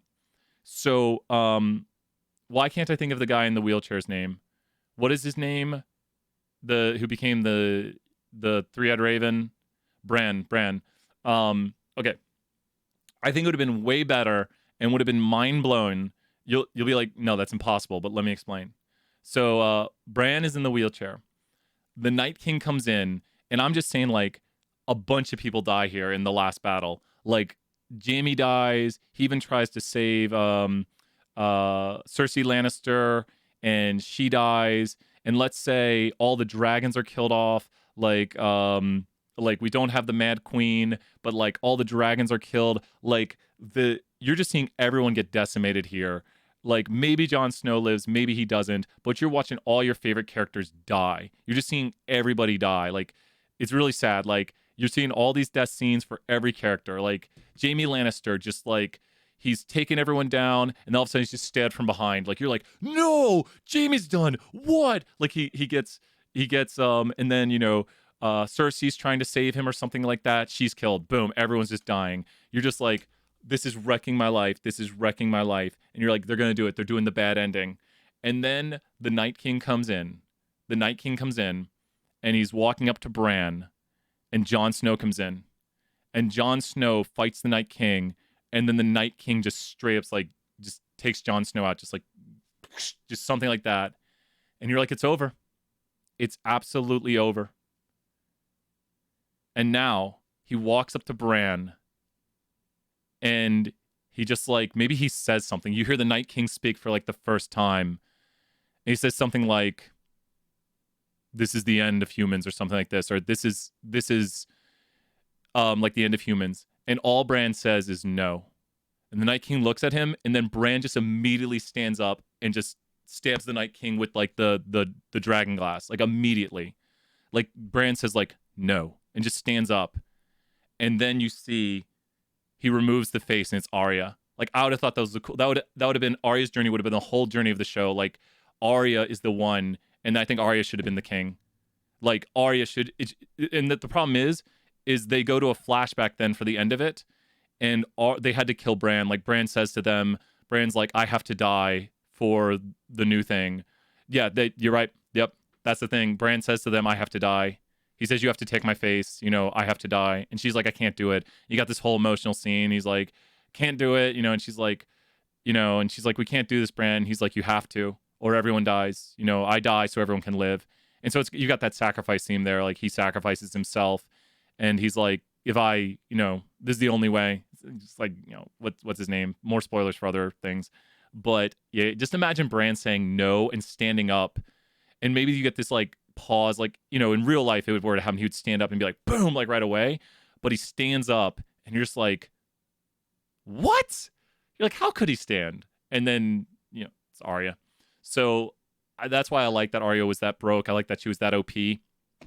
So yeah. That would have been cool. And then you'd have been like, okay, maybe the start of the season was kind of meh, but the end was so, my gosh, a bunch of people died. We lost Bran and they had to go home. Yeah, he was underused. Like, he was built up too. So, okay, cool. Let's do some randomness. Back to regular talk. Okay. So if you I don't think there was too many spoilers. I don't think you guys put anything. If you want to delete any chats, feel free to, but spoilers are over. Okay, we're back. Okay. So disappointed. I don't think anybody will have. I'm gonna see it in the reviews, like he gave spoilers. I said it on the screen. We said it like 10 times. Like, don't listen to us. Okay. Thank you guys for deleting it. We've only got like names in the chat right now, so we've kind of yeah. So okay, I can't say anything now that's spoiler related to Game of Thrones. I'm very big on not giving away spoilers, and if anyone went outside of there, as long as we had the thing on the screen, I think we're good. This one right here catches a lot of people off guard. We don't have a help video for this one. Is it this one? Wait. Here, we'll do that one next, Gracie. You got it. In elementary school, can you do that one next? You got it. This one right here catches people off guard for the following reason. Really, we can't copy those numbers. My Pearson. But copy them this way. I'll copy the numbers if I want to. So, with these numbers, I don't want that period now.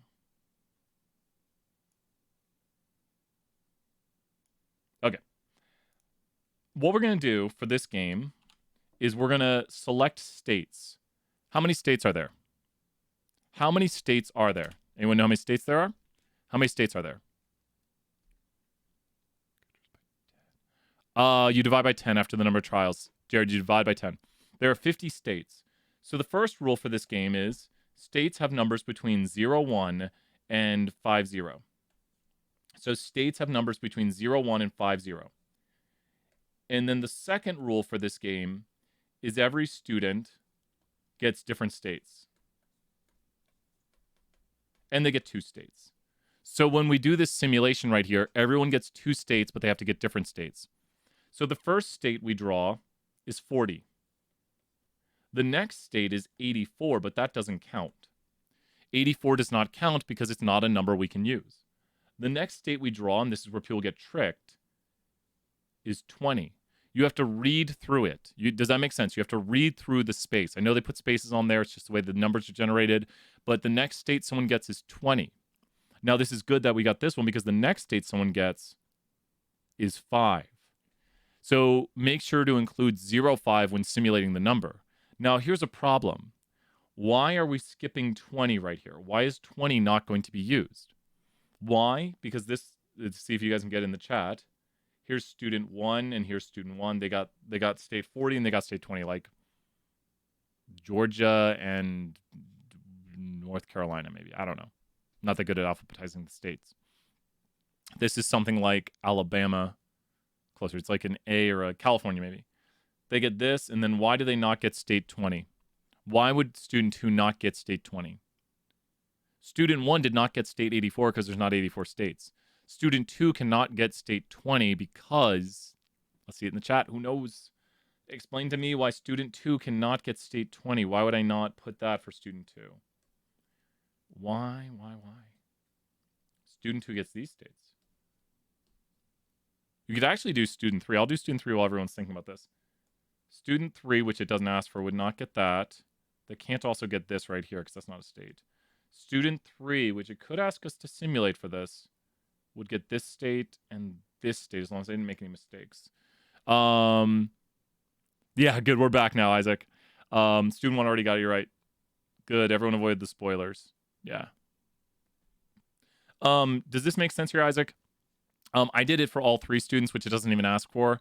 When you do this question, you have that numbers are generated between 0, 1, and 5, 0. They represent the 50 states.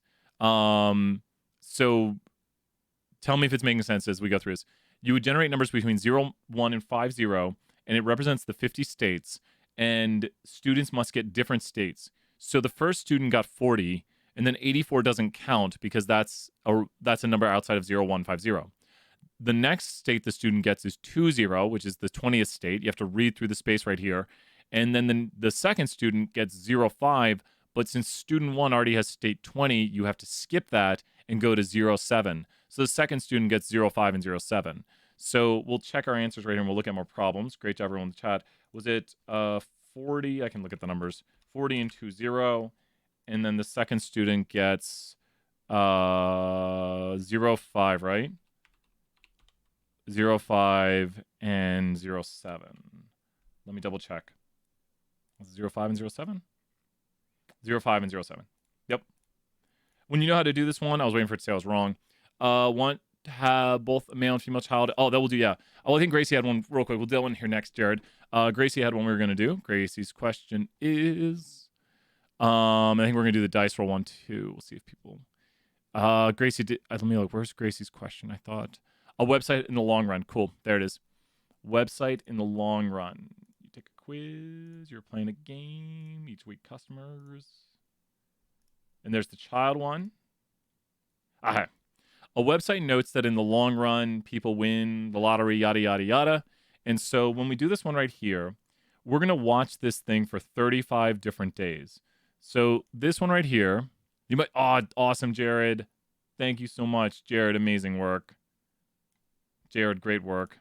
Good practice. So the steps for solving this problem right here are that we have to watch this lottery game for 35 days. So let's go right here. Watch the lottery for 35 days and pick the number that occurs the least often. It'll occur twice. Okay. So we watch the lottery for 35 days and we pick the number that occurs the least often. It'll occur twice. Little trick right there because I've done this one a few times. So I'm going to skim these numbers. I'm just looking and it looks like my lucky number is what? Whoever tells me my lucky number gets 200 points. Who knows what the lucky number for this is? Is it 4? Gracie, you might have it. Gracie, you are right. Gracie, 200 points. You're at your 200. We're breaking the rules. Remember, sometimes we do that later on. You can only get like 100 during class. Then we bumped it to 150 and we went to 200. Staying overtime, office hours, super bonus. So it does occur twice. We've confirmed this. So this is our lucky number right here. Thank you, Zulon. Zulon, you're 200 for being positive, helping out your classmates. Love the positivity. So right there, thank you so much. It's not really a competition right here. If you notice, I want as many people to get the extra credit as I can. So you're like, wait a minute, Brian, give me. You guys are awesome. We're Stat Nation. We're here to help each other. I can do the dice one. Yep. I think we have the child one after this, and then we can do the dice. So we'll do the child one next, and then the dice question. Okay.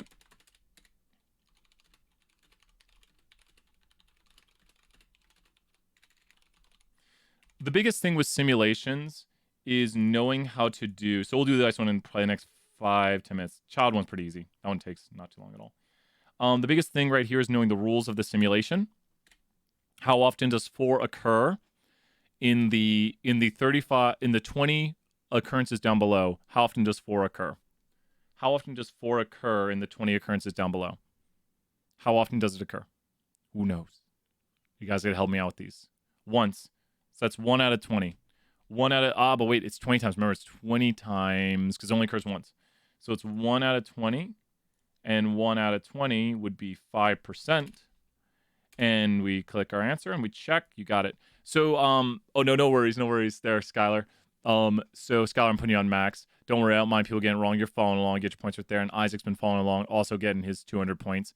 So, what we have right here is the only possible answers to this question could be like 0, 5%, 10%, 15%, 20%.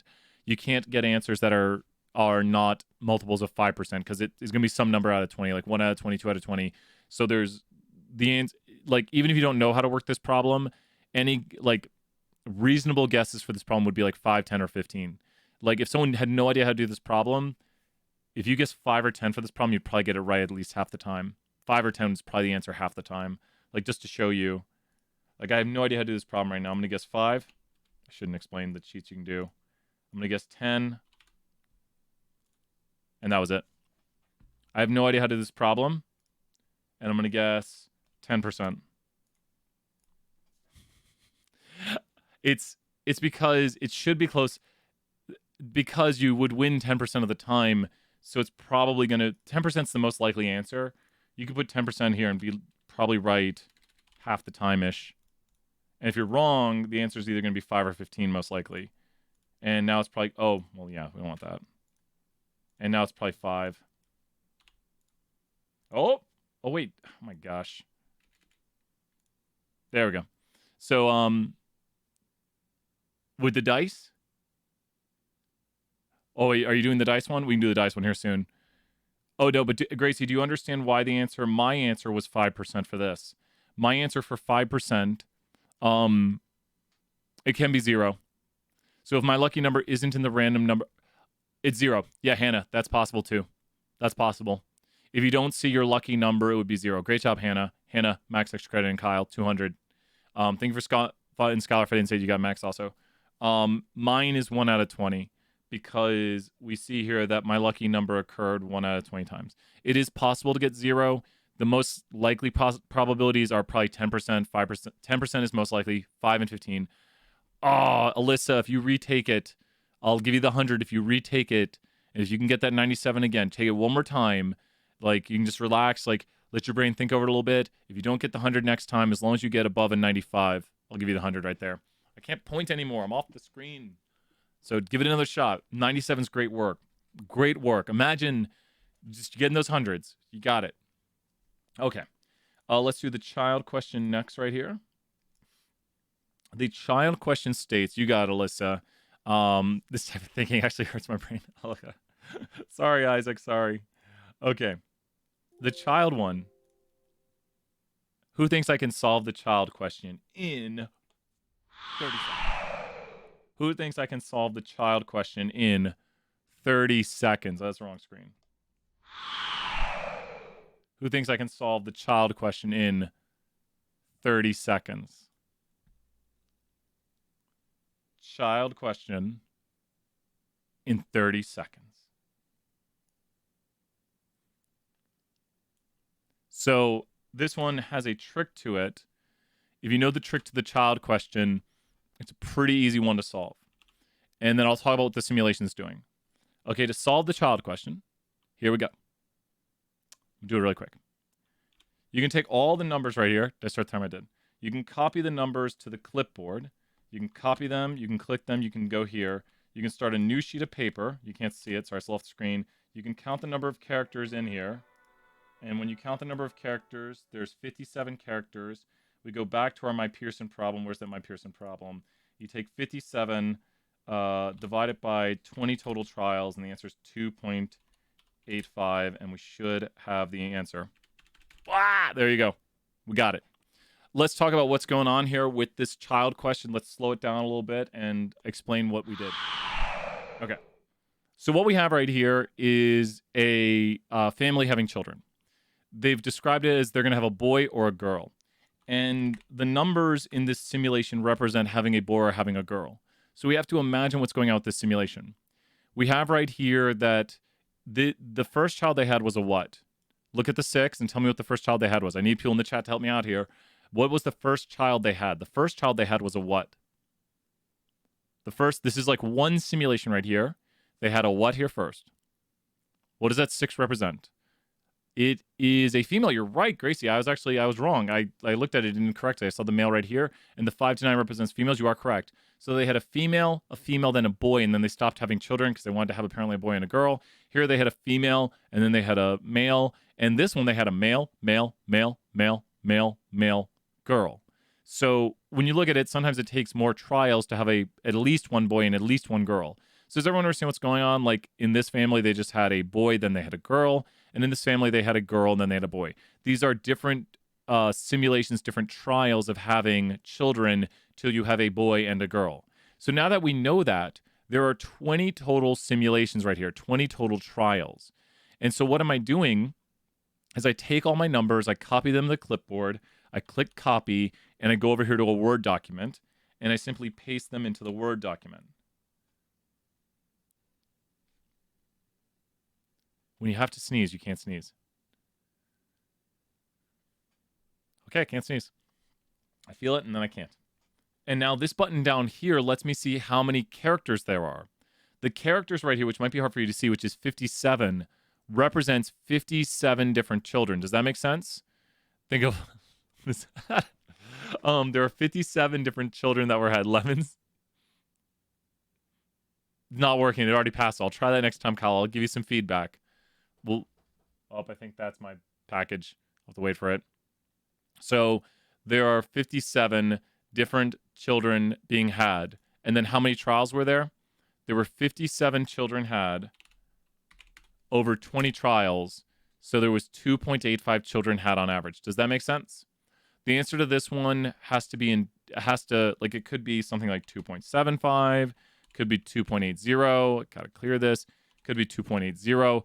But it has to be like something like 56 divided by 20. It has to be, some number like 55 divided by 20, which will end in it'll go in terms of 20ths because it's divided by 20. So it could be 3. If you had your 60 total children had, you divide that by 20 and it'd be 3 on average. You're usually going to see numbers around 3 for this, like 2.8, 2.85. Does that make sense, Isaac? You're seeing how many times on average it took in this simulation for them to have. Yeah, because these are all different trials right here. Like in this trial, they took 3 times. This trial, they took 2 times. So now, rather than adding them up yourself, just let Word do it for you. Let Word tell you there's 57 total characters. Because the total characters are the amount of, Once you know how to do this one, it's a lot simpler. That's the way it is with all the simulation questions. Oh yeah, that makes sense. Great job here. That's why I definitely want to extend this. Because if you see how to do these, it's that's easy. But if you don't know how to do it, it's really tough. It's wait, how do we do this simulation? What does this mean? And once you see how to do it, it's that's easy. Is it dice roll time? Is it dice roll question? Is it dice roll question time? I think it is, right? I think it's time for that dice roll. You know how we do the dice roll? We look at it. Look at it really hard. We take a deep breath. We turn our brain to maximum. We say 6.3. That was a guess. My brain first said 6.4. Nope. 6.5. One last guess. 6.2. Okay, let's find out the real answer. Okay. So, they let you copy these numbers? Oh, no, this isn't the dice roll. This is not the dice roll. This is the dice roll. I should have realized it. Because when I said they let you copy these numbers, yeah, this is a totally different question. This is the grocery store giveaway. Oh, they're giving you major extra credit. Kyle, you're on max. You got 200. I like that you took a guess. I like that you took a guess right there. This is the grocery store giveaway one. Yeah, we'll do that one. This one too. Okay, so let's do the dice roll. And then, okay. So in the dice roll one, you look at the numbers. And you go 6.7. Take 2 more guesses. 6.8. 6.9.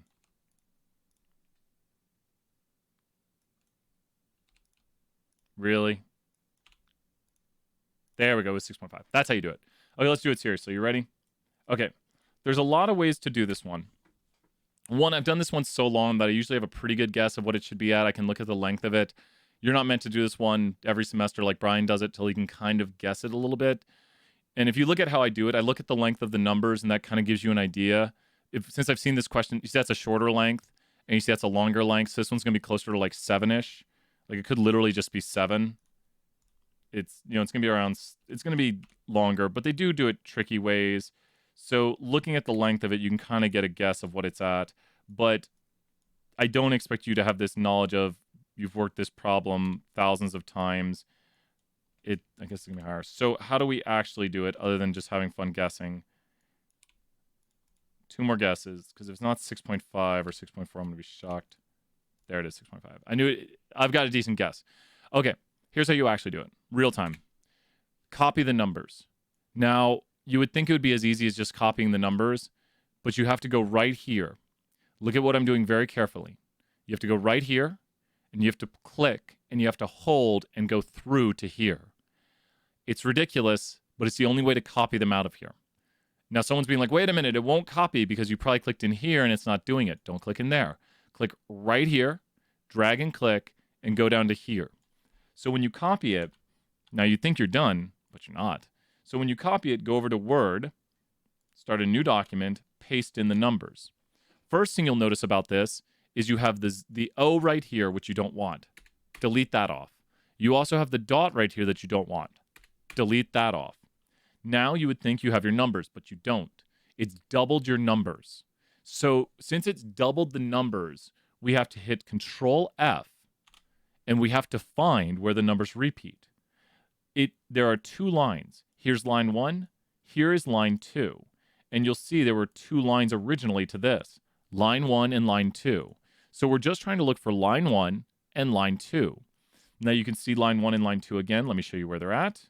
Latest documents here. Here's line 1, and here's line 2. So when we look at line 1 starts with 6838. That was 6838317. Can you now identify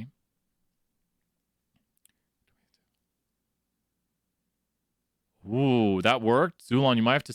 Let me look into that, Zulon. I might have to look into that. And I usually click from here and move backwards. These numbers I've highlighted here are all duplicates. They get deleted. It's just an error that it created those. Now, the next line has in it 39744. These numbers here are all duplicates, so I'm going to delete them. I'm going to delete all those numbers there that are duplicates. Now I join the 2 lines together. Now we go down here to the down arrow and go to replace.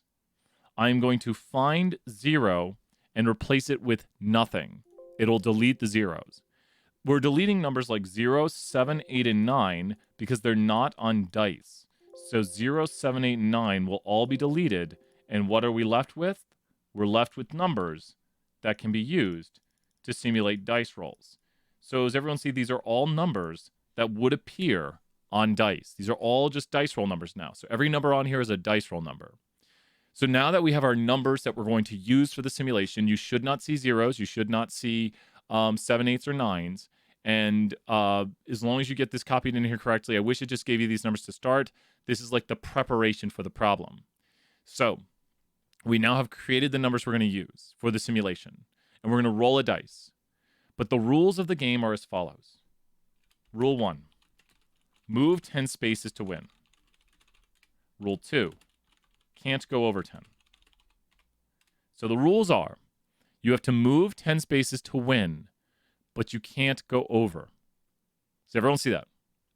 Let's roll the dice. What did you roll? I need to see it in the chat. What did you roll when you first rolled the dice? What did you roll when you first rolled the dice? Your first roll was a what for this simulation? It's a 6. So now your 6 spaces moved forward. Now I want you to add this, is the way I do it in my head. What are you at when you add the next number? You're at how many spaces forward? How many spaces have you moved now? How many spaces have you moved now? 9 total, you're right. You've moved 9 total. And so what I actually say for the next one when I do this in my head is I say over. because we can't use that. I mean, we're going to count it. We rolled the dice. So that's a dice roll, but we did not win. But guess what? Here, we've officially moved how many spaces? I want to see in the chat. We've officially moved how many spaces right here? We moved 6, then we moved to 9 spaces, then we couldn't use the dice roll, and then we moved to the 10. You got it right there. Nice job, Gracie. On this one, we go 2, 4, 6, 10. Here we go 6, 10. Here we go 4, 7, over 8, over 9. And once you get to 9, you have to get a 1. Here we go 4, 8, over 9, and they have to get a 1. Here we go. Here we go with this one right here with 1, 5, over 7, 8, over 10. And be careful, you're at 8, you don't have to go to a 2, you could get a 1. Here we have 7 or 3, 7, over 8, 10. Here we have 7, 10. Here we have 4, 10. Here we have 9. Here we have 10. Delete the number and check it out. Now I'm going to delete these rules up here. If you have the rules written, it'll oops, don't want to do that. If you have the rules written, it'll damage the way you do the simulation. So maybe someone wrote the rules, delete those rules, make sure there's no other characters. Click how many words there are. If you notice, there's 65 words, and 65 divided by 10 is 6.5. That's how we do it. Does that make more sense? A lot of people might have this one. It's a little bit of a review now, but this one is pretty tricky. Do I have it? I actually created a simulation. I wonder if I could rewrite it. I might challenge myself. I'm going to do something at the end of class right here. Can I copy the numbers? We'll see. I'm going to try a few things. You have 51, so 5.1. 51, 5.1.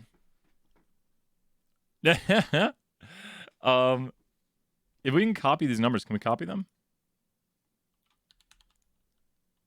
I'm going to try a trick that I... Okay, let me try this. Vector. No, we need to do this first. There we go, cool.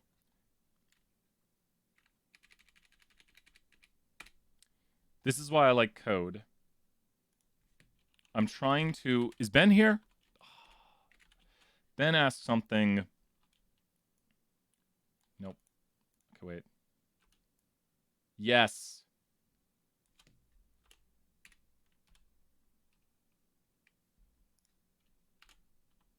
Cool.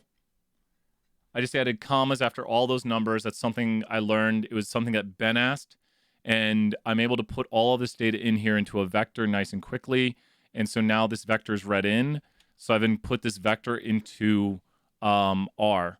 Now, this is why I like code, because in this question it says, say, I wonder if, and this is bad to do it in this order, I could do a vector and store it. Let's do this. If vector is contained in 0 through 5, then we get right here, it would be, no. Do it with an if else. If else, if vector has a value contained in 0 through 5, then it should be, I think, $5, right? Let's just try this. 0. Good. Let me look at this. I'll show you in code real quick. I'm just having a little fun at the end here, right? So it's 10 cards are worth, wait. 0 through 5, 6 through 7, 8, and 9. Okay. So if you look at this right here, so if it's 0 through 5, it's worth 10. And then go right here, if else. And then open that up.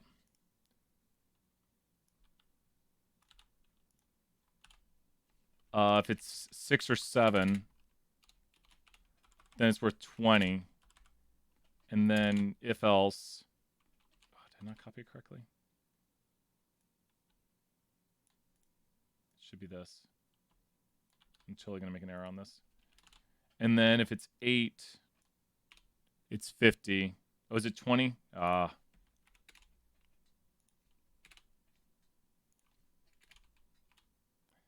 And then the last one is equal to, and then we need to close these off. Good, that's closing that there. And so that's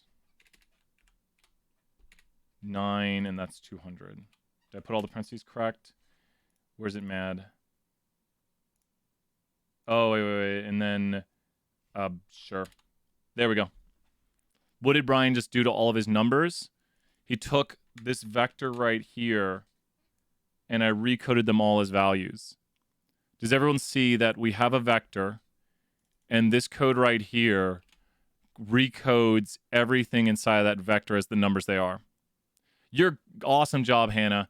And if you look, do you see how 7? Great job. Do you see how 7 represents $50? This is, it takes time with this one. I might just write this one down. It might be one of the easiest ways to solve it. But you have to turn all of these numbers here. Like 1 is between 0 and 5. So 1 represents, yeah, and this one's tough. This is why I like doing stuff with code. Because if I write my code the right way, everything will get recoded. So this one right here, using, like writing it all down. The grocery store one is so, it's a tough one. It's a long one. You have to write down the numbers as you do it. And you have to be very careful. Any mistake can get it wrong. So does everyone see what we did first? First step is to recode your numbers. And so you want to recode your numbers to be these values right here. Does that make sense? Recode your numbers to be these values. Does that make sense? Does everyone understand the step 1? Is recode your numbers. Like if you're wondering, wait, Brian, I don't have code. So I've converted everything and added everything up to over 400. Okay, so now if you've recoded everything, if you've got your numbers recoded, and you can also recode it while you do it, but the more surefire way, you can also do the quiz a few times and not get this one because this is the longest one to do. So with the word count, if you have the word count, you want to divide by, so you want to, step 1 is to recode to dollar amounts. And then once you have your word count, divide your word count by, how many times did they say to do it? How many simulations did they say to perform? 10, is it? 10 trials. Divide the words by 10, but make sure to delete any excess trials.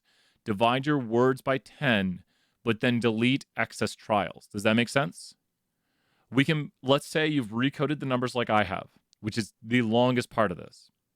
Let's go through and start playing the game right here just by looking at it. How much money have I given away with this person right here? How much money have I given away with this person? Just start adding with me. 50, 70, 170, 190, 210, oh my gosh, 230, 250, 450. This is where the first trial would end. Does everyone understand this is one trial right here? Does everyone understand this is one trial? This was one trial. You have to give away more than 200, I think it says. More than 400, excuse me. More than 400. It says they want to give away more than 400, which is going to be key for this next one. So you have to give away more than 400. So let's start doing the next simulation right here. The next trial is we start here and we give away 200. Then we've given away 400, but we don't stop because we give away more than 400.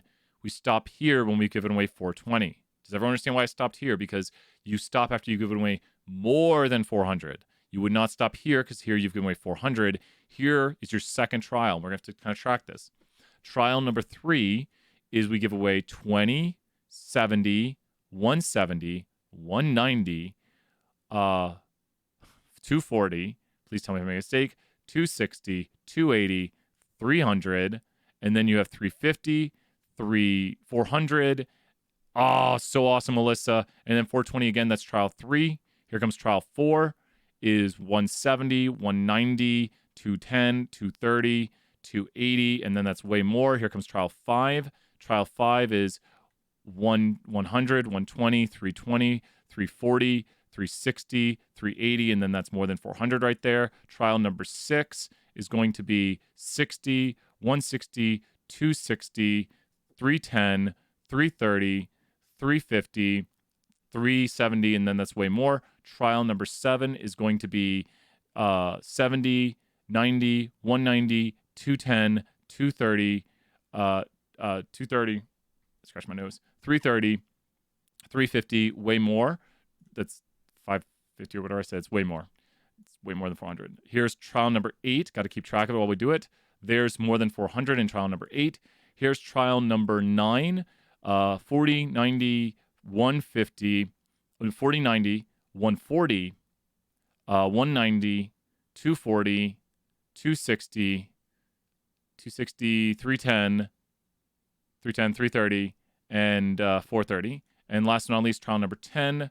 That's, there we go right there. That's 60. And then that's 160, 260, 280, 300. Go here. This is 320, 340, 360, 380, 400, and then this one's over. So this is the 77th, 78th, 79th. Hopefully didn't lose my place. The 80th, the 81st, the 82nd. If I am correct, these were the numbers I used. I stopped here at the 50, I believe. Hopefully I didn't miscount. But that's the 77th, 78th, 79th, 80th, 81. Wait, 77, 78, 79, 80, 81, 82, 82. Yeah, I can help you download R if you want. Don't worry, you won't need R, but makes it easier. And I'm going to code this out real quick, and then I think Isaac has a question too. The baby one? Yeah, Isaac, go back real quick. You have to count how many there are, how many babies there are. I was close to my guess. Is it 8.2? Please tell me I'm right. Woo! It's a scary one. That's a scary one. I'll do the baby one here in a second, and I'll show you the code. So if you want to write this code out, if you have R, because I performed 10 total trials, if you notice I performed, does it make sense why I was performing each trial, Gracie? This was right here. I stopped at 10 total trials because a trial was, here was the first trial. The first trial was adding up these numbers, and I think we stopped right here. This was the first trial, and then this was the second trial, and then the 10th trial stopped right there. So this helps me know what number it is. Like, this is the 77th number right here. Like, this is not a number. This is just the position. This is the 77th number. So that's what R is telling me on the side here. Like, this is the first number, this is 20th, this is the 39th. It just tells me this is your 20th number in this vector. So it makes it easier to read. It's like, here's the 77th number you've displayed. So this is 77, 78, 79, 80, 81, and then this was the 82nd number right here. That was the 82nd number. I'm going to do something really, really quick because I want to make this easier. What we could do is we put this in a for loop, and we want to control 10 total trials.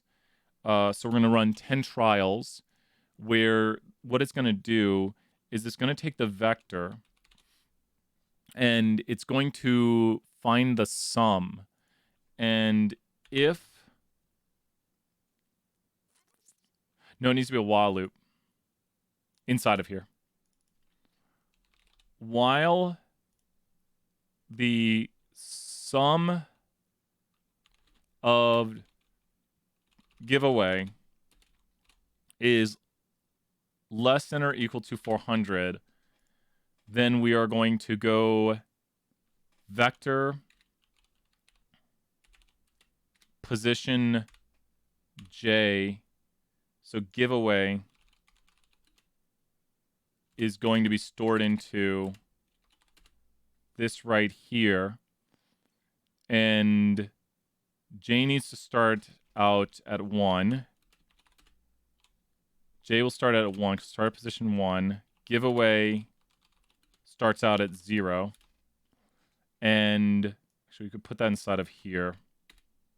We'll start the giveaway at 0. So giveaway starts at 0. And while the sum of giveaway is less than or equal to 400, then we will take the position we're at, and we will add that to the giveaway vector.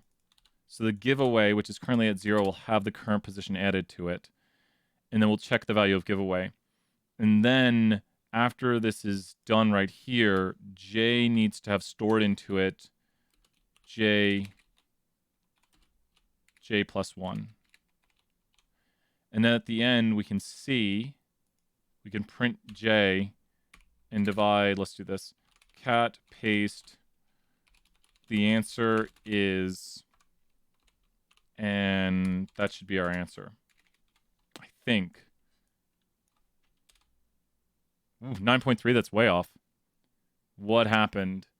Sorry, I went off the rails here. I'm gonna take one more quick look at this code. So wait, how do you do it without the vector code? You just have to recode it by hand.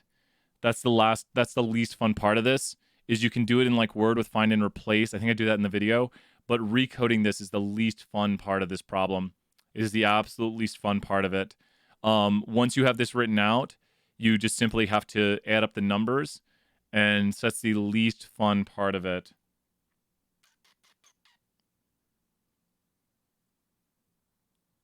Why would 2 seconds vector position J NA? Ooh. What did J get saved as? J is 90. Oh, it went through the full vector? While the sum of giveaway. Oh, but wait, while giveaway. Maybe that's what got it. Okay, let's put J back to 1. Oh, it's broken. It's broken. I need to debug my code. Debug my code. Okay, let's give one more shot here. What am I doing wrong? While giveaway, it's less than or equal to 400. That's right. Add to giveaway this. And then, because this should be right here. It's saying 1, but it can't be. Oh, okay. Wait. Okay, wait. I know it is. Okay. Let's try this again. What's going on with my vector? Unexpected close.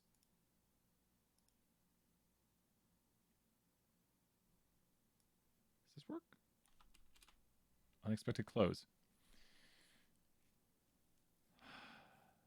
How do we do it? Is this still? Are you still confused? I might do it a simpler way. I'm seeing if I can fix my code right here. Sorry, this is Brian's 2-minute fun right here, seeing if he can fix his own code, because it bugs me when my code doesn't work. I shouldn't have done it. Let's just see what that does. Giveaway NA not. Ooh, I think maybe that's the problem. It's mad about giveaway. What happened to giveaway? Giveaway stopped at 50. It breaks on this.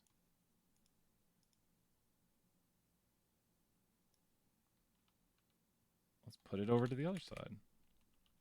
Oh, don't break code.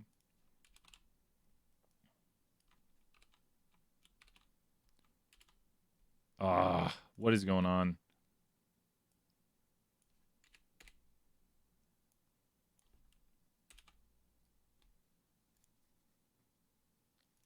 Try this. The while loop should work. Unexpected close. Oh my gosh. Little parentheses. I think we found it. There. Okay.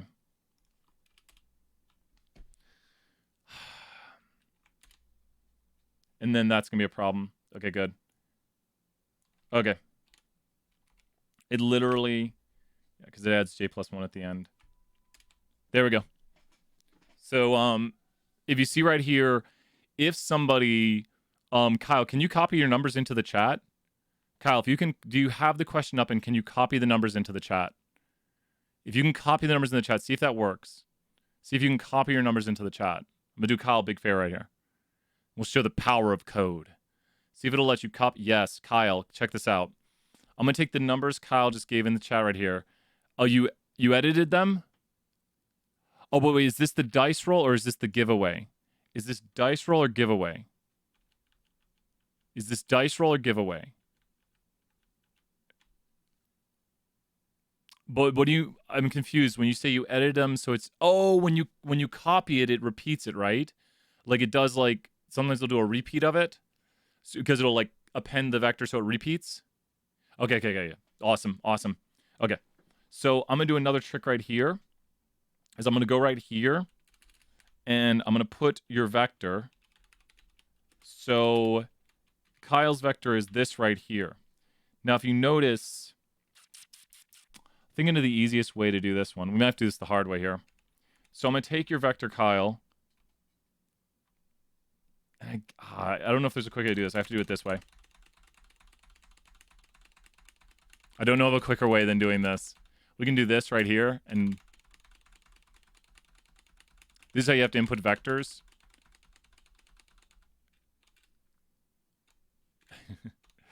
Keep it. Every value has a comma. These are comma separated vectors. Not the oh. Did I just delete a number? I saw it. Please tell me if you see me delete a number. I will get it wrong if you see me delete a number. If I deleted any numbers, which the scariest spots... I'm going to hit the microphone. But I have this vector here, Kyle. Does that make sense? And now I'm going to take your vector and instantaneously... Oh, wait. It's saying that. It's mad about that comma. There we go. One wrong comma, one wrong thing. Code breaks. That's the problem with code. One wrong thing, it breaks. So I'm going to take your... we'll put it in the order it should run. We're going to take your vector, Kyle, and the first thing we're going to do is we're going to turn your vector into actual money values. So instantaneously, I've turned your vector now into money values. So my code right here is like an if-else. Like if the number in your vector is contained between 0 and 5, that means contained in, then it'll turn to 20. Like this 5 right here is between 0 and 5. It's contained inside of these numbers. So it turned it to a 20, just like this 2 right here is contained. It's like an efficient find and replace. Yep. It's like if it's this, turn it to this, else do this. This is the else right here. And you see the else is contained within it. It's an if else within an if else within an if else within an if else. Because it's like if it's this, do this. If it's not that, then if it's this, do this. If it's not that, if it's this, then do this. If it's not that, if it's this, then do this. This 0 right here doesn't matter. It never gets used because everything must be between 0, 5, 6, 7, or 8, or 9. That 0, I just did it so it would close it. It's like the false. If it's true, it does this. If it's false, it does this. It's an if-else in Excel, like a true-false. Now down here, this is the complicate. Yep, you see the format right there. It's just if-else's. I was looking up Phi last night with Python. I saw some Python stuff. And so I watched a video on coding, and it was so bad it made me want to cry. I'm not even joking. This code right here starts with a counter outside of it because I'm going to start with the first observation right here. Oh, the birth defect question. Yeah, I can go back and do that one. You got it. Yep. It's doing an array. I think you get it. It's starting with like 0, 0. Yep, it does. That's the index on the array. If you're getting it, you'll probably get it in a second. I think you got it. This right here, your answer is 8.1. Boom. Solves it. That's it. Your answer is 8.1. And the reason I have to do 1 minus is because every time it does like a trial, it'll add... Yeah, that's it. That's the answer. Once I made your vector inside of here, I could have literally highlighted all the code. So I could have taken all this code right here and just said, your answer... What are you doing? Good. It should just run quicker. Even cooler is you can see how long it takes to do this. You can go here to start. My computer is being very weird. You can go to start and call the system time, and you can go here to end. So we could say, you could say system time minus start. And so we could run this right here, and that took less than 1/10 of a second to do. Your answer is 8.1, and that took less than 1/10 of a second. Sometimes it can be even quicker. Oh yeah, that took 1/10 of a second. Not even tenths of a second. So, yep, 1/10 of a second. Computer's like, yeah. No, I wanted to help you out there, Kyle. I really appreciate you staying this long. Please tell me if it's wrong. If it's wrong, I'll fix it. We worked on it together. Great job, Kyle. And that's why I like to show the power of coding, because now that I need to save this, I'll say it later. But if you notice, it took me a while to write, but I have this saved on my other computer, but I wanted to challenge myself to write it again. Yeah, tell me if it's wrong and I'll fix it. But I think my code's working properly. Which one do you keep? Oh, Jared, give it another shot. If you miss one more, I'll give you the 100. You've stayed the whole time, and I really appreciate it. 4 divided by 16 equals 25, and in an array, so it's... Are you doing the baby one? 4 out of 16, is it... There's 400 babies, and there's 16? So think about this. with the 400 babies and 16 having birth defects, 400 babies with 16 having birth defects, then you would do 16 divided by 400, which is 4%. But then the thing is if you start labeling the babies as 0 through 100, then 4 babies right here would be the following. And so your 4 babies that would have birth defects are 0, 0, 0, 1, 0, 2, and 0, 3. And then the remaining, well, I made a mistake. Sorry. Let me clear my bottom console on this. I don't want you to see that. Don't look at that. It's wrong. The 4 babies that would have birth defects are these babies. That's 4 babies right there that have birth defects. And then the remaining 96 babies that would not have birth defects are the following. I know did the inner value 400. Yeah. Oh, don't worry. It's a common mistake. And then these are represented by 0, 0, 0, 1, 0, 2, 0, 3, 0, 4, 0, 5. I wonder, I don't know if there's a way to make our display it that way. Like I bet if I do 0, 5, it'll just say 5. Yeah, that's what I thought it would do. Oh, do you want to do the, you're welcome, Isaac. You're welcome. You know, I might be able to code the party game in here. You guys, here, let's stay for another, I'm going to try to code the party game in here. You ready? I've never tried to code the party game. Like, I like challenging myself to try to do these via code. But here, let's try to see if Brian can code the party game one. I've never tried it. I seriously, you guys can probably tell, I like coding. It's fun. It's like, can I do it? It's a challenge. Okay, here's the party game one. And just the way the data is structured is weird. I don't like the way the data is structured. So we need to get the data inside of here. That's a horrible structure to data. It's just so bad. This one's a very tough one to code. Just the way they even have the data. I do not even know of a good way to code this because the way... Actually, I do have an idea. The only way I'm going to get this brought into R quickly and easily is with Excel. Let me get Excel going. I can bring it in with Excel. I'm going to have to use Excel and save an Excel file and bring it in as Excel. Okay, good. So I'm gonna go here. I'm gonna save this real quick. And file save as. I think I work out on my downloads, do I? Let's call this party.csv.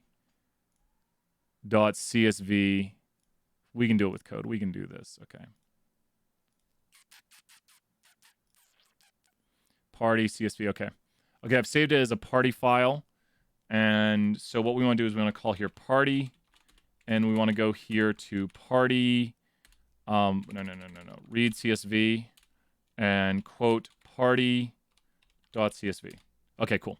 So all I've done right now is just bring in an Excel file. So this is all the trials right here. I also don't like the way the columns are named. So I'm going to go here to names of party. And under the names of party, I'm going to store into it a vector of, let's just call this, I think I can do this. Cool.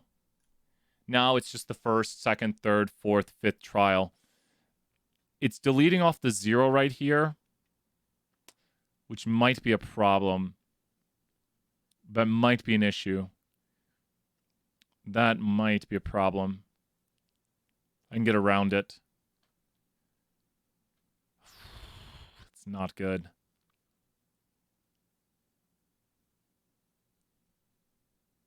Let's do this. Data requires so much cleaning to do this problem. Okay, we've got 5 different vectors. I can literally go here to party. I shouldn't call it 1. Because would that run? Yeah.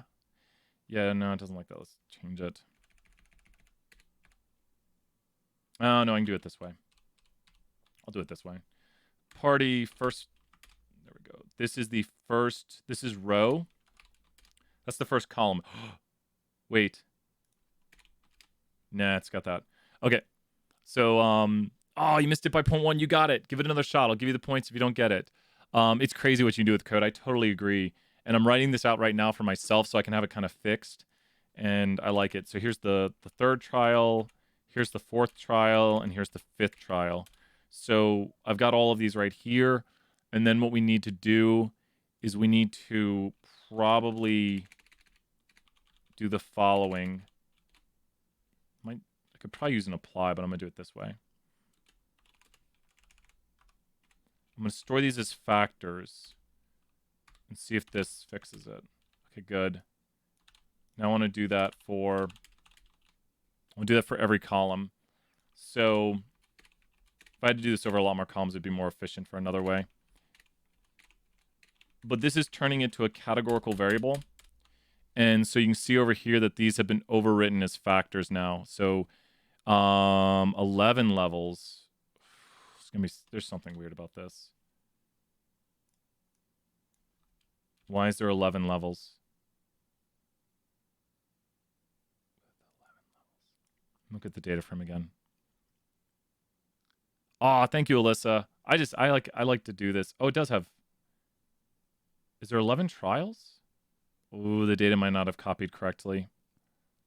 Let me look at the trials. Are there 11 trials? 1, 2, 3, 4, 5, 6, 7, 8, 9, 10, 11. Good, good. There's 11. Yeah, do it. Jared, throw me your numbers. I'll do it. Jared, throw me your numbers. I'll fix it. You got it, Jared. I'll do it.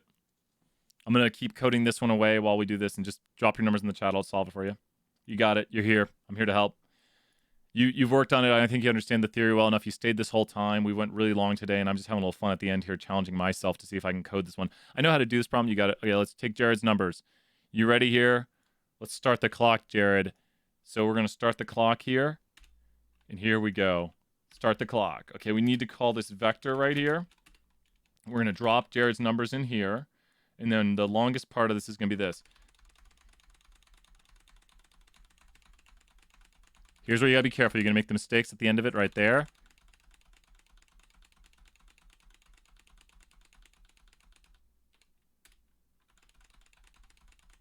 Got to go sub 1 minute here. It's the longest part of this right here. Oh, no. Come on, computer. What are you doing? Stop thinking, computer. You can do this. Don't think. Just don't think, computer. Just do as I do.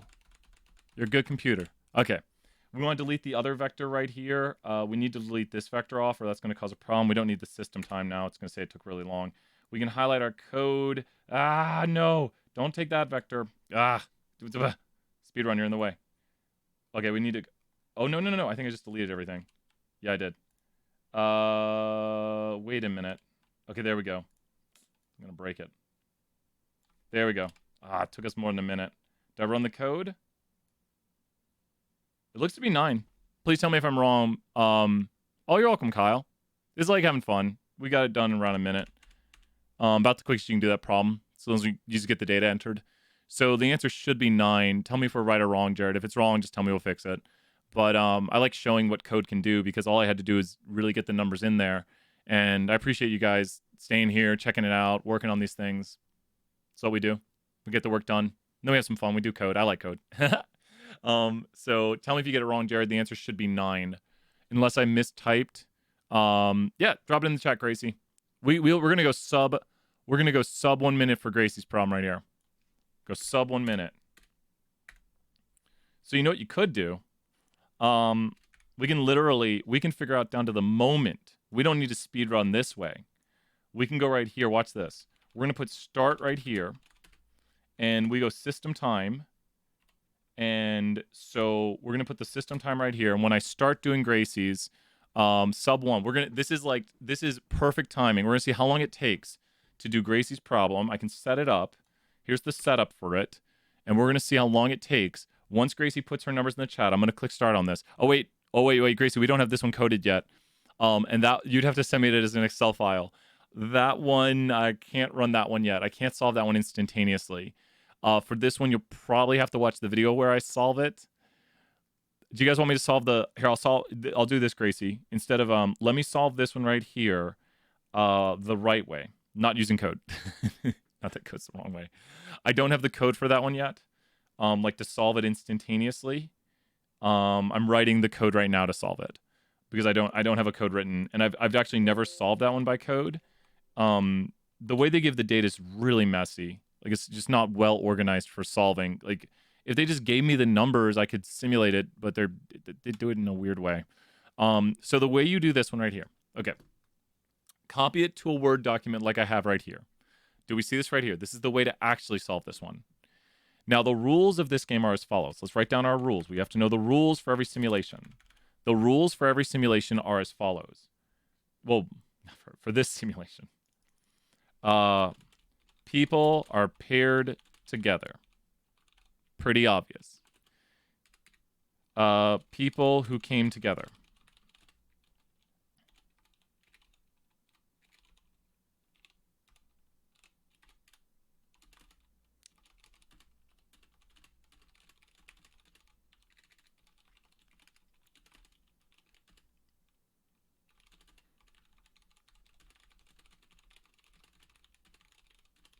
Okay.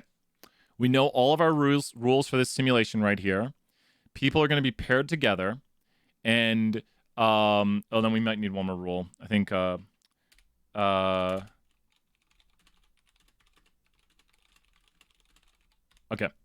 That's another rule we should know. Okay, so let's start pairing people together, and let's see if we have a successful trial. Does this make sense? Let's watch all of these rules right here, and let's do it. You ready? So the first trial, who gets paired together? In trial 1, who's paired together first? In trial 1, who's paired together first? In trial 1, who's paired together first? Who's paired together first in trial 1?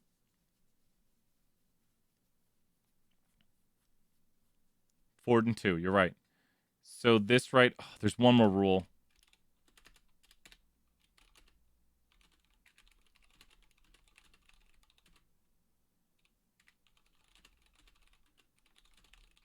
We need that last thing because that's what tricks people. That's the tough part. I forgot about it. Okay, so 4 and 2 are paired together. So can 6 and 2 get paired together? Can 6 and 2 get paired together as a group? No, because 4 is already paired with 2. So we can't pair them. And then we pair 1 and 7. They're both at the party.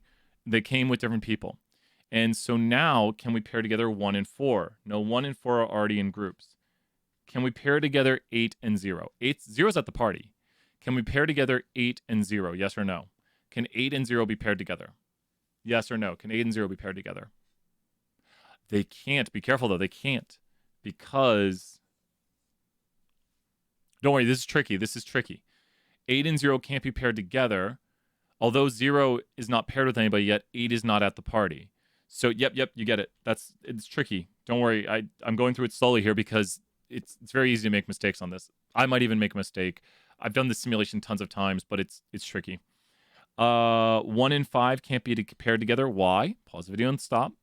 Because we have here that 1 is already paired with someone. And then 6 and 3 can be paired together. And that leaves, last but not least, you can always figure out the last one by the numbers not used, 0 and 5. 0 and 5, which is right there, right below it. It's right there.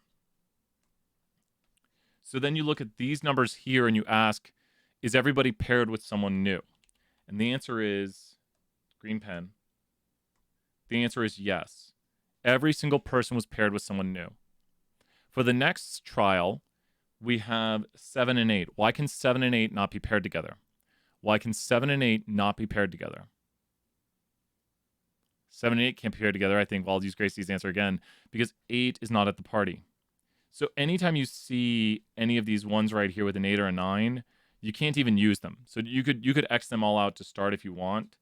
So you could go to any any trial, any observation and simulation or trial, and remove all these right here because you can't use them. And you can't pair someone with the same person too. So that's impossible. So all of these are like no's. So we got that right there. So 5 and 2 can be paired together. 0 and 4 can be paired together. 1 and 3 can be paired together. And that leaves 6 and 7. Now, if you notice, I'm skipping some right here because 2 and 7 can't be paired together because 2 is already paired with someone. And 2 and 0 can't be paired together because 2 and 0 are also already paired. But what do you notice about 6 and 7? 6 and 7 came to the party together. So since 6 and 7 came to the party together, we don't meet the criteria by which this simulation was asking us to look for. And I want you to start the simulation on the next line and tell me who pairs together. And here's a really good thing.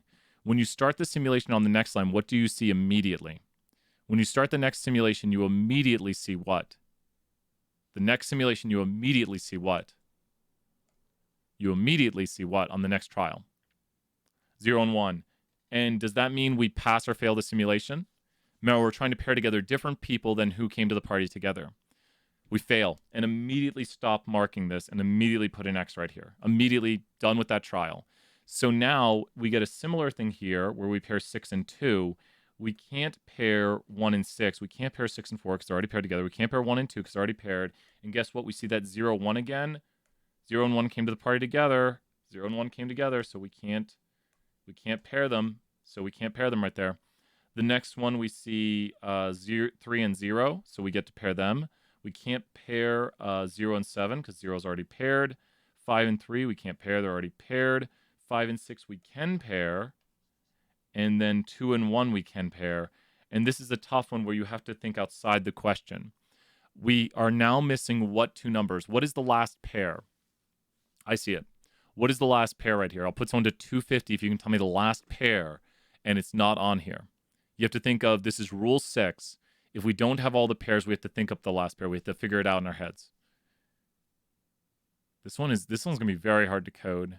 It's just messy.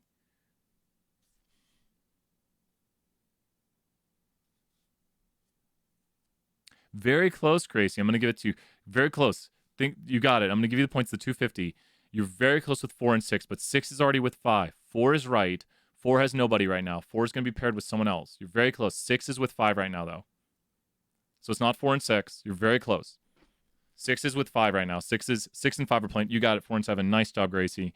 And then we look at these numbers that we have, and then we ask, are these all people who didn't come to the party together? And the answer is yes, I believe. Unless I've looked at this wrong, they all did not come to the party together. So now this is 2 out of 5 trials. 2 out of the 5 trials. So since it's 2 out of 5 trials, that's 40%. We cross our fingers. What do we say to my Pearson? We say, not today, my Pearson. Not today. So we say to my Pearson. We say, nope. Get this question right. It's a tougher question. Let me look. I can maybe make it easier on myself. I'm going to look at a little bit of, I'm going to look something up.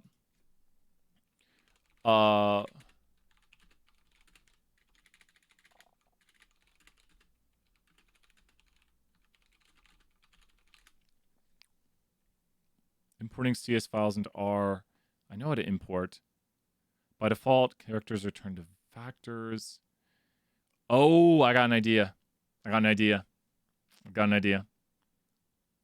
a cheat way of doing it. Do I still have Excel open? I got an idea.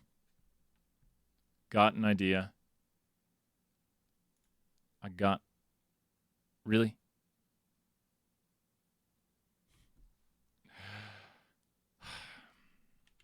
I have an idea. That's just not... There's got to be a better way.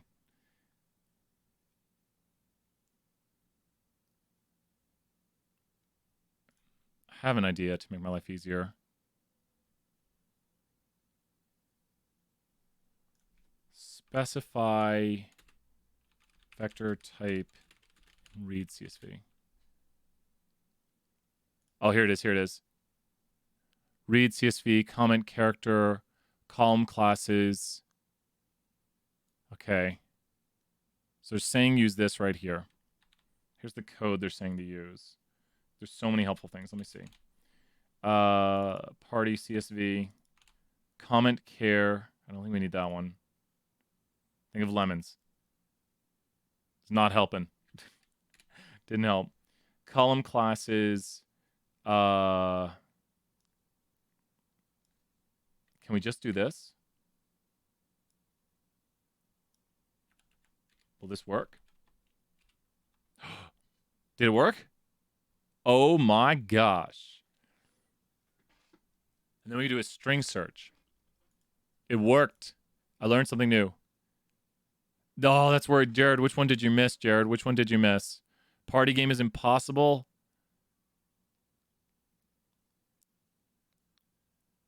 Jared, if you give it one more shot, I'm going to give you the 100. You have to get one more 80. You got to get one more 80. I want to see it. You stayed here this whole time. You stayed till the very end of office hours. You guys are working really hard at this. I want you to give it one more shot. So we got to see one more shot after 2. You take one more shot. And Kyle, you too. You've stayed here the whole time. So I want you to stay here. You get one more 80. You got it. And you can luck out. Sometimes it won't be on there. Sometimes you don't get that one. So you might be able to send me your files soon for the party one. I might be able to solve the party one. So do I want them here as characters? This is such a horrible one to write. So I've got it imported as a character, and I might even be able to import. I want it as a character maybe, because that's going to treat as words. So here's the party file as characters. It's very important to know how R treats the data. So I could remove the global environment. So now all of these are treated as words. It removed the 0. That's not good. See how it looks now. It's removing the 0, 1. That's a problem. That's a problem. Well, I might be... See, then I got to recode them. Oh my gosh. But as a character, it should come in as the word. Because you should be able to import... Like, if I put this in quotes... Yeah, that should be that. So now I have to do a, like, replace of the character on it. I'm just having fun here. If anyone's still watching this, Brian's just literally trying to solve this with code himself, and then we'll head off here. But, so the problem right now with this is that this 0, 1 represents 0 and 1 coming together, and this 4 represents 0, 4. And I can go to this. That's in position row 3, column 2. So just to confirm that I can change it, is I should be able to go to party, and I should be able to go to 3, 2, and I think it was 4. So was it 4? Let's just take a guess at it being 4. So if it was 4, I could have looked at it. Now it's changed to 4. So, like, I mean, I could manually change all these, but that's what fun is that? Because then you're not really coding; you're just like changing numbers in cells. What we want to do is we want to make bad numbers. So bad numbers are 1, 2, 3, 4, 5, 6, 7, 8, 9. Yeah, I know. The thing is, you say, well, why are you taking so long to do this? It's because I could solve this question now for anybody, which is what we were doing, if I do this, because it's, and I'm just, what are you doing? So these are the good numbers. And so we might be able to do this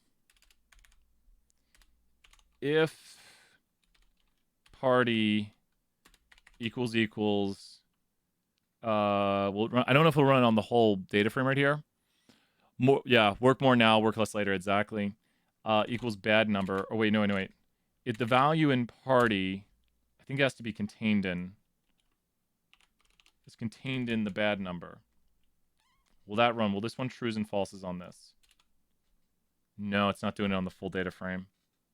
I mean, I could do it vector by vector in row column. So it should run on the first column. Yeah, so you notice here we find that this is in the bad numbers. So the two last numbers here, the last two numbers in column 1 should be bad numbers. The like right here, you see where the trues are at? It's identifying this as a bad number, and it's identifying this as a bad number. Does that make sense there, Isaac? The code I've written right here is in my party data frame. This is rows and columns. In the first column, because I'm calling the first column here of party, is the number in the first column. This stands for contained in the bad numbers. And the bad numbers were, no, it's all right. So I'm asking, is the number in the first column of party? Nice job, Kyle. Kyle, awesome. Kyle, you got that 250. I went crazy with the points. But man, great job. Oh, it was my Amazon that got delivered? Ooh, snacks. Gotta wait 3 days though. Quarantine. Oh man. Well, Kyle, it's all because of you, man. I'm just here to help. I'm just here to have fun and code. If it is this, then run the code. No, we want to do a which. I want to do a which. Yeah, we can do that. It's a which. And then we have to have arand equals true. So which, and then we have the test right here. Which things in the party are contained in bad numbers, and the things that are within the party that are contained in bad numbers are going to be the things in the bad numbers are contained in bad numbers. Why did my brain break? Oh, and then arand equals true. Ooh, didn't say anything? Oh, because it's a matrix. Is it checking the column names? Is party not a matrix? Party is a matrix. Do I have to save it as a matrix?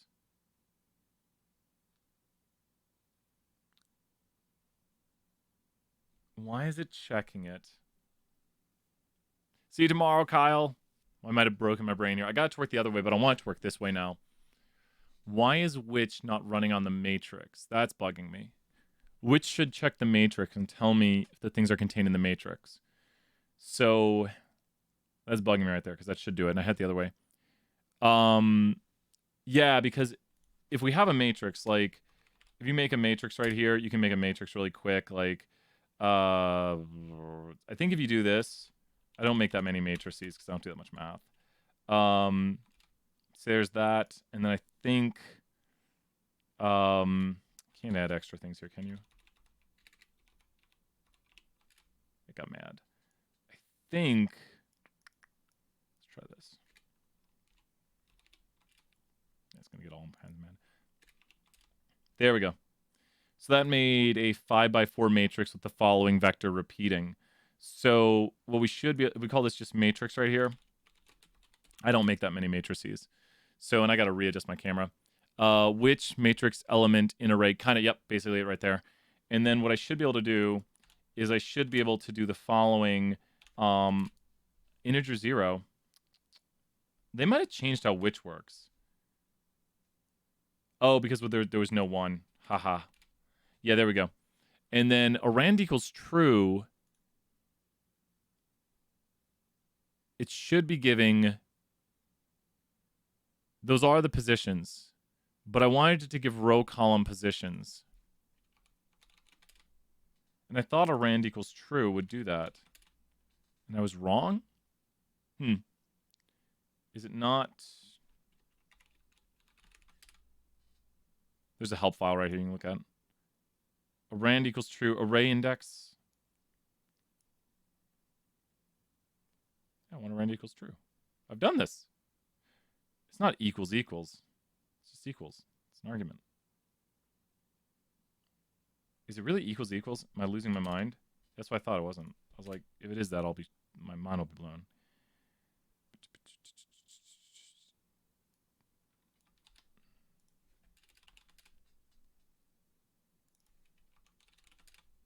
I feel like R broke something. Oh, here's a matrix one. They give example code you can run.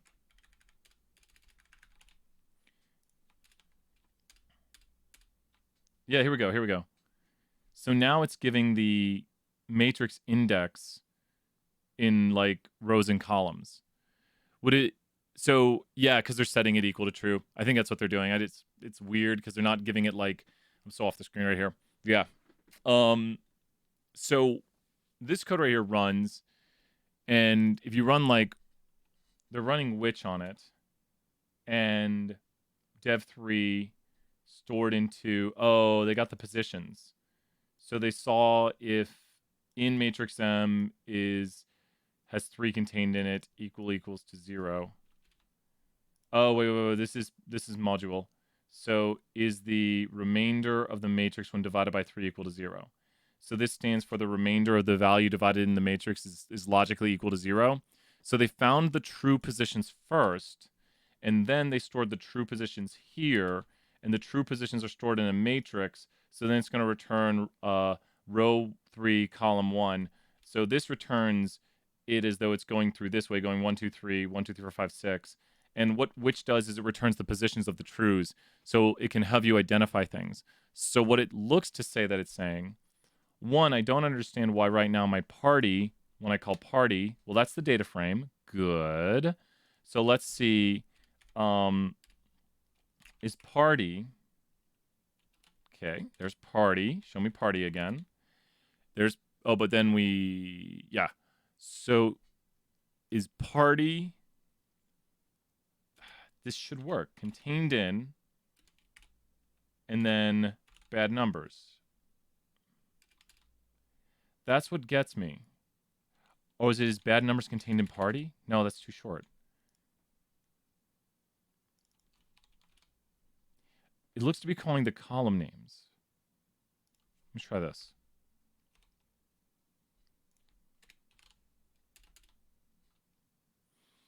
Oh, I got another idea. You think it's something weird. How many rows do I have in party? What's the dimensions? Oh wait, just like a dim of party. 5. There we go. So we want rows 1 through 11 and columns. I don't need the concatenate around it because it's a vector. The concatenate vectorizes it. That didn't work. If I run this, it's something about the percent and percent it's not liking. And why is it doing that? Is it because it's a character? Is it because it's a character vector? No. Will it let me do it as a matrix?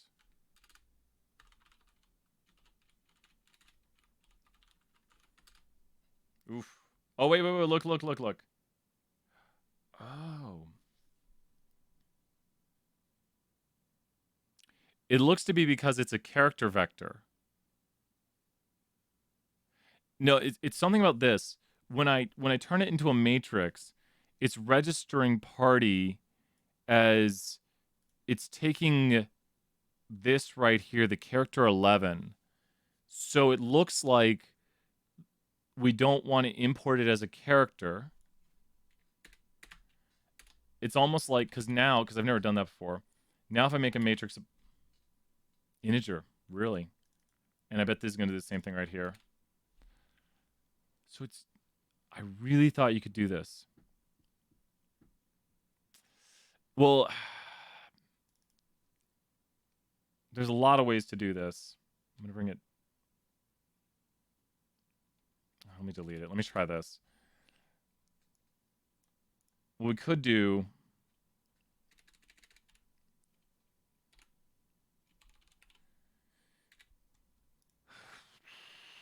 I can do it a lot easier way. What happens in all a couple show in the trial because there's like 3 out of the 4 pairs. Yeah. So here, wait. Let's hop back to it real quick. In this last one right here, are you talking about this right here, Jared? In this last one, you'll notice here that we don't have. I'm trying to recode the numbers. I'm literally spending more time to get this. It's all because we don't have like 0, 1 is represented as 1. So I'm just trying to recode it and write a code that'll recode it for me. So I could import these numbers and then just recode them. And it's literally to just write a 1 as 0, 1. That's the whole thing I'm trying to do right here. My whole goal is to change 1 to 0, 1. That's my entire goal with what is taking me like 20, 30 minutes to just think through and do. So, does this make sense, Jared, that for this problem right here, we have 47 is not listed because we have 3, 0, 6, 5, and 2, 1. And Rule 6 says if we don't know the last group, we have to figure out the last group with the other groups. So why did I pick 4, 7 right here? It's because we don't have 4, 7 included in any of these trials. I'm giving myself to 2:30 to do this. I might even try it another way. What was I doing at first? I had a bet. I might go back to the first way I was doing it. I thought it would work so easy if I did it the other way. I'm really trying to... What'd you get? Did you get 100? You did it, didn't you? Jared, you did it, right? Jared, you're awesome. 250 points for Jared. Amazing work. You're awesome, Jared. Congrats, man. That's awesome. When you get that 100, you're like, whoa, I'll beat this assignment. Not today, my Pearson. Not today. You did it, man. You know what I'm going to do? I'm going to get 100 by 2:30. I'm going to get this. I'm going to get my code working. So, we got this. Time to buckle down on this code right here. Okay. Why are you being weird, computer? Don't be weird. Don't do that. So, for I in, you think? Is that written in our code? It looks slightly different. Does that work? Does it work? Is this our code, Jared? Did you do it? Okay. So for I in data. So you're appending it to it, right? You know what we could do? I got an idea. Oh, wait. I got something going on right here. I got a comment. Something weird happened. My code is all comments now. That's why it's green. What? Why is all my code green? Code, you're the wrong color. Oh, that's why. There we go. I was missing a closed parentheses, so all my code was being treated as comments because... Not comments, it was being treated as string. Because that closed parentheses, which I deleted off there, would change the color of your code, tells you what it is. These are strings right here, and these are numeric observations, and this is like an operation right here being operated on stuff. So, yeah, so just by deleting this one right here, it doesn't close the string, and everything's being treated as string. It looks similar to a comment. Comments are green like this. They're slightly, you can see like a darker green here and a lighter green here. So I thought they were all comments. I thought there was like a hashtag which comments out code, because then you can just do like 2+2, and then you could put a hashtag and just write whatever you want. So, just comments in R. I think you're right. I think we need to use something like library and string R, and string length can be used. String length, let's see what happens if we put party inside of here. Okay, let's put party. Good. We found them. We found them. There they are. There's the positions.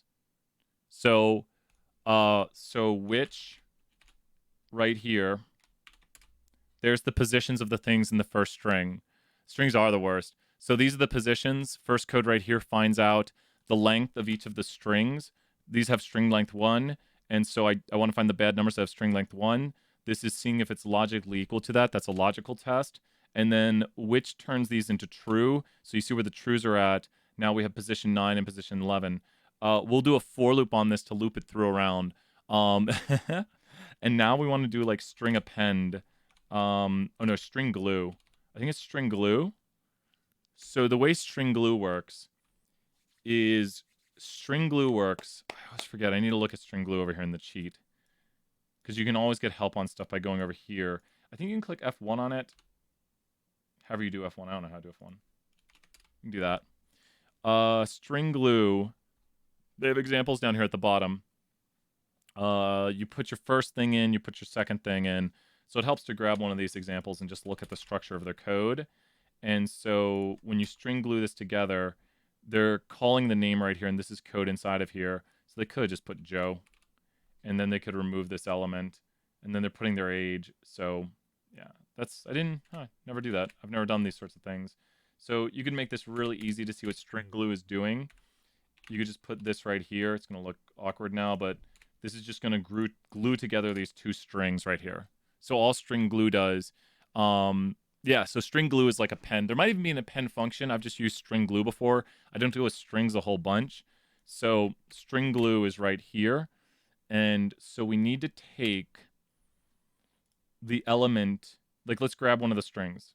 Like for example, we know that position 9-1 is bad. Position 9-1 is a bad position.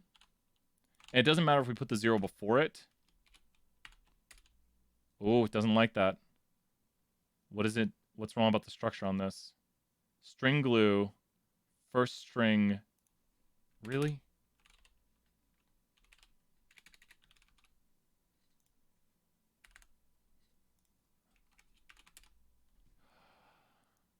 All unused arguments must be length 1. String glue, you let me down. What is this showing up as? Oh, do you see it? Do you see it? Oh wait, William, what do you got? Here, let's see what William's got. There we go. That's the issue. I didn't put length 1 in here, Isaac, if you see it. Yep, that should do it right there. That should do it. Yep, and then you'd put an underscore between it. I was busy with other stuff, and I'm 2 hours behind. I just completed my chapter 12 quiz, but got 1 question wrong because I was 4 units instead of 3. Yep.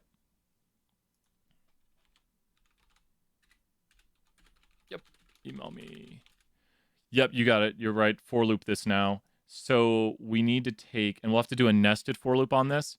So we're going to take this code right here, and we're going to go into a for loop here, and we need the positions. So the positions right here are going to be, these are positions that we're going to correct. Like, you're welcome, William. So these are the positions we're going to correct right here, Isaac. So we're going to go through those positions. This will change, and this will be the thing will change. So this should correct those positions. Let's see. Okay, it looks like it worked. So we should have right here corrected.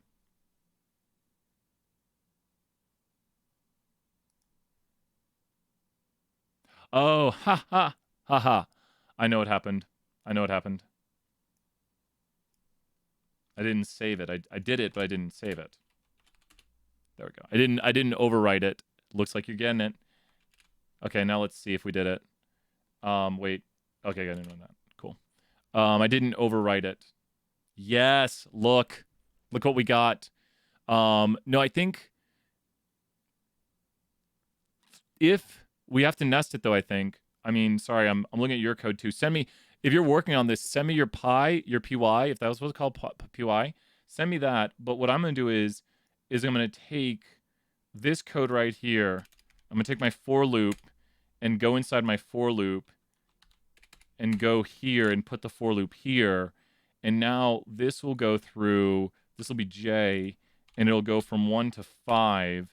And then this will go J here. And this has to be J right here. And this has to be J right here, right? Yeah. So this is the rows and columns. Yeah, so this is all the columns. Yeah, to go over the matrix. Yeah, so that just did the first column, and then this is going to change the column for me. Because row... Wait, this one's wrong. This one should not be J right here, right? That has to be J. Because we're going through the jth column, rows and columns. It'll check the jth column. So right now, J will start out equal to 1. We could check this. We could save J into 1 right here and just run this code right here. And this should return back nothing because there's nothing bad in position 1 or in column 1. Now we're checking column 2, and the positions are 3 and 11. So that just finds out where the bad numbers are at.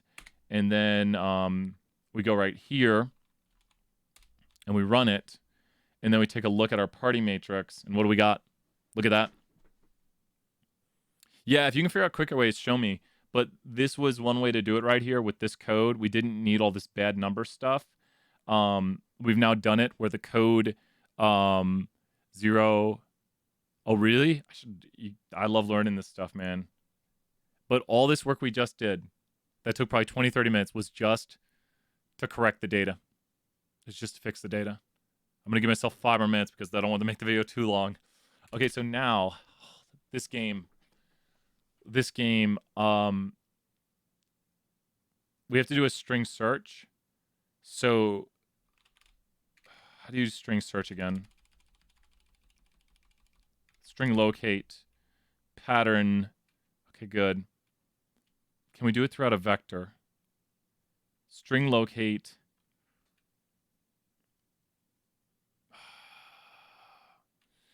I mean, it'll search, it wants to search a singular string. So, like,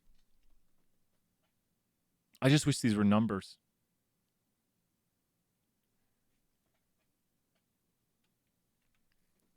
Let me look up real quick. Let me Google string search over a vector. String search multiple vectors, or multiple elements. grep. Why did I not remember grep? I know grep. Grep's first thing that comes up here, and I know grep. All right, so we want to go to grep, and grep uses the pattern that we want to search for, and within certain strings. So we want to grep the pattern 8, and we want to go through the string, or the vector of strings, party, and we want to go through, well, we want to go through the first column. Good. So this identifies position 5 has someone who was in party 8. And so kind of we're just eliminating stuff. Type change. Send me your code. I'm so interested in this. I'm having too much. I gotta end this soon because I'm having way too much fun. Do you see here position 5? Why it found position 5 with the grep? So the grep identified that. And let's go here and identify this. There's no one with 9. We now need to identify the identify the numbers we need to remove. So this right here would have to for loop over the different vectors. And we need to remove these now. So this is like bad 1. And this is bad 2. And I don't usually do stuff like this. What we need, let me do one that has multiples so I can make sure it's doing correctly. Okay. So we need to take, we need to append these vectors, total bad, and we need to join these vectors. And so we join these vectors here to one vector of the total bad numbers. And then we go to duplicate, duplicated in total bad. These all return false. So we want total bad, the positions in it that are not duplicated. Cool. Okay, so that was a quick code right there. That code right there finds me the non-duplicated numbers because we might have certain things that are returned that are duplicates. Like here, we have 2 and 10. I want to see a duplicate one. In column 4, 6 and 10 have an 8 in it, and 6 and 8 have a 9 in it. Does that make sense to you, Isaac? That in column 4 of the party matrix, row 6 has an 8 in it, and row 6 also has a 9 in it. So if we can identify that column 4 should have 8, 9 for row 6. And there it is right here. Here's the 8, 9 we identified with that code. And so what I'm doing here is I'm appending the 2 vectors. And you see we have 6 repeating, but then when I go to the no duplicates, it doesn't repeat the 6. And so now what I want to do is I want to store, I guess I could basically skip these. I could overwrite them with NAs because I can go to those positions. I can go to the positions in party matrix and go to, let's say, overwrite. And I can go to those positions in the vector, which are rows inside of column 4, and I can overwrite them with NA. Oop, did not like that. What did I do wrong? Rows, columns. Oh, it didn't find overwrite. There we go. I didn't run that line of code. So so this right here are the positions, and now those positions have been overwritten with NA. Does that make sense right there? I need to stop this lest I make the video way too long. But what we're going to do now is we're going to for loop this. We're going to take this code right here. We're going to go to for loop. We're going to put this inside of here. And we go variable I. We can rename I here. It doesn't matter. 1 through 5. And then this will go through. It might get mad because there's things that don't exist. And it ran. And now we look at our party matrix. And I've removed everyone who's in 8 or 9. Yeah. So I just you're right, it's indexing it over all the columns right there. There's probably a way with there's apply, you can apply things over columns. There's ways to do stuff like this. But I've now eliminated all of those, right? Was this really was the 5th? Let me look at that. Do I still have it open? I think I still have the question open, right? Yeah, look at the 5th trial. It's like 9, 8, 8, 2, 8, 8. It's got all the 8s in here. 2:40, I have to end the stream. 2:40, I have to end the stream. I gotta do it. I feel like I'm really close. Let me look at the last thing right here. Let me give it so close. So close. Okay, so now we need to see. It's so tough. Because the way the code is written, the computer needs to know, like, if... Oh, the last bit of code's horrible to write. I know, but the last part's horrible. I might write this later, because I really need to end the stream. I keep saying that, but the last part of the code is going to be a bunch of ifs. It's going to look at the first element of the vector, and then it's going to store that, and if it's NA, it needs to continue, and then it's going to look at that, and then it needs to string search. It's weird because it's strings. If I gave these people's names, it would be easier. I guess their name is 1, 2, 3. I mean, it's about the easiest names you can do. I'm gonna end the stream here. I'm gonna work on this for another. I'm gonna eat some lunch. But Isaac, I'll let you go. Thanks for hanging out this whole time. I'll maybe send me your code. I'll send you this code here. But all we need to do now is code the intelligence for it to figure out, and then we've almost got it. Cool, man. Later, Gator. See you, Isaac. Bye, everybody. Bye.